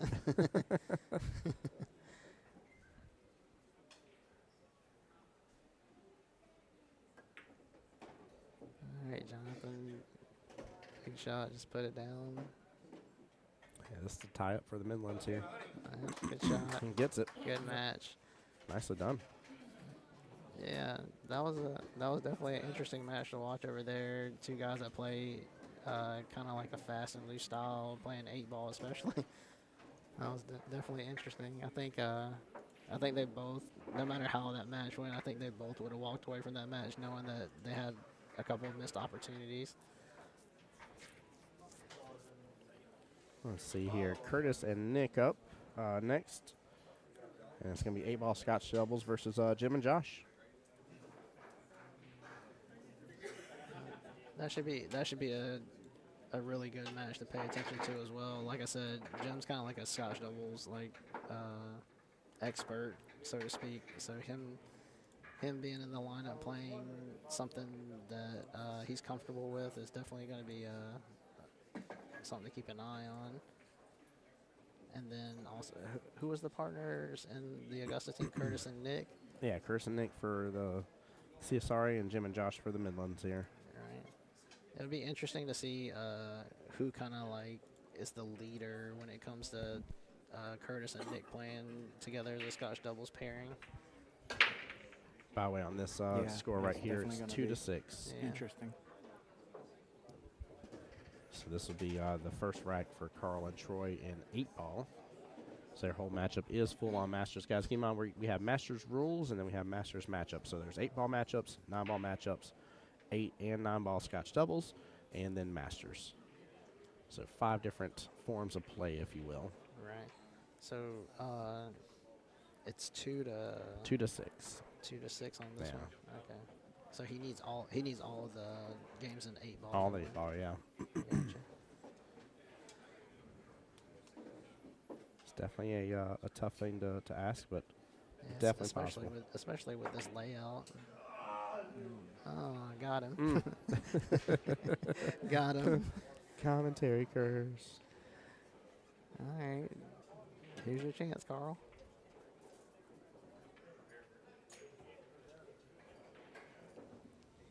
Yeah, so, Carl's layout's not bad either. The 8's just a little hampered by the 7 down there, but, he's got he's got multiple clear pockets that he can get on, and he's got balls down there to help him get there. So right here, just hold your nerve. It's like Jim and Josh won the coin toss here instead of lagging, so they will start off with a break with the Scotch doubles on the second table. We'll be back to that here in just a moment. Wait for them to officially get started here, but we're going to try to let this one see if it plays out here.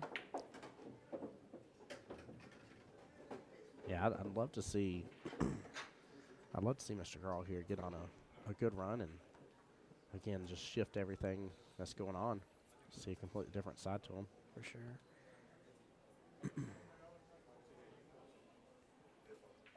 And again, the fun thing in Masters, you just never know which game one prefers over the other.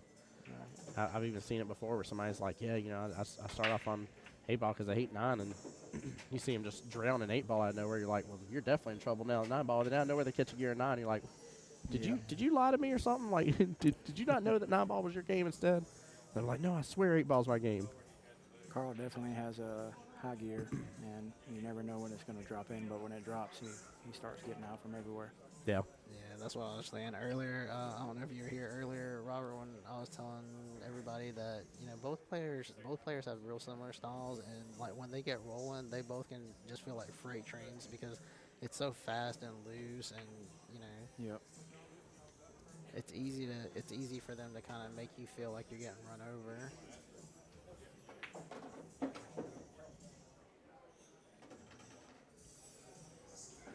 And the decision making's quick too, so that's another reason why it just feels like you're getting steamrolled because it just looks like they're just walking up there and just dabbing them in. Exactly.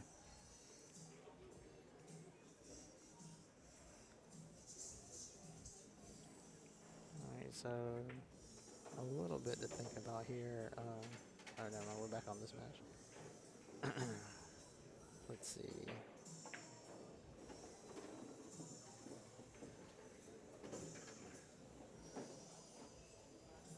Yeah, I think it's on Curtis's game.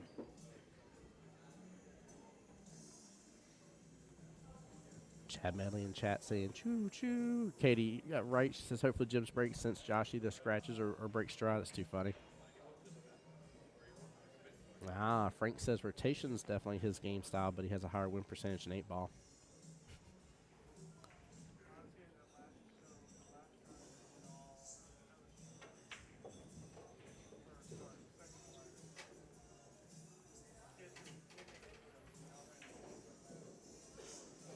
This is an uncomfortable way to shoot that shot with a bridge like that.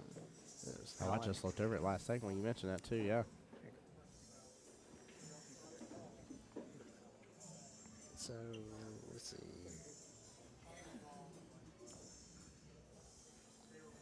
Yeah, like I said, like this match over here, the Scotch doubles match with Nick and Curtis, it seems, from what I've seen so far, it seems like they're kind of like at a weird pace where they're not really sure how to shoot with each other. Like they don't know who wants to lead and who wants to follow here. So they're kind of like a little. You can tell they're both a little antsy here on their decision making. Because earlier when you saw Curtis playing by himself, he's like flying around the table, right? Yeah, he definitely was. That's And exactly now- what I was thinking about. And now you can see how concerned he is. Now you can see how concerned he is, like trying to get his partner good. Sorry. Like he doesn't want to just leave his partner just anywhere. You know, so there's gonna be a little bit of a, I don't want to say a trust issue, but like just not knowing your partner well enough to know what he likes and doesn't like. Yeah. So I think the best remedy for that is just shoot, and then if he doesn't like it, he'll tell you, or he'll mention it like when you're in the chair not shooting. I agree with that, and also there's nothing against the rules for you to kind of like point out of like, this is where I want to leave the cue ball and stuff like that. Like some of the best people I've seen in terms of playing a Scotch doubles matchup in APA at least normally have those, if you will, signals. So I just don't want to make it sound like it's devious because it's not against the rules or nothing. It's not even bending a rule. Like you could definitely point, be like, this is where I want this to be, and kind of show the shot of like, I'm looking at this next object ball to take it in this pocket instead. And that's kind of a way to kind of tell your opponent what you're looking to do. Yeah. I'd like to think that wasn't the case, just because it just, it's kind of a gray area. But I understand what you're saying. Meanwhile,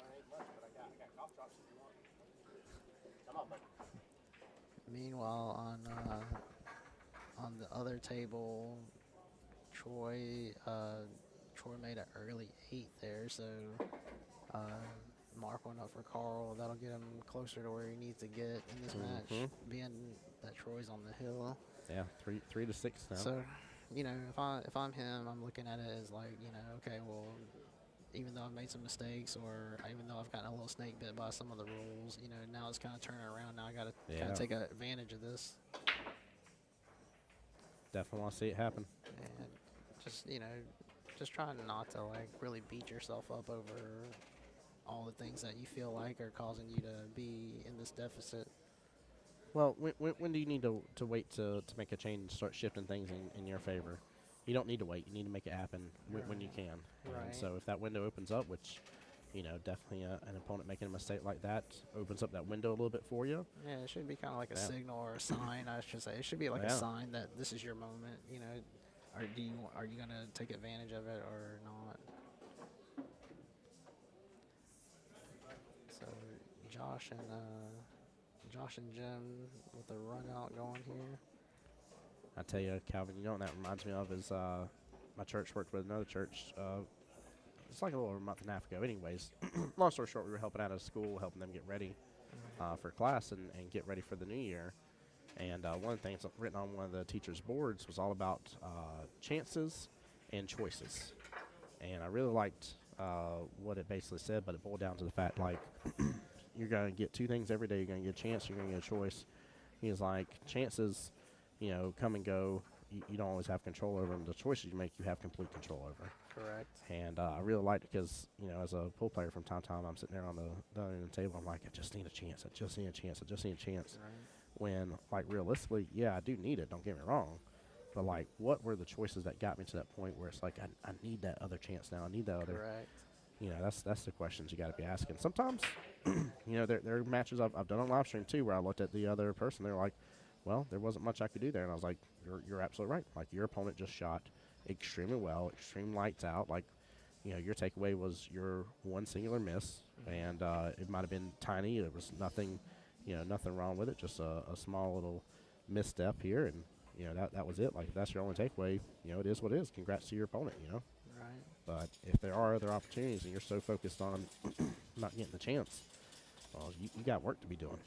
Yeah, and the flip side of that coin would be somebody who they lose a match, and then they kind of don't assess it properly, Yeah. and they blame it on one lucky roll towards the end of the match or something like that, and that's really the wrong way to look at it. That's just kind of an excuse. Mm-hmm.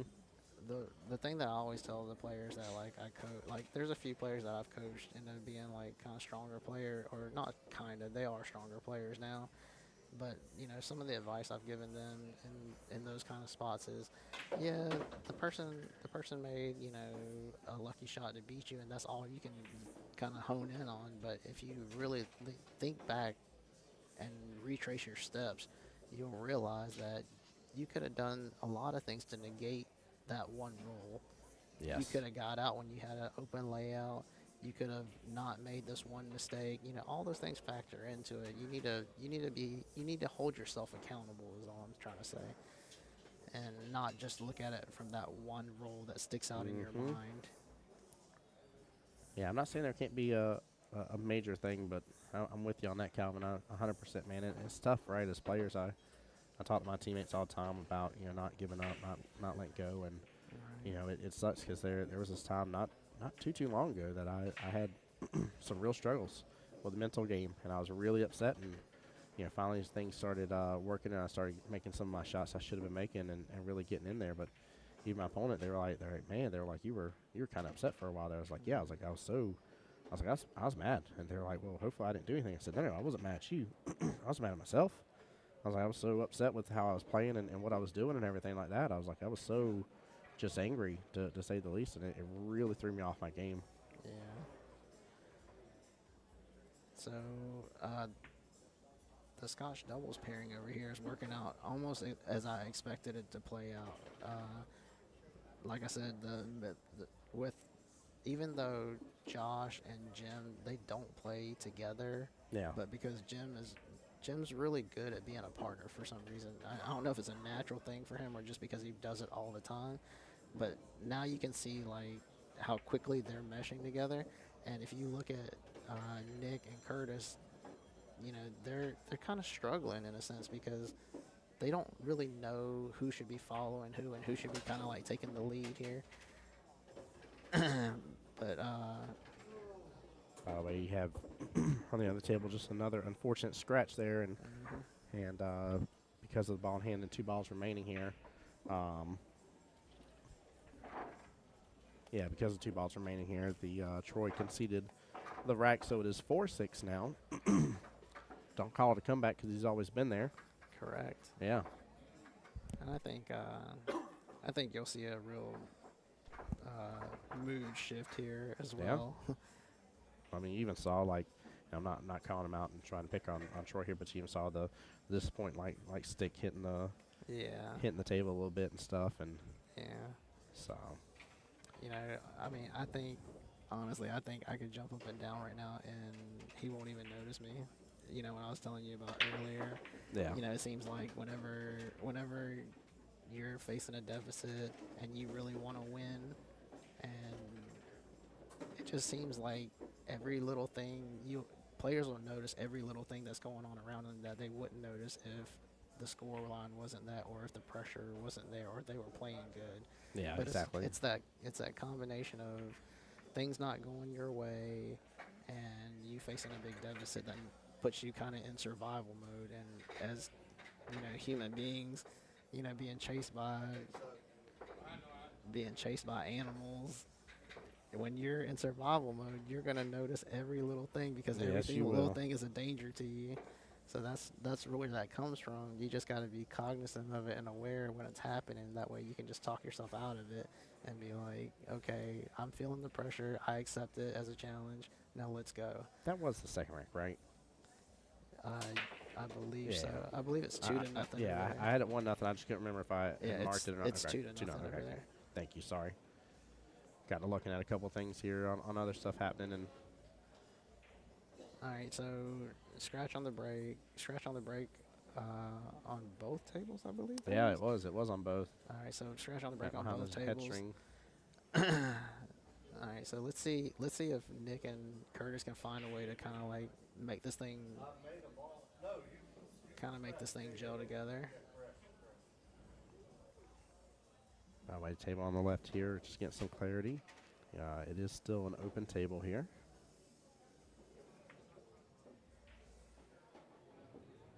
You can go for that solid top right. Very well played.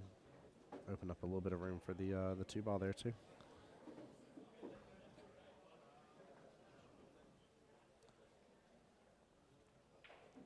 Yeah, so as soon as Carl makes this 2 ball, I imagine it's gonna go really fast. Watch.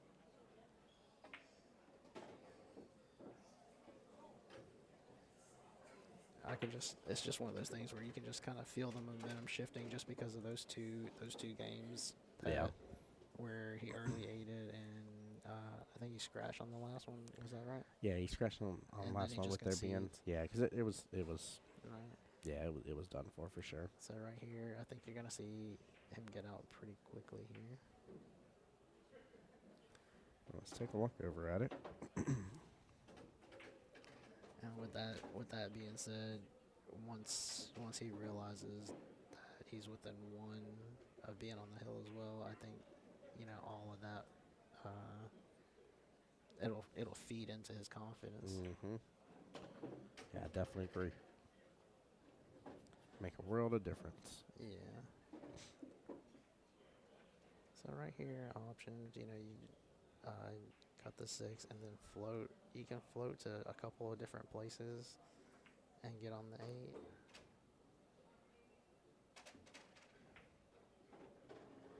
Just like that. What a brilliant shot! Look Mhm. at this open up for this corner Well, pocket. that's just just Man. recognizing that there's so many places that you can float to get on this 8 ball Yep. that you can swing at it kind of freely and make sure that you guarantee the pot on the 6. And what a good out by Mr. Carl here, making it 2-1 left in the race.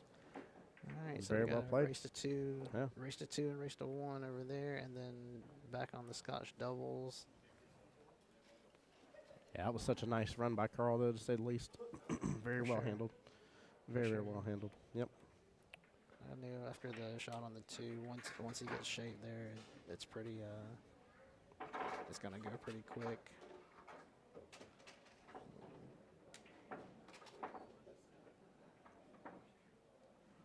Well, we've had a nice little reset in the overall action here. Of course, both sides being up 4-4 against each other. Okay, so Nick opted to shoot his last strike rail first and kind of go around like that. I think he just hit it a touch harder than he anticipated, but I mean he's got a pretty straight in shot on this 8 ball. For Curtis, there's just some distance there, and Curtis puts it down.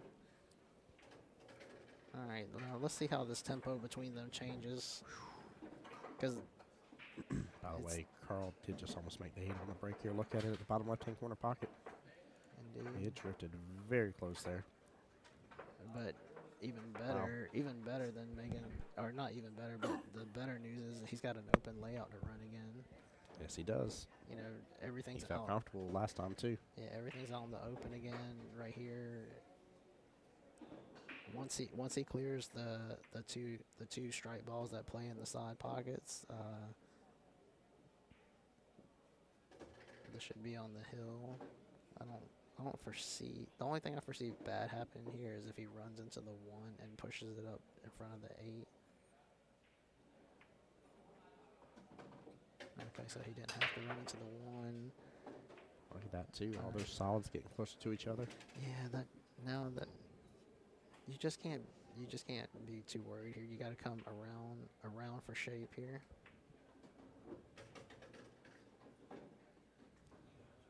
Oh, fortunate Oh, there to yeah. fall in the 9 ball.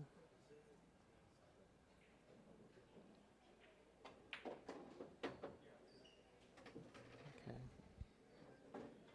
So you got a lot of room here, so just make sure you put the ball down.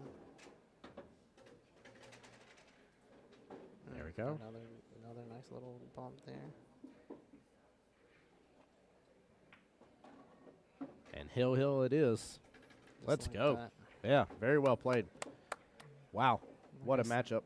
Like I said, the momentum just shifted Yeah. like greatly. I mean, after the first early 8, I mean, you could kind of see it coming, but then after the second scratch, that's when I kind of was thinking, okay, well, if I know these 2 players like I think I do, then they're definitely gonna make this a match. Yeah, this is good. And this also means a lot for later on, right, chat?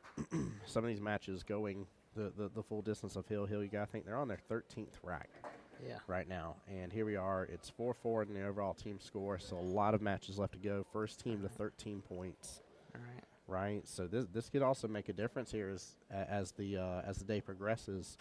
Whether or not, you still got the stamina here later on as well. Indeed.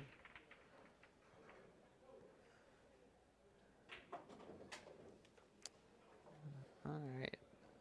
About as you would expect it to go in a tight match. It's never going to be easy when both players are on the hill. There's always going to be some kind of little complication when it comes to like the layouts. Basically, is what I'm trying to get at. Oh, yeah.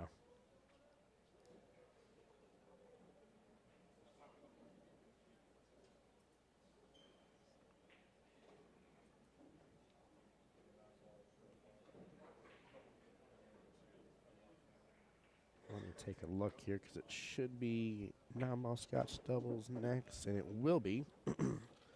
Let's see who we got on the lineup here. So it's going to be Tracy and Todd for the CSRA versus Jonathan and Travis for the South Carolina Midlands coming up next.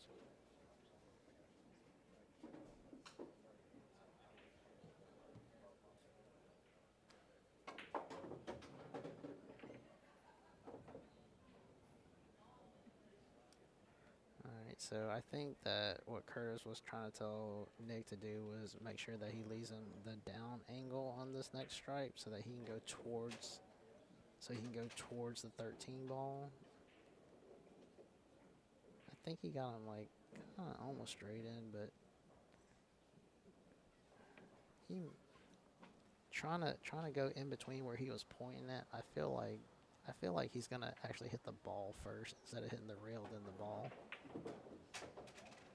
Okay, so he didn't even try to go there. He was just trying to, I guess, stun off the side of the ball and go down. I'm not sure. But kind of a predicament here. By the way, I just noticed that Alice in chat said, Calvin, stop commentating. I'll take the last 3. Oh, man. I can't win. Just ask for more so I can just say no. Right.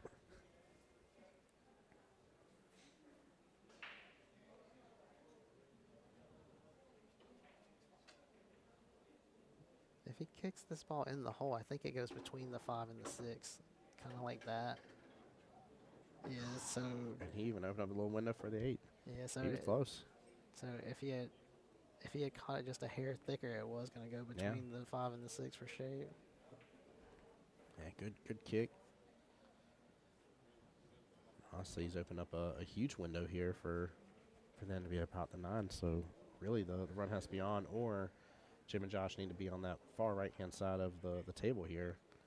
Well, I think my first concern with this run out would be trying to get to the 1, because the 1's kind of in an awkward spot. That it's always that awkward spot where the ball's right next to the side pocket, where you can only make it from essentially straight in on one side, and the other side you got to cut it past the points. I think you should address it Break now. out right now, yeah. Yeah, you just don't have to overload on this. I think you're going to get a bump. Yeah. Like that. That's Look a at great that. shot. Well played. All right. Very well played. Kind of a little thing here to deal with. I think that. Let's see. If he was on the other side of the 1, it'd be great to play shape from the 3 to the 7. But I don't think he just don't overthink this spot right here, and try to do something right here. Just go. I know you want to use the 6 ball to get on the 8, but like. You really need to utilize the 6 to get to the 7 is how I look at this. So go ahead and swing your cue ball here 3 rails right before the side pocket. That way you can shoot the 6 and then get on the 7. Kind of like, well, it still goes like that. Actually, it lays like perfect now, right? I like this. Because you can actually shoot this ball a couple different ways. You can hit it cleanly and still hold for the 7, or you could kind of like shoot it into the rail off the 13 and move the 13 away. There's a lot of different ways to do this. Biggest thing is just make sure that you leave your partner a shot on the 7.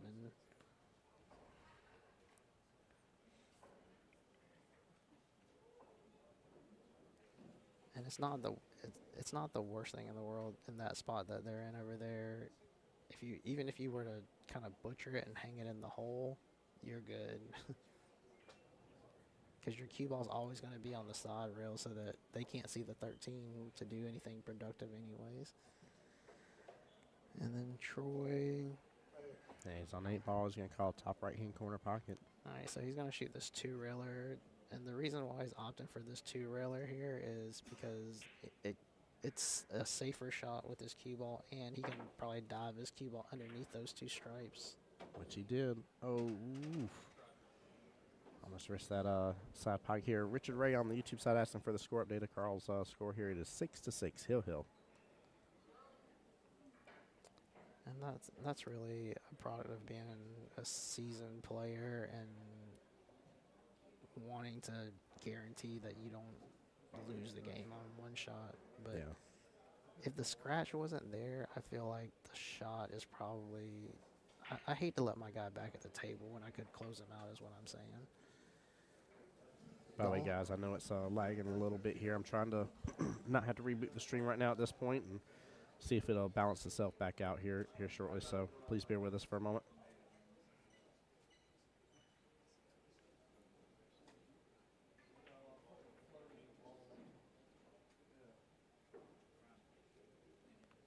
Now,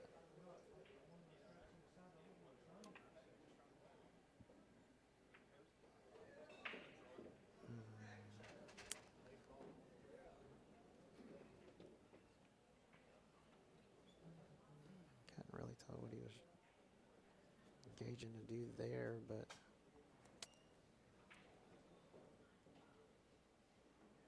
all right, big shot on both tables on this 8-ball.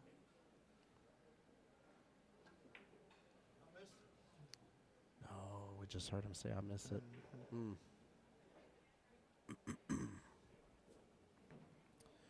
Hey, my pleasure, Richard Ray. Appreciate you being on the YouTube side, brother.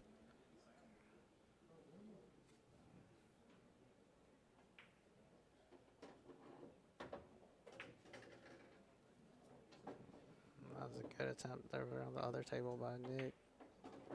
He's kind of up against it there. A little awkward shooting it across the table like that, I know, but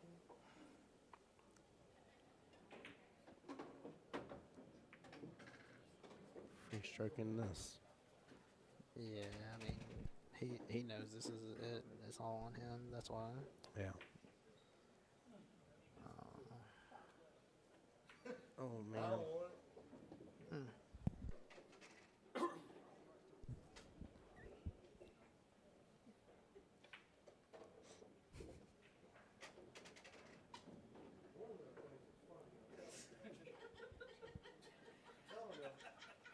Look on, they're 2 different colors. Yeah, a little lightheartedness, a little relief, Yeah. a little bit of that stress.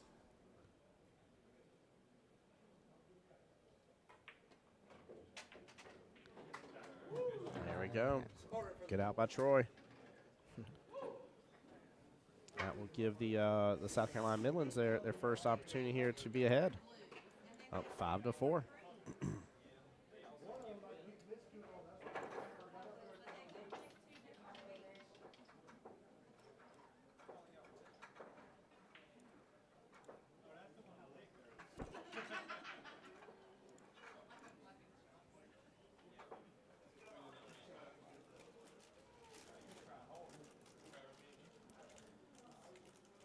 Thank God my contract ain't got a yardage bonus.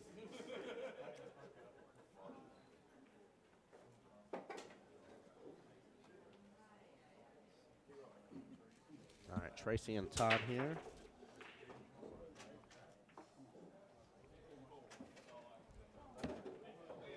Oh, Calvin.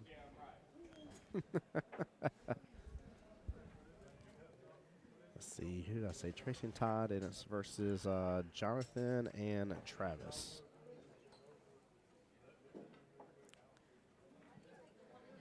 Alright, so this is going to be another one of those where I feel like you've got contrasting styles on the Scotch doubles, and I feel like it's going to be, since they didn't really put a lot of time into practicing together as as Scotch doubles players and pairings, I feel like it's going to be tougher for them to just kind of do this on the fly. Not saying that it can't work, because it definitely can for Team Augusta. Did I forget to give the point? Is it 2-2 now? It is 3. It is 3 on the. Oh, 3 for Jim and Josh? Yeah. Sorry. Thank you. I saw the CSRA on the table here. I was taking some assumptions here.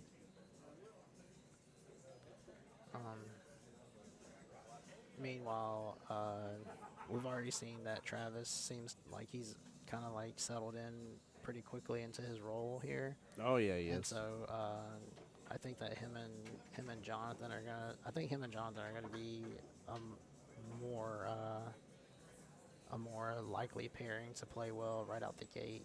But I also know that like the Columbia team, they have done some practice sessions together. Yeah. I'm not 100% sure if they like really got down to the nitty gritty of like playing partners together or anything like that. I just know on Monday nights they seem to get together, and at least they're in the same building talking about it, right? But I have a feeling like this will be kind of like a little bit of a struggle match in a sense when it comes to just gelling together for Team Augusta. It's important. Always about the talent of the two players, about how they can work with each other. Yeah, because I mean, for sure, like Tracy plays great. Todd's always played great. Still is playing great. Yeah. Well, everybody on both teams, I mean, you're talking about lowest cap out there, I think, is a 7-8, if I understood correctly here. And the rest are 7-9s. So, I mean, no matter what, you already have the talent. So it's Right. just about how, Yeah, you've proven you can play. yeah. But can you play and share your toys at the same time? Correct. Yeah. Anybody can build a whole Lego castle by themselves. I mean, come on.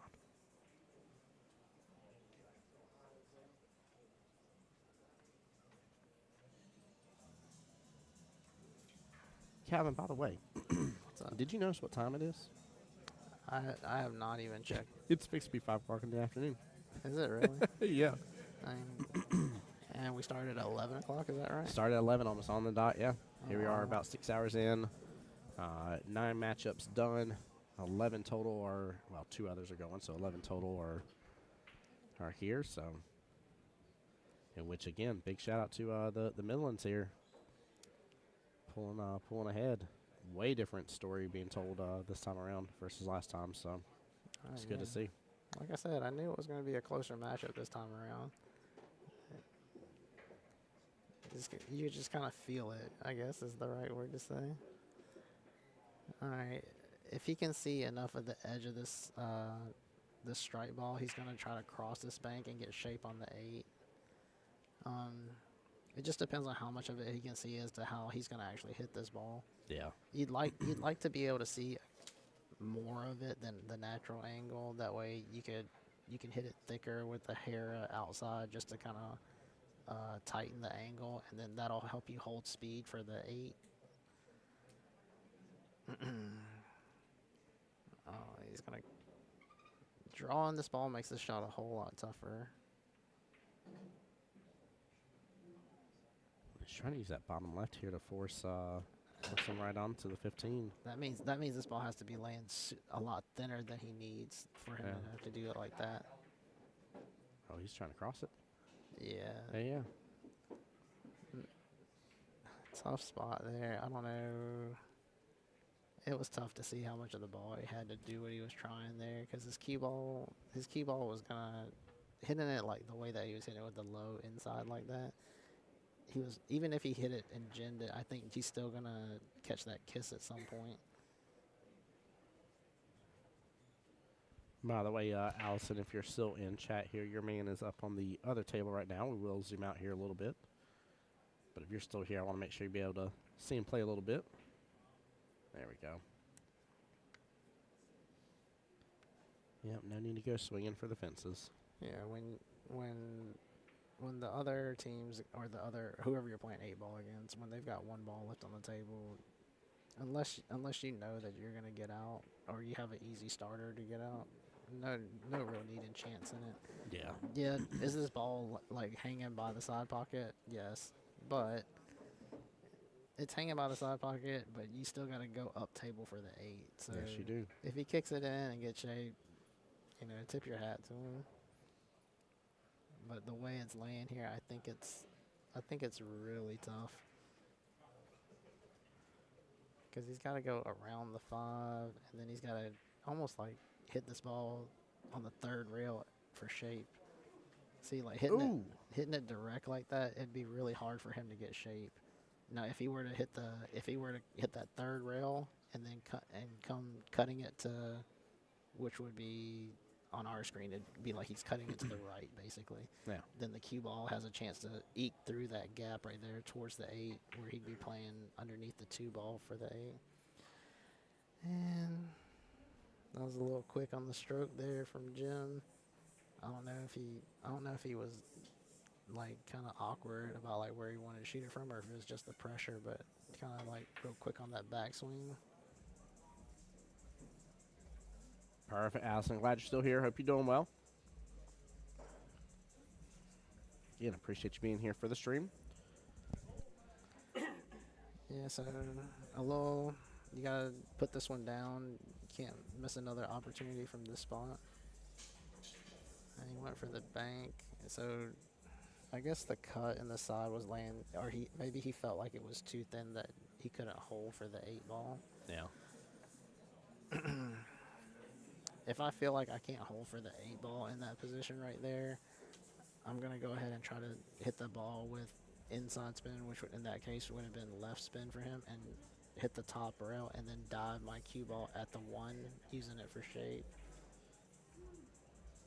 Because, I mean, I don't know if the cue ball kissed the strike that he was banking at, but let's say it didn't, then you still don't have shape on the 8 yet. It's just a tougher way to play it, but I'm going to be right back. You good for just a second? oh yeah. All right.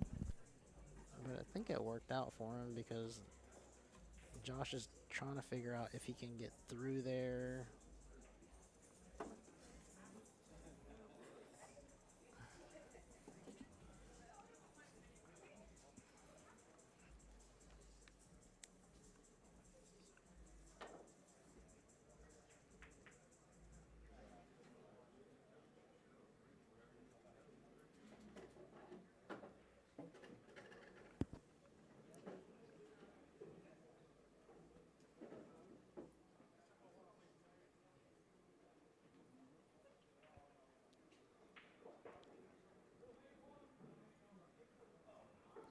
So Josh just checking if he shoots this ball and just stops the cue ball, are they going to be able to see the pocketing edge, which would be the right edge in our point of view of the strike ball.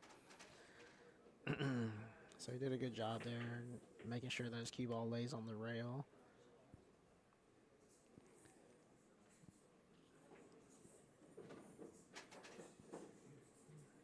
Okay, so going from the 1 to the 2, either they're gonna try to play the 2 off of the stripe, which I imagine that was the plan during the timeout, was to play the 2 ball in a way where they could move the stripe, clearing the way for the 6 ball.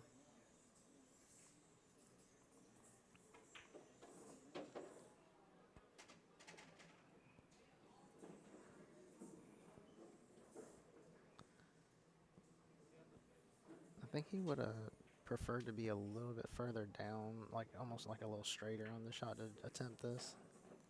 Because from here it's a little tough, but he puts it down, good shot. Alright, so biggest thing here is you've done all the hard work. Go ahead and just kind of treat it as a formality. Don't put too much thought into getting out here. You've done the work. Go ahead and just reap the rewards, right? Josh is opting to shoot the 3 first because he wants to use the ball closest, the 6 ball, to try to get on the 8.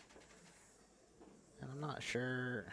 I'm not always sure if that's the shot, just because I know you're trying to leave the ball as close as there because it makes it easier to get on the 8. But like when they have a ball close to their hole and you're trying to pot what's kind of a difficult shot, right? Because he was kind of close to the rail and he needed to like back the ball up a hair to give his partner a chance. I think you just have to use like be flexible is what I'm saying, and use what's there to help you. So Jim did the right thing. He just went ahead and played safe, knowing that I don't think that ball's cuttable. Let's take a closer look here. Oh well, he's got him hooked, so it's definitely not cuttable. But again, you are leaving an opportunity for them to win because they have a shot that does lead for shape. You know, you're just playing the percentages. There is all that is. Mm-hmm. Pretty good break there for Mr. Travis. Or Tracy, forgive me, sorry. I definitely just said Travis, sorry. Travis is on the other team. Well, they do start with the same 3 letters. That is true. It definitely gets a little confusing here with the J's and the T's. Midlands has Jonathan, Jason, Jim, and Josh, along with Troy and Travis.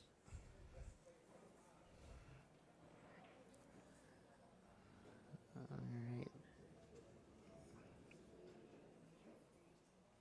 Still waiting for the timeout on the other rack guys. Y'all aren't missing anything just yet from it. And Allison, I'm glad you're hanging in there, my dear. Appreciate you being here. I don't know if that's nerves by. I don't know if that's just nerves by Todd, or if he really felt like he couldn't hit the ball comfortably and hold for shape there.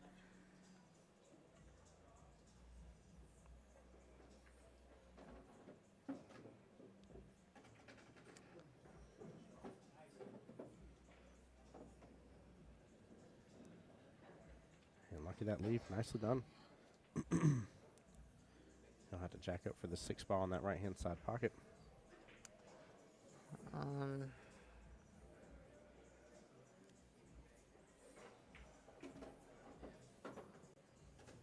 I'm looking down the line of it, and it looks awkward to shoot the 6 in the side from here.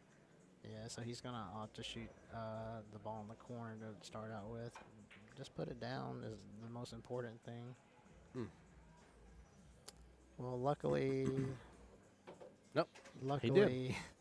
Luckily, he did put it down. Not the way he intended, but... and, I mean, even right here, still a lot of work to do. I mean, I know you're going to roll at this ball. But, yeah, that's tough. I think this is almost like, kind of like punishment for not getting it done earlier when they had the 3 balls, or those 3 balls on the table, and now it's just getting more awkward and awkward as they go. If I'm on the other team, I'm just kind of like thinking, no matter how however this turns out, it's kind of like a sign of how the rest of this match is gonna go, because it's almost like they missed their chance, right? Mm-hmm. You're not wrong. So they called the ref over to watch the hit, and I think the reason why they called the ref over to watch the hit was because if he was cutting the ball, he'd have to stretch out, and there's a case where he doesn't get the stick out of the way, because you got to hit it at a firm pace to cut that ball. So now he's looking at this kick, and the kick doesn't lay bad, really. Sorry, you guys can't see it on your monitor, but he did make a good hit. And I think he might have gotten them safe. No, he didn't. He left them pretty straight in. And it lends for shape, too.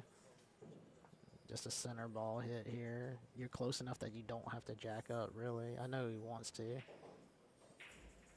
just makes the shot a little bit more difficult from here. Yeah. And just eked it in there, too. Yeah, he did. Yeah.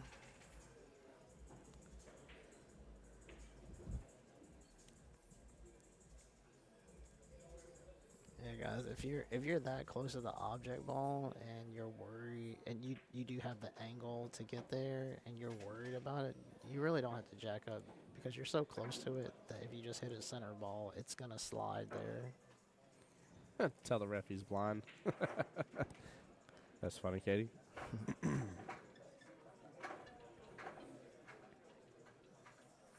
Now, I think I only missed the first rack here, which I got it labeled as for Tracy and Todd here, Team CSRA. And we should just be on rack number 2 here.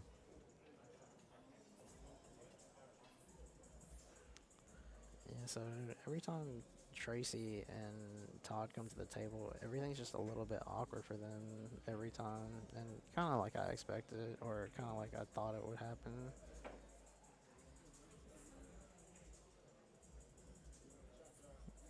Alright, so pretty good roll there. Yeah, not a bad lead at all. Couple of different options here. You can try to contain this safe and just put the 4 on one rail and then the cue ball on the left rail. Or it's not a bad option to try to get underneath the 5 ball. Why? Because as long as you can get the 4 ball to the side rail, you'll have cover by the 8. The only thing you got to really guard against here if you're going to do that is the scratch. So you might see him just try to contain this shot and put both balls on the side rails. Or you might see him shoot an offensive shot. Right? Well, he must have felt good about it. Yeah. He really must have felt good about it, the way it was laying up, that he can make it and control the cue ball for shape on the 5, which, I mean, theoretically, he's there. You know, he just overcut it a little bit. Either overcut it or he had a little too much outside spin, or he might have hit it too easy as well to make it open up that wide. So a good opportunity here for Team Augusta. Tracy with a really nice job there, coming back and forth across the table. Not leaving his partner too tough. So I just had my ADD moment here for a second. I think I know why I called Tracy Travis earlier. Miss Allison, can you confirm me, is it Tracy is your man, or is No, it Travis? Travis. It is Travis. That's why I did Travis that earlier. is My bad. her husband. That's my fault. That's where it was. I was messing up here. I was, Well, I I mean, was he able to could- figure out why I called one. One One might over be the her other. husband and one might be her man. I don't know. No, I'm none of just- that. Oh, Lord. I'm just cutting up. Oh, my Lanta. Which team do I root for? I'm just kidding. I'm sorry. Sorry. Oh, man. Yeah, my brain just literally just clipped over to that. So funny how I think sometimes. Alright. Oh, we didn't drift over enough. Yeah, a little surprising there, but I think Katie's over here getting on to you. Oh, man. all right. So, you know, just be a shot maker here. This could really do a lot for your team's chemistry. Putting a shot like this down.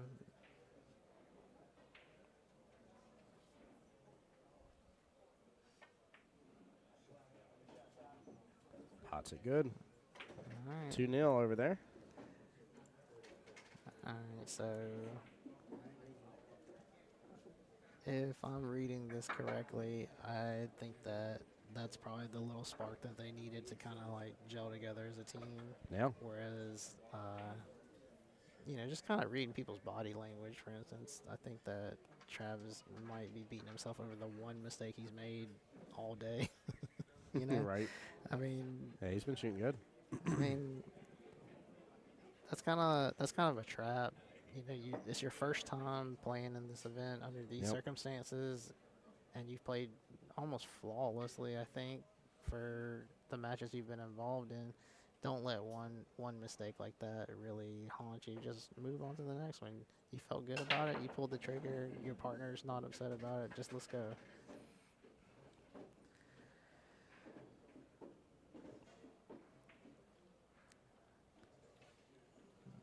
Katie says it's still daylight, gentlemen. Oh, my goodness. So let's see. Do we know who's shooting which balls on the 8-ball match right here? Curtis is at the table. Do not right off. I mean, I'm assuming that. I think he's solids, though, I thought. Yeah, I'm assuming that he's solids here. Yeah, he definitely is. Uh-oh. Sent the 8 on flying. And safe. So here, I think if the 7 goes in the side, you've got to shoot it in the side. That way Yeah. you can break out the 1. Because Had to. it's super tight. Yeah, that's what he's eyeing up now. Because it'd be super tight to try to shoot it in between this window. I don't even think that's possible. Right here, I think a draw is better than like a stun or a light follow, because you'll clip the top of the one.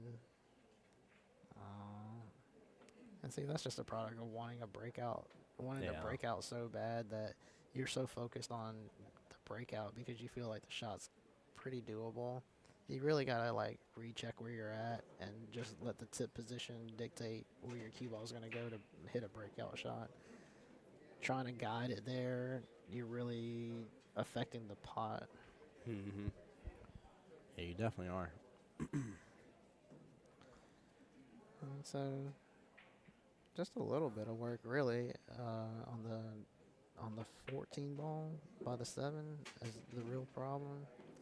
I know he tried to address it right away there too, but he's going to get on it right here, I believe.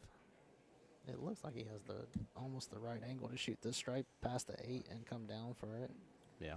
Maybe not if he's kind of hesitating on doing it. An overlook shot right here, if you don't like any of your offensive options, is to shoot the 14 straight at the diamond and top left and put your cue ball behind. Okay. Well, I don't know. If he gotten up a hair higher, I really like it, because then you could comfortably stun your cue ball to the other side of the 14. It might be there. Yeah, there's another product of trying to get your cue ball to go there and overcutting the object ball. Yeah, it was a good try, but Like I said, I didn't think the angle was there for him to do that. That's why I said if it was a hair higher, I like it.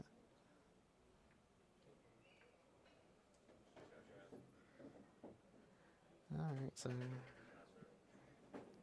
really, I know like you want to be precise here a lot of times, but if you send the cue ball to the right side of the table towards the 2, nothing bad's really ever going to happen. There's only a couple of different ways that it could go bad for you. If you clip the bottom of the 2 and run your cue ball into the 15. I like that. Well, yeah, I mean, just make sure you put the shot down, because you've got shape on the. You can get shape on the 1 and 3 different pockets. You can get it for the side and both of the top corner pockets from where we're standing at. You just gotta make sure that you get the shot down. If you're gonna follow the ball, that is. yeah, I definitely agree with following it. Should set him up just fine.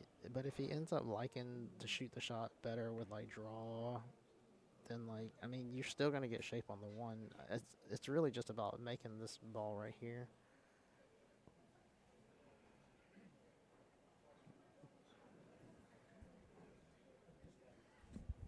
It's mine.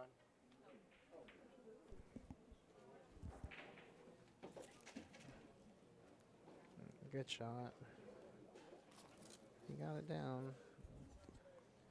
Calvin, I'm going to scarf this down real fast so you Yeah. go with that, brother. Oh, yeah. You need anything right now? You okay? No, I'm good. All right. I'll Thank stay over here by the table. You're good, man.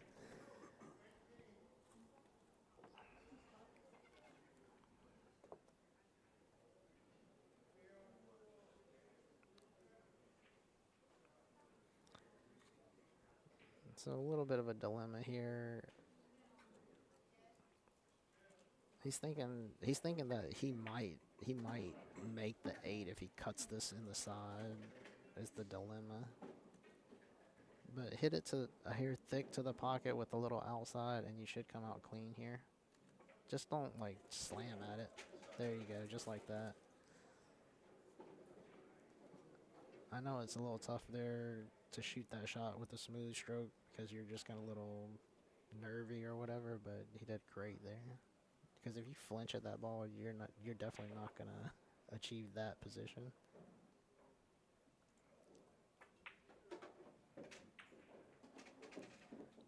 All right, looks like they found their little groove of how they're gonna play.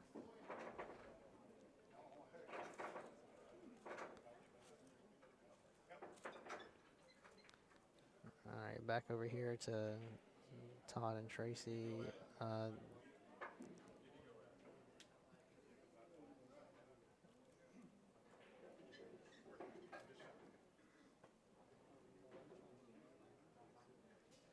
kind of confused on. I'm kind of confused on why they called the ref for this shot in particular.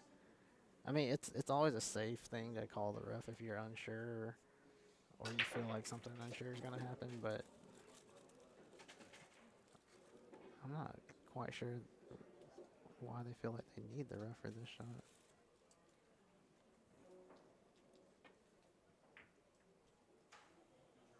Yeah, because if he was trying to clip thinly off of the 6 ball, I guess it was so thin that it would only barely rock, meaning it would almost like rock and then rock back into place.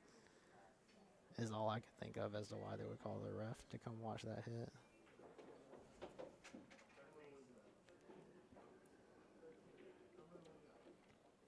Biggest thing here, if you're Travis and you kind of made like or what you might feel like is a mistake and you're beating yourself up over it a little bit, just make sure you put this ball down. Why?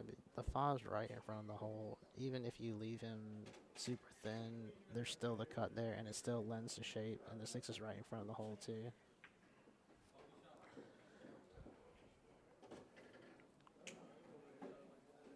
Appreciate you.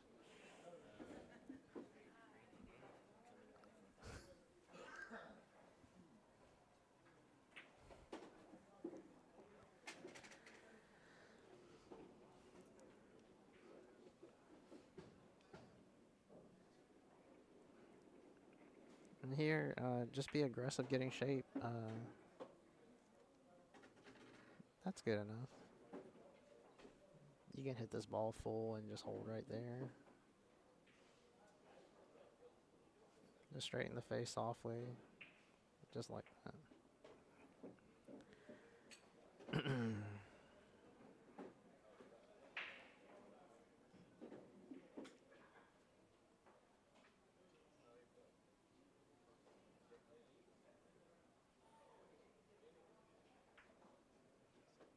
All right, good out.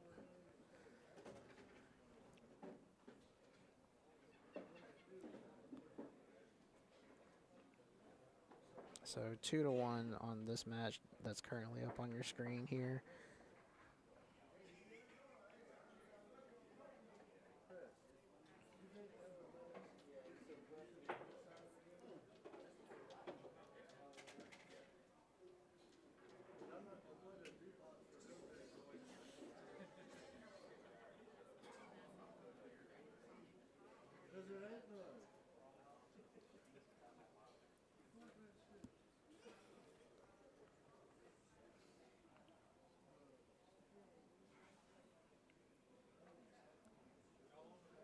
Alright, so the dilemma here is, do you want to move the 6 just to get a clean hit? I would say yeah, move the 6 here and make sure you get a clean hit. The only reason why I don't like kicking at the 3 here is because unless you feel like the 6 does go from a couple of different angles, then yeah, but I think if you move the 6, you get more value out of it because your cue ball is going to be underneath all of their stripes and you free the 6 up. This kind of is like you're tying up a ball that actually can go, and you're never dealing with a problem of the 6 ball just yet. But I mean, you have to shoot whatever you're comfortable with, right? You know, in the moment.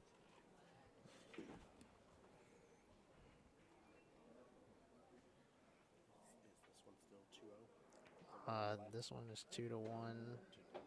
That match over there. Are we good here? Yeah, this one's 3-3 over here. Yeah, that's right.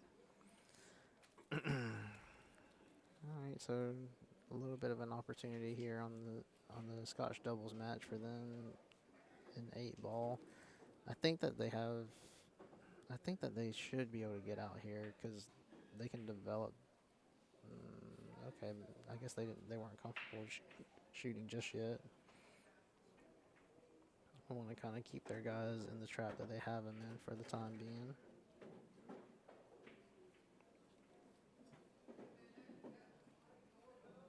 On the screen, it looks like if you could just lay on the side rail, you got a good chance to make the 6 still.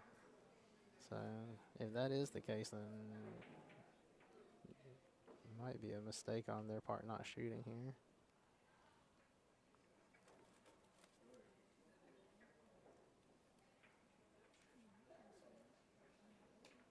All right, good shot there. Keeping them tied up, taking advantage of your position.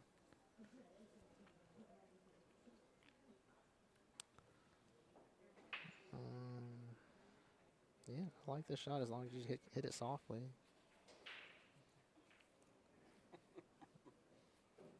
Because you got, I mean, you're gonna keep him under there, like I said earlier. But if he had done that earlier, choosing between kicking the 3 and the 6, I would have rather have kicked the 6 first. Because the 3 and the 10 were tied up, but you could still get to a position where you could cut the 3 in and possibly get out. Now it's a little up in the air. If I were Josh here, I don't think I would move the 13. I think I would just take my chances. I think I'd take my chances kicking at one of these other balls and making a good hit, just because I don't feel like the 6 could be makeable rail first, but yeah, I guess you could get shaped that way too. And this is a little iffy here.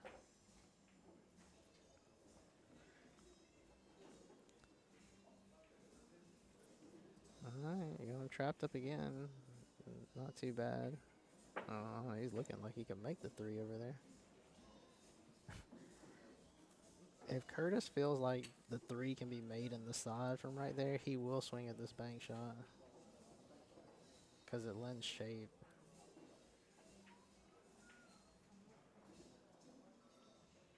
Just like that. Good shot. Well thought out there.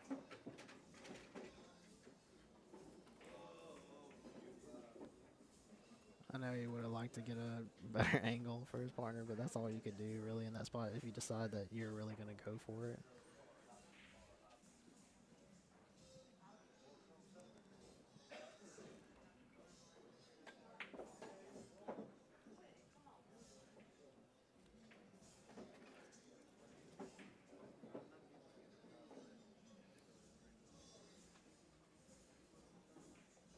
If he feels like this 3 ball goes, I know he's kind of like fretting the scratch in the corner, but as long as he stuns the ball and hits the bottom rail and doesn't spin it with any kind of outside, it will go down the left side of the table for shape on the 8 in the corner, in the top right corner. It's just a little like scary because you see the corner pocket, so it looks so big. You just got to make sure that you stun the ball or lightly draw it so that the draw wears off when it hits the rail, and then it'll dive forward. Just be smooth. Oh. And now you gotta kind of be Chris Melling here on this 8 ball.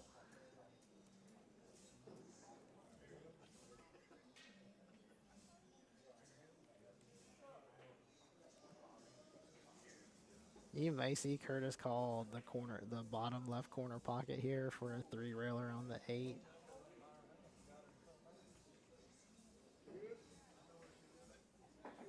I don't know if it goes, but it's got a chance at least if it can get through traffic.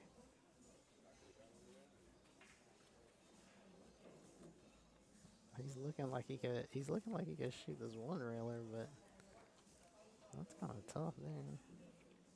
Or maybe he's trying to figure out if he can get past it for the 3 railer. We'll see. It just depends on where he calls this ball at. So he's going to shoot a 3 on the side from here.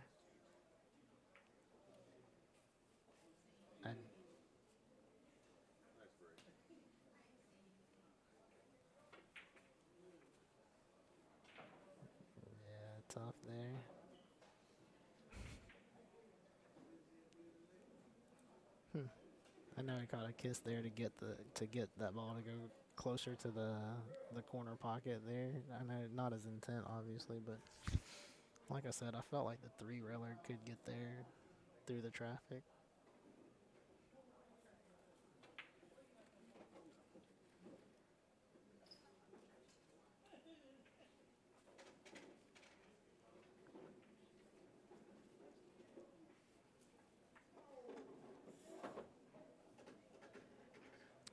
Here, when Josh shoots this 14 in the top left, here, if you're gonna shoot this ball, softer is better than firm, in my opinion. If you draw this ball, there's a good chance you draw off the top of the 11 towards the side pocket. if you hit it a touch too firm, you're gonna be hoping that one of those two balls that goes the other way stays in front of the corner. So lightly like that is good. There we go. All right. Now you just gotta take care of business.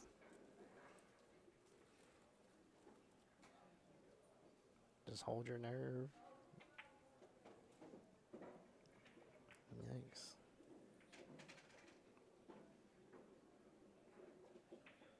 Okay, still not bad.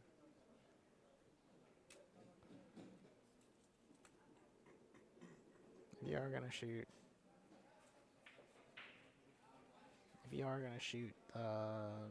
I can't tell. I guess it's the 10 ball that's by the side pocket. You know, just float it there.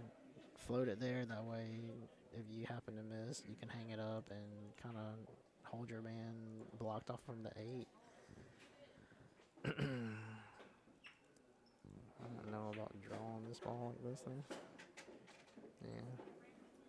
You're really kind of betting the game on it, shooting it like that, but, I mean, if you feel like you're going to make it, then by all means. Grayed out. Well, so far.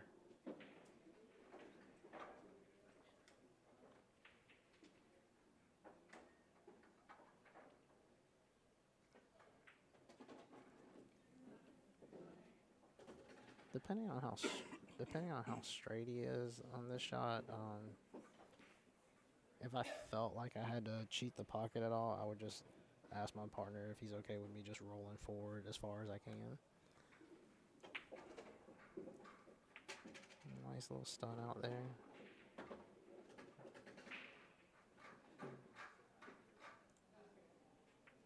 Oh my god. Good shot.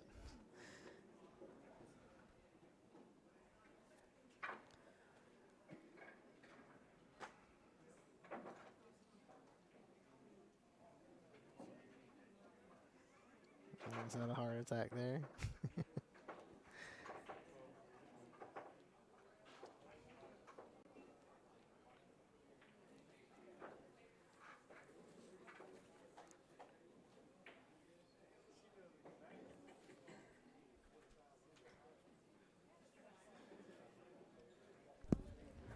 Well, if I have the score correct here on the other table, I believe it is 3-1 in favor of Tracy and Todd here for the CSRA. Yeah, Todd putting down that 9 ball earlier was this kind of spark that they needed to kind of like gel together as a team. 100%. Calvin, appreciate you giving me a moment there, sir. Yeah, we've been here for hours. You gotta eat, bro. Yeah. Well, the bad part is I'll let time really slip up on me, and I know it'll be 10 hours in the stream, and like, have you eaten today? Be like, nope. Right.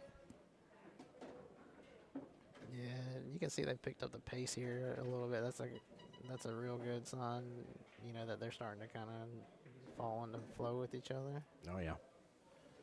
Guys, also I'm gonna let these let these two matches finish, and then after that, once this one on the left-hand side gets done, we will be rebooting stream. We're already a little bit after the 5-hour mark. Regardless, here at 8 hours, it'll force us to reboot. We'll definitely not go anywhere for 3 more hours at on the low end. So we'll go and get rebooted. Hopefully, internet sells itself back out again like it did earlier, and gives us a while to be able to continue enjoying. Ouch. That is ouch. It's pretty deep in there too. You know, if I'm Jonathan, somebody that's got kind of like a tendency to, you know, have a more powerful stroke, I think I just draw this ball out of here. Yeah, I think that's what he's gonna do too. Yeah, just like that. Great shot.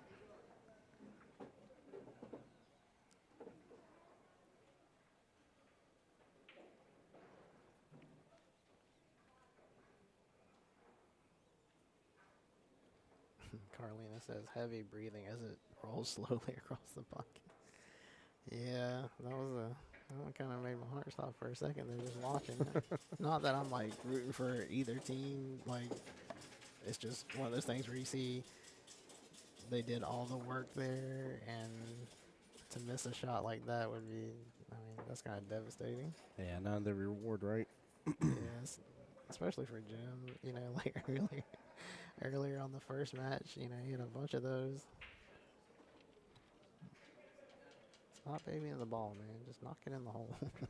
Right. Yeah, take care of business there.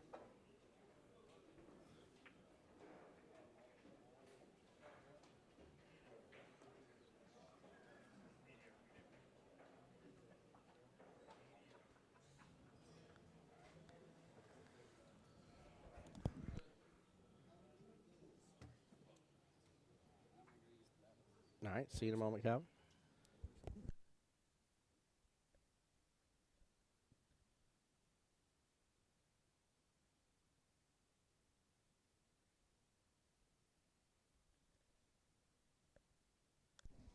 All right, Mr. Calvin stepping away for just a moment here.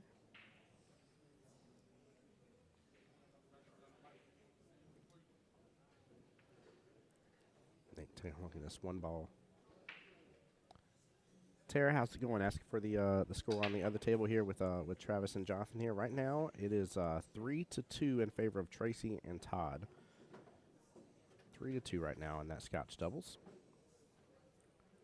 And they are playing 9 ball, so it will be a race to 7 for them over there. Only time it's not a race to 7 is whenever it's 8 ball and or whenever it's the Masters option instead. And even then in the Masters, it's still race 7. It's just a matter of which game they're flipping between is all it is. It's the only difference there.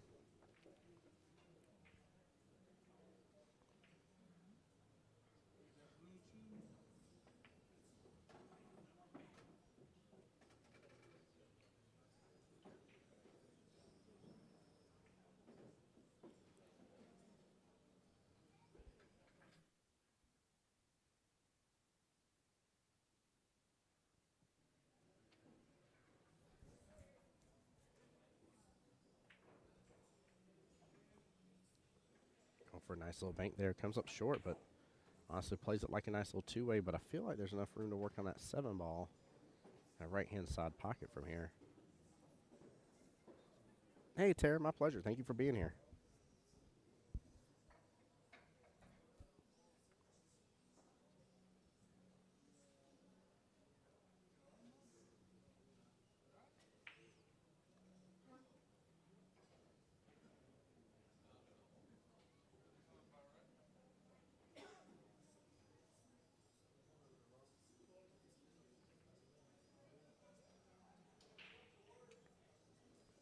Mr. Kerr's going to come up short with that, but takes over the pocket. Very well played. Flips up on top of the 9 in the process as well.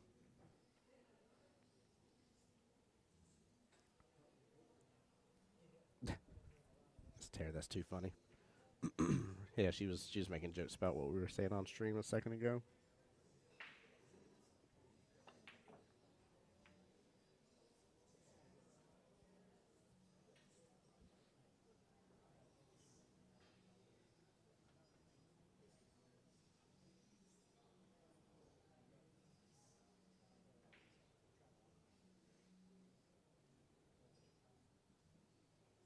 Yeah, it's a tough predicament here because this could be, if you hit into this downfield in any way, shape, or form, this could be the breakout that Curtis and Nick need between this 3, 5, and 6 situation.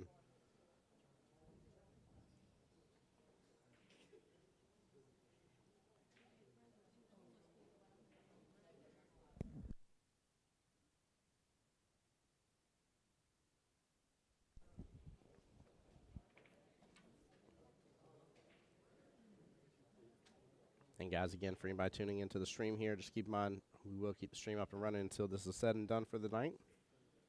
So it won't be going anywhere until this is over with. Still a lot of pool left to go. CSRA needs 9 total matchup wins. Midlands, for the first time here, ahead, only needing 8 total wins. First team to 13 wins overall.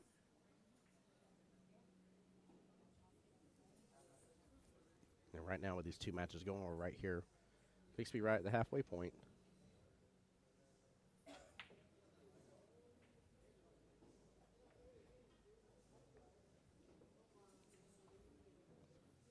Curtis and Nick here at the table here taking a timeout. Keep in mind for the doubles here, they only get 1 timeout per rack. Yeah, I was going to say, he's going to get a bump into that 9 regardless. And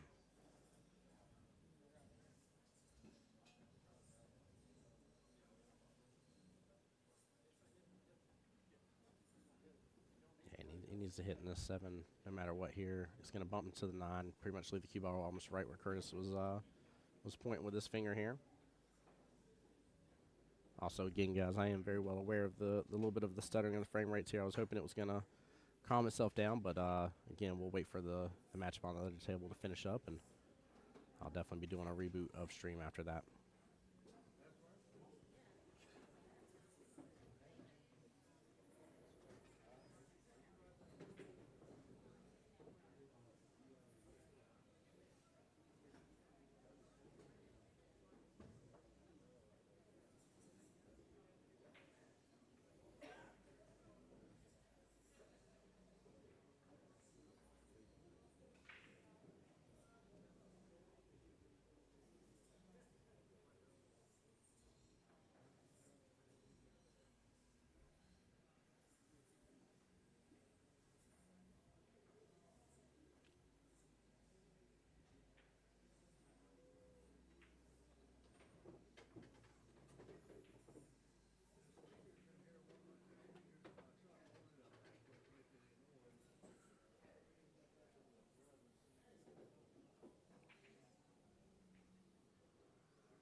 Nice little run happening on the left-hand table there between Jonathan and Travis.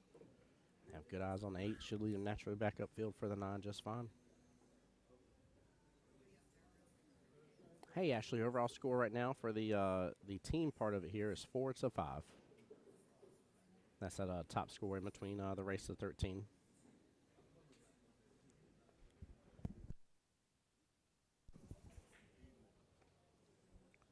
Yeah, unfortunate miss there on the 8 ball. He came up a little short on that 9 anyways.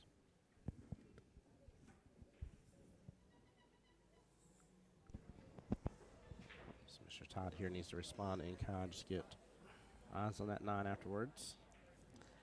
Yeah, I think here, just high inside and swing around for the 9. Like that. High inside it will be. Very well played. Indeed.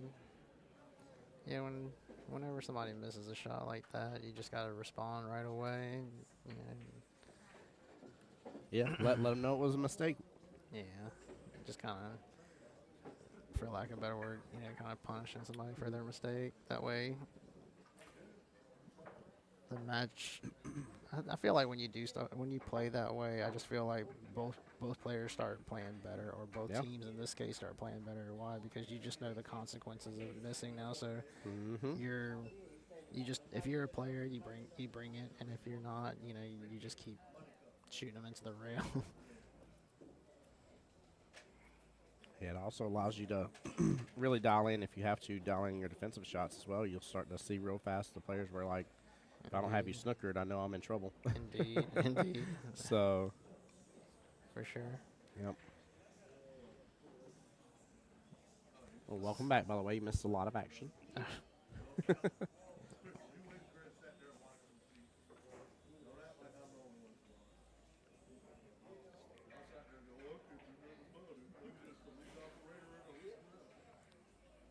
So I'm assuming that he's on solids right here. Yeah. I think the shot that leads to more good things happening here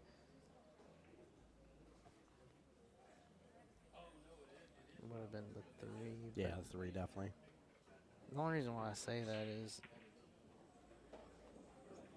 So you had to use some good inside there right, to really get the kick back over.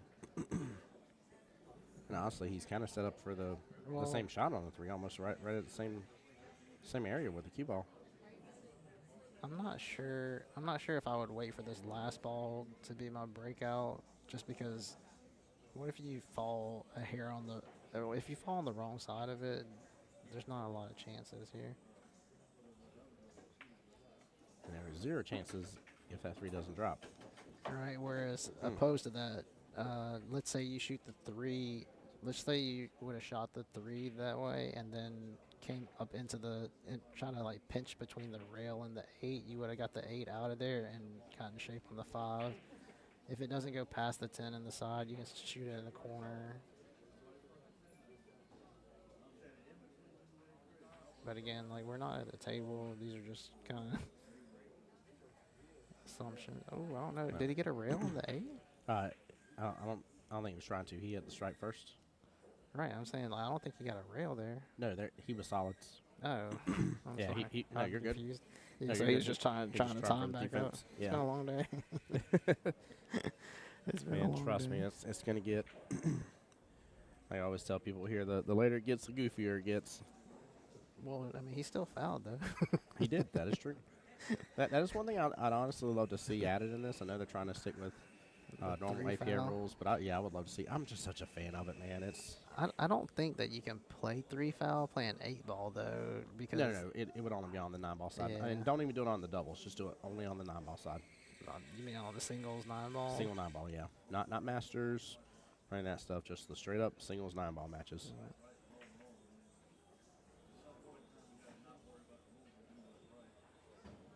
Goodness gracious, look at that. Yeah. I think there was value in that shot, to be honest, because he knew that the balls were gonna still be tied up, I guess, because he didn't really like hit it hard enough in a way where like they were gonna move, you know. But now you leave this. Ooh. But then you leave this. Great shot. Yeah, very well played there. Great from kick. Mr. Curtis. He deserved to fall where he fell because that was a good shot. That was very nicely And, done. Wow. What's weird is I think he might have miscued too. I mean, I could have maybe I heard something different, but it sounded like he miscued when he hit it.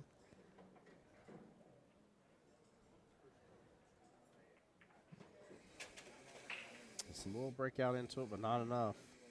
Oh, the bank's open. So here's the decision that you got to make if you're going to bank this ball, right? You know you want to hit it firm so that if you do have the right angle to bank the 8 at the side pocket on the left, you know you want to hit it firm so that it shortens up, right? Yeah. But Yep. is it ever going to be where you hit it firm enough where it 2 rails back into the other side? So Makes he's just good. going to Yeah. elect to play safe here. And I think this is the right shot. Allison, currently it is 4-2 in favor of Team Tracy and Todd for the CSRA. They are ahead by 2 racks. Race to 7. Time to respond and count again. Hide right with the 9. Ooh, there might be a little leak out here.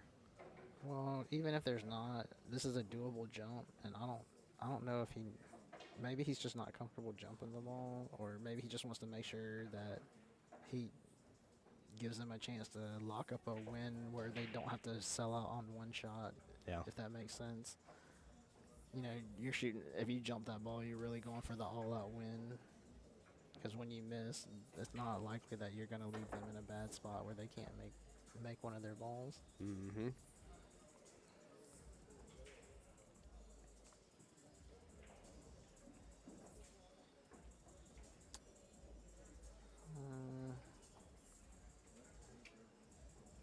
Yeah, I feel like that's a tough way to go at it if you're going to Yeah. do that. I think right here, just go ahead and go in between with your cue ball. Just go at the 8 ball.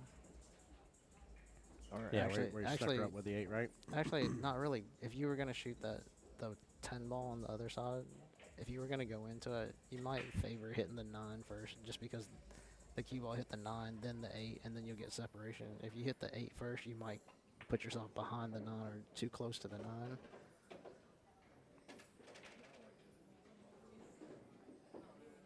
Almost overcut that. Yeah, but I mean, he felt comfortable about it, and right here, just you gotta trust. I mean, he trusts his partner to make the shot here and get across.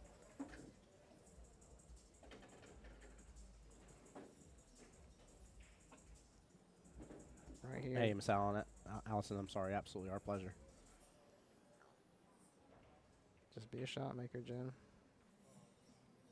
Mm. And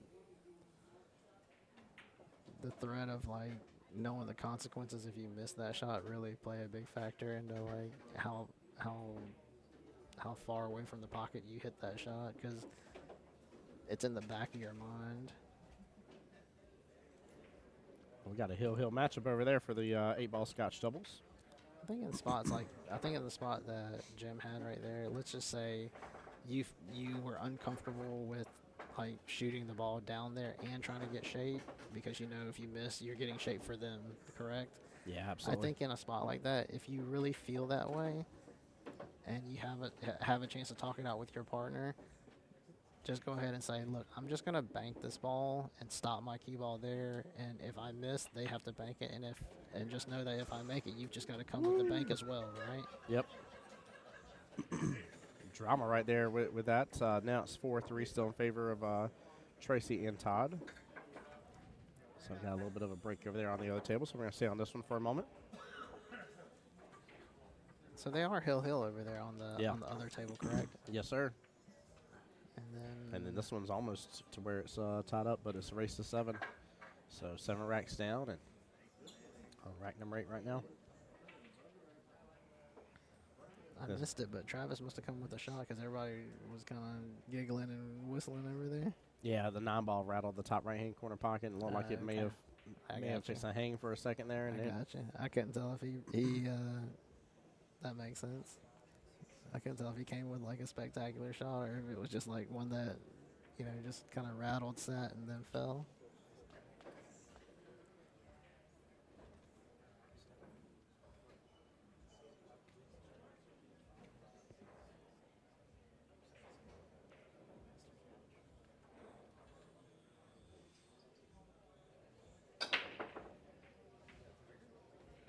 I know the ball's down. So 3 clumps up close to the 2. I think he can get through there for some reason.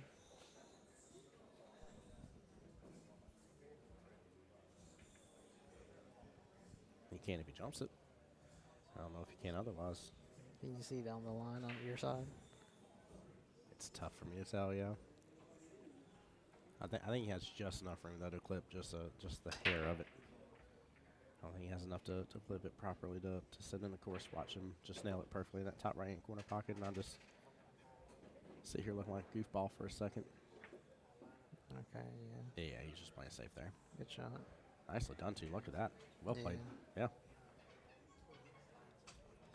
Brilliant safety, if you would. Guys, we're going to stay on this table here. So this is Hill. See how this finishes up.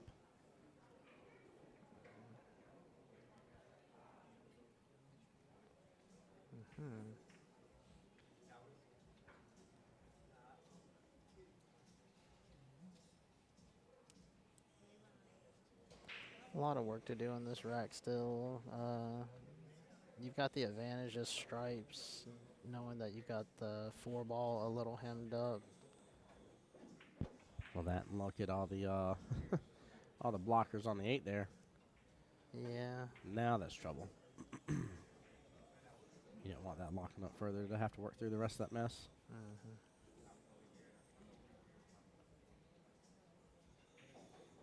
Yeah, take this 5, go on pot it bottom right, pull down on it, set it for the 3 left-hand side pocket.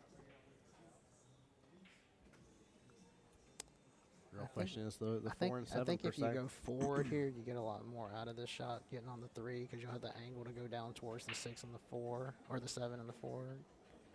and possibly kind of move something and rearrange it like that. So this kind of limits your options here. He can only float forward, shooting the 3, but okay. Yeah, he's looking at He's looking at the 2. Yeah.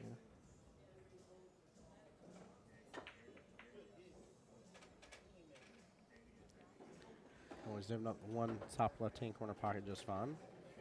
I think you shoot the 3 because if you Yeah. if Oh, you yeah, shoot go the after the if 3 you shoot first. the 3, you can fall on a good shot on the 1 to possibly be able to move the 4.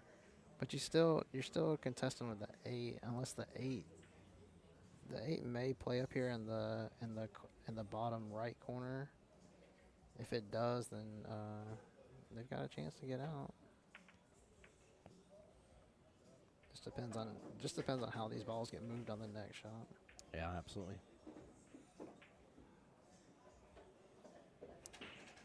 I know he wanted to get more out of it, but just making sure that you put the ball down there is important. Just let your partner just kind of deal with this right here. Curtis could actually, I don't know, it's probably too much of a risk in that spot right there. He'll to try to shoot that ball off the stripe. Yeah, right there. Probably just up in that mess with the other stripes at the top short rail. Yeah, I don't know if the 8 passes to the bottom left corner. I mean the top left corner. If it does, they do have a ball there that will lead to it.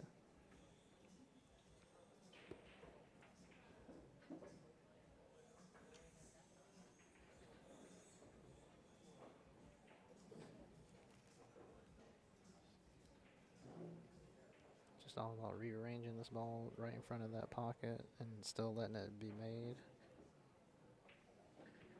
Okay. That works. That worked out really well, actually.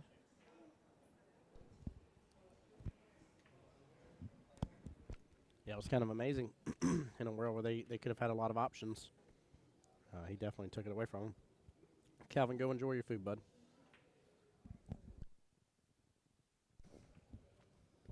Nice little defensive battle here. Response back and forth. Guys, again, thank you all for tuning in to the live stream. My name's Tim Jones, the voice of Jacksonville Pool. I appreciate every single one of y'all for being here. Huge shout out to my personal sponsor as well, Threefold. They do trophy engraving and sublimation as well. That is the company that provides my streaming equipment that I have here for you guys. I do apologize about the internet issues as well. We will be rebooting stream here once this other matchup on the second table gets done.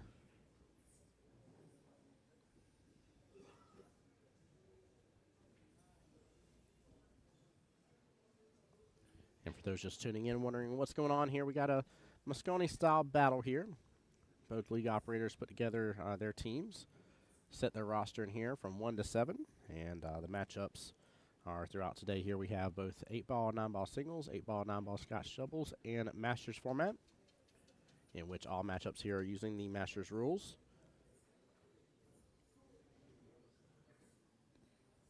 And 8-ball singles is the only one that's a shorter race here, race to 5 for, for 8-ball in general. I'm sorry, 8-ball singles and doubles.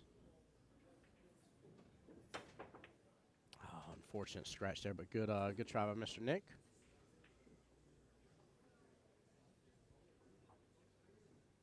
There we go, ball in hand.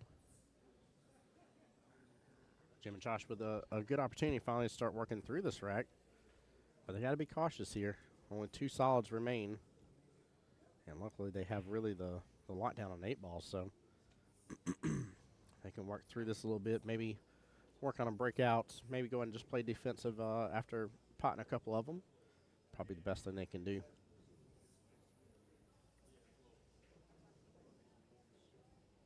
Unless he decides he can get the run on right now by getting the full breakout. Yeah, he opened up that 8 ball pretty well. Pretty well here.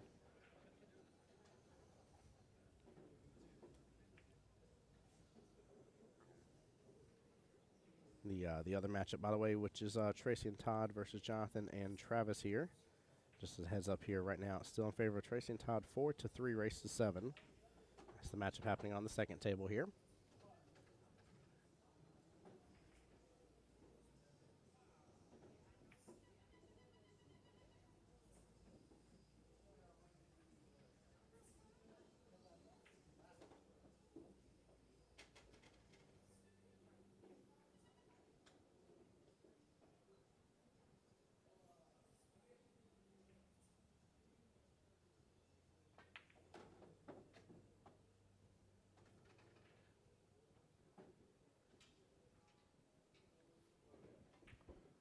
right, this 12 ball here, right-hand side pocket, pulls back.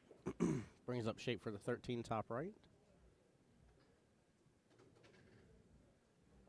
Which honestly, if they don't take it now, they'll have to wait to use the 14 to do so instead. And definitely looks like it'd be a better choice going work on that now. Nice thing is all the stripes are top half of the table too, so they really don't have to do a lot of working around. Just gotta be careful getting clipped up on top of everything. There we go.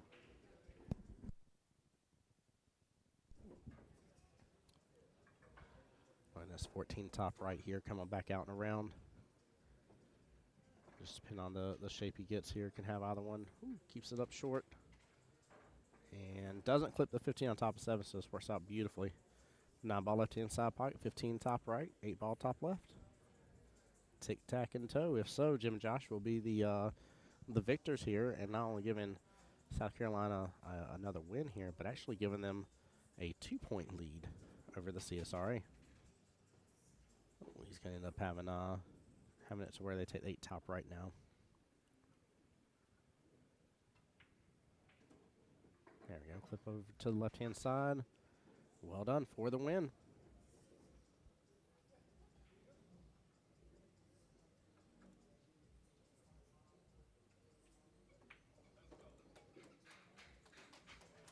Well played here by Jim and Josh. Nicely done. Curtis and Nick put on a great matchup for us here.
All right, perfect. With a quick little score update here, 5-3 in favor of Todd and Tracy for the CSRA.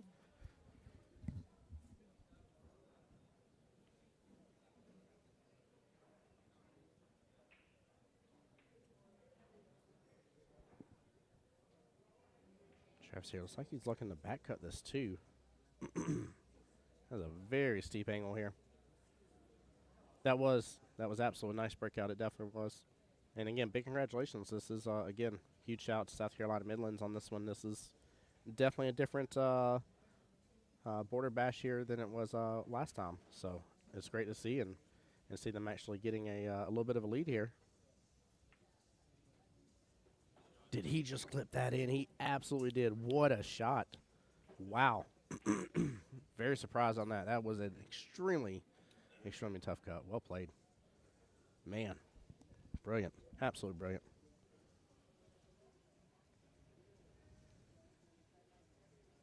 All right, up on the second table here is going to be Nick versus Josh here. And that is a 9-ball that they'll be playing, race to 7.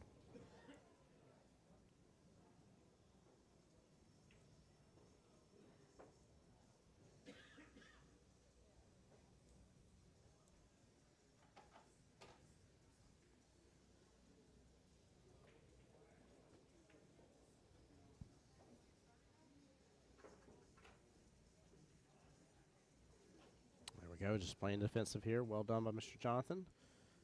Can't tell, it may have leaked out a little bit, but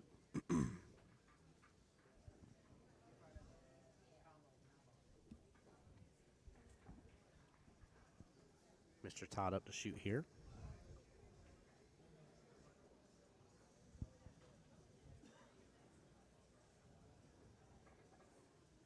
If it did leak out, I don't know if he can. Again, it's kind of tough to tell. I don't know if he can work that side pocket or not with it.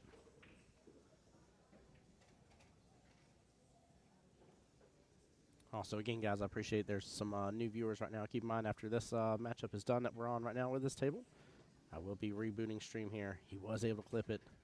Well played. And Mayo still set the 4 up. There is a little bit of room. Little bit of room in between it and the pocket. Not much. It's almost on top of that pocket point, but it's off of it by a hair. We'll see if Mr. Tracy here has enough to work with, shooting over the 8 as well. And he absolutely did. Well played. He's trying to get back down and over for the 5 a little bit more, but might just have to take your medicine here after what happened with the 4 ball.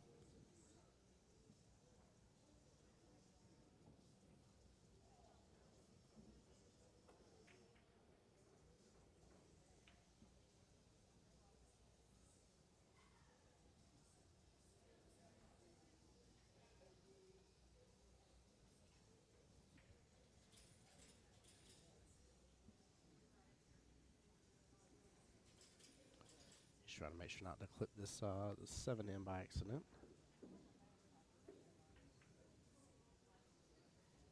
Goes for the defense here. Cue ball's going to get back upfield a little bit and drift right back out here and opening it up. Mr. Travis back to the table here. 7 acting as a nice little goose here. This is really set up for a nice little run. Just don't take it for granted. But yeah, nothing too crazy to do here.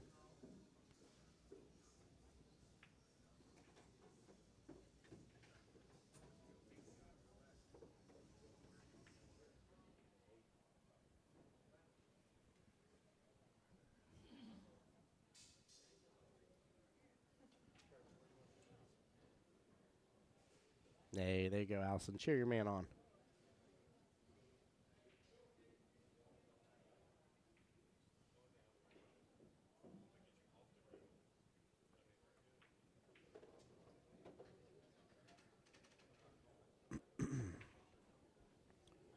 They're just talking about here about the next shot maybe being off rail just a little bit.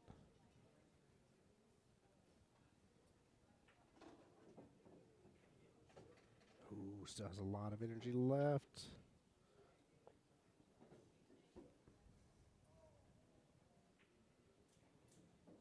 Yeah, tough shot here coming up.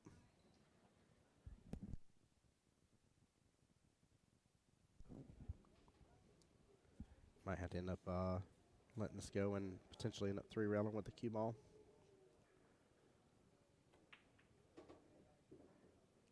Just not a gimme here.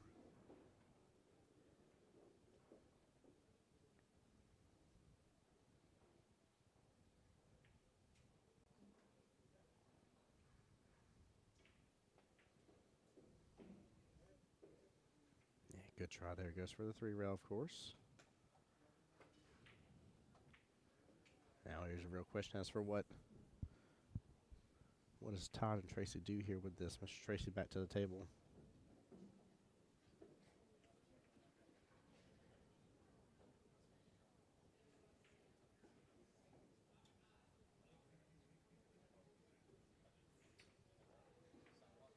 Yeah, this is definitely an issue here.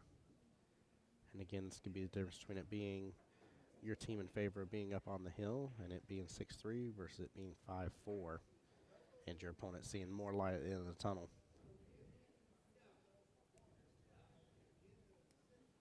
Allison, you get a pass for a spell, my dear. You're good.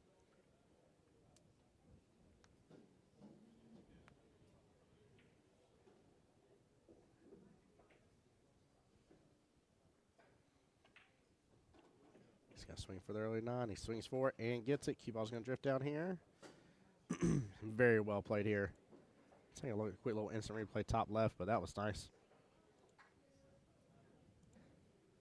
That is going to put Todd and Tracy up on the hill. And Mr. Todd will be up to break here after that. Very well played. That was not an easy combo to get. So.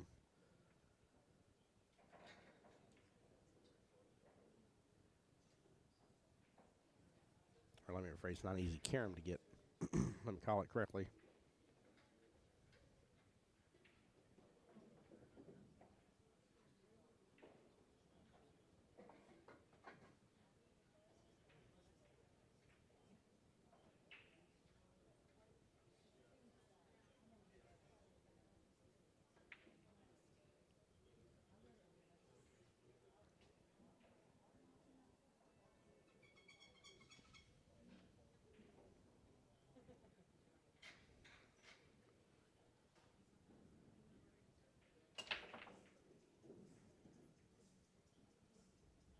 Mr. Ty getting a good break off here, but 9 does not go. And nothing dropped here. 1, 6, and 8 sitting here towards the bottom right. 4 ball sitting right here on top of the cue ball here. 7 left-hand side pocket. 3 to the right of that. 2 ball going to be above the 7. 9 close towards the top right-hand quadrant of the table here. 5 ball top left-hand corner pocket.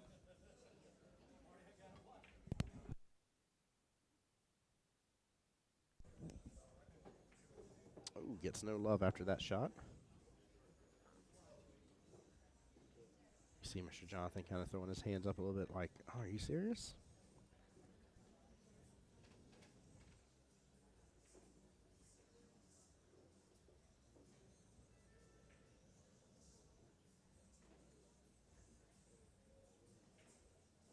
Looking at the one railer here.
Good out, just Senko by Todd and Tracy after a good little battle between both of them. But right now they're on the hill. It's a 1-4 race, and not to say Jonathan and Travis can't bring it back, but Todd and Tracy just seem to be being stroke with each other. They're doing really well. Once he had that chance to shoot to cut that 9 ball in, as soon as he made that ball, like spark them right there to get into the groove with each other. Yes, that's what's about in doubles, getting in the groove. Getting in the groove indeed. Yeah, it's just one of those things where if you've seen it enough times with, that same situation come up enough times, you just know to recognize it.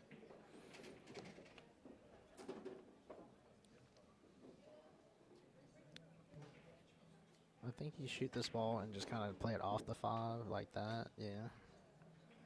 Because if you try to make the 5, the 2 ball's going away from you. And you don't really guarantee shape.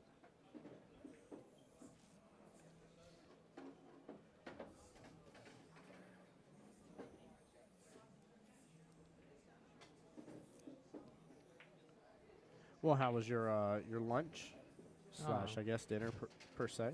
It's great. Good. What'd you end up eating today? Just chicken fingers and some Tommy fries.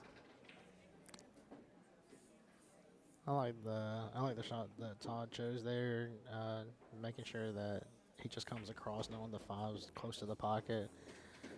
No need to get all the way down table and overhit the ball and amp it up where it's got a chance to rattle even if you hit it good. Kind of like more of an experienced shot there, like knowing knowing the best way to go about it to guarantee the make. The make with shape, I mean.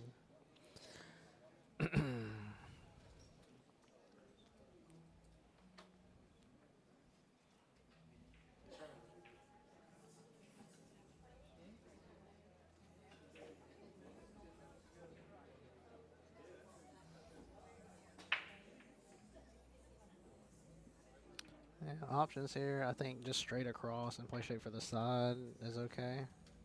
Oh, he played the bank. Okay, nice. Kind of like a two-way there. Not bad. Yeah, cutting it thin. I guess he feels like the scratches are in play. Plus, like, there's a chance that you could hang it up and leave it easy. I guess the bank there is the correct shot. And Crowd yells out, great shot on that. yeah, and you know that's what it is. Sometimes you play the correct shot, and they come with a great shot as well. They come with that fire. Yeah, that's one of the Operation Successful, patient dies. Oh my gosh, what an analogy. That's funny.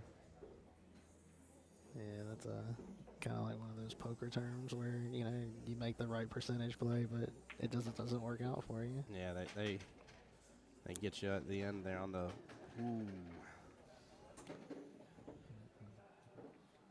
Well, for the win of this matchup here, and Yeah, and that's fortunate how that happens. really, I think that's more not being in the situation enough Yeah. and just feeling the heat of it. Because I mean, before this he played perfect, right? And then Oh, in yeah. this match he had just a couple little mistakes, and I think it kind of just snowballed on him a little bit and got kind of out of hand. Most certainly did. It's important to have teammates that can recognize that and kind of reel you back in, I guess, or at least point it out to you so that you can do something for yourself as well. Well, guys, with that being said here, we're going to take just a moment of break here, get everything rebooted, and see if we can get this get the internet back under control. I do apologize for that situation. Something a little, unfortunately, outside of my realm of control here. But all good, guys. Give us roughly maybe about 5-10 minutes or so. We'll be right back. Make sure you're tuning in to the live stream on both Jacksonville APA's Facebook. I'm sorry, Jacksonville APA. I had such a habit from doing that last weekend. Forgive me. The Voice of Jacksonville Pool, Facebook, and the Voice of Jacksonville Pool on YouTube as well. Please disregard the Jacksonville APA. That was from me doing a huge weekend of the Southeast Challenge and having the live stream on there. So I'll be right back here, like I said, about 5-10 minutes, guys. Stay tuned.